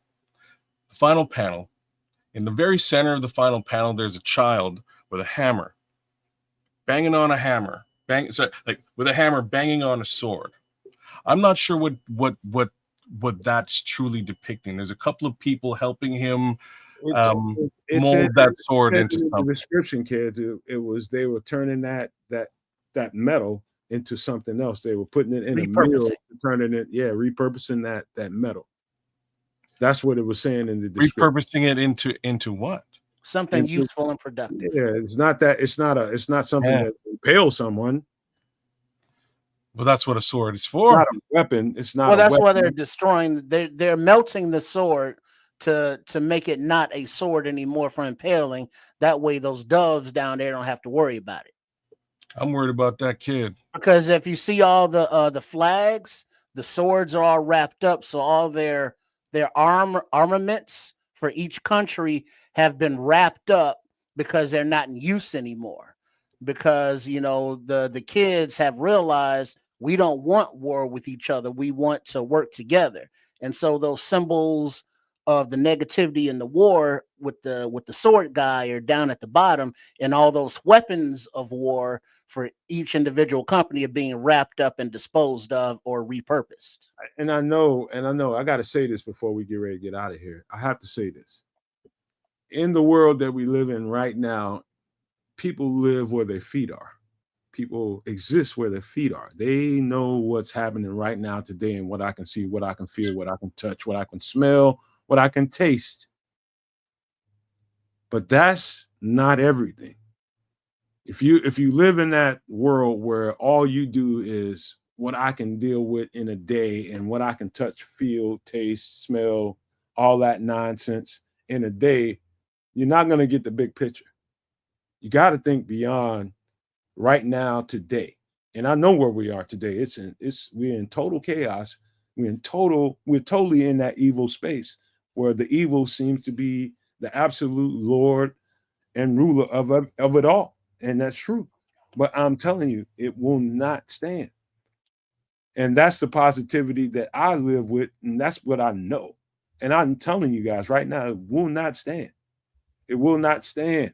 I'm telling you guys right now. And I know I'm just looking at you guys and I know y'all don't see it that way, but we got to end the show one way or the other. And I'll tell you what, we can continue this conversation a little bit later on.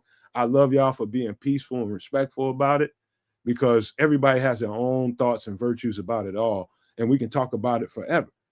But I just really respect y'all. And I'm talking about y'all in the comments too. Everybody that's watching the show, not only Trips and Kids, but I love y'all for being respectful about it. The best that y'all could be. And so thank y'all for that, man. But let's really give some pleasantries so we can get out of here. Again, big ups to all you guys for being in the chat and again and being interactive and enjoying this content that we brought for you. A little bit different stuff. Bear stuff will be bear stuff. We'll be here live and direct on Keds of Canuck as well as on Sports Chicago Style and the Nomad Network, doing calling the game this weekend. So be live and direct with us. I would like nothing more than to see Aaron Rodgers lose against Ben Johnson. Ben Johnson is the destroyer of narratives, and this is the final narrative that I believe requires destruction. So let's get to sorry. There is one more. We'll get to that in a couple of weeks. But that being said, shout out to the Scrolls. Big ups to Patrick Higgins for being here all night long. Shout out to the good minister, Charles Johnson. I want more of your interaction in the chat, sir, because there are interesting facets here that I think you have some insight on. Pete Jones, thanks for coming through. Beldar Conehead, thank you very much. Who else is out there?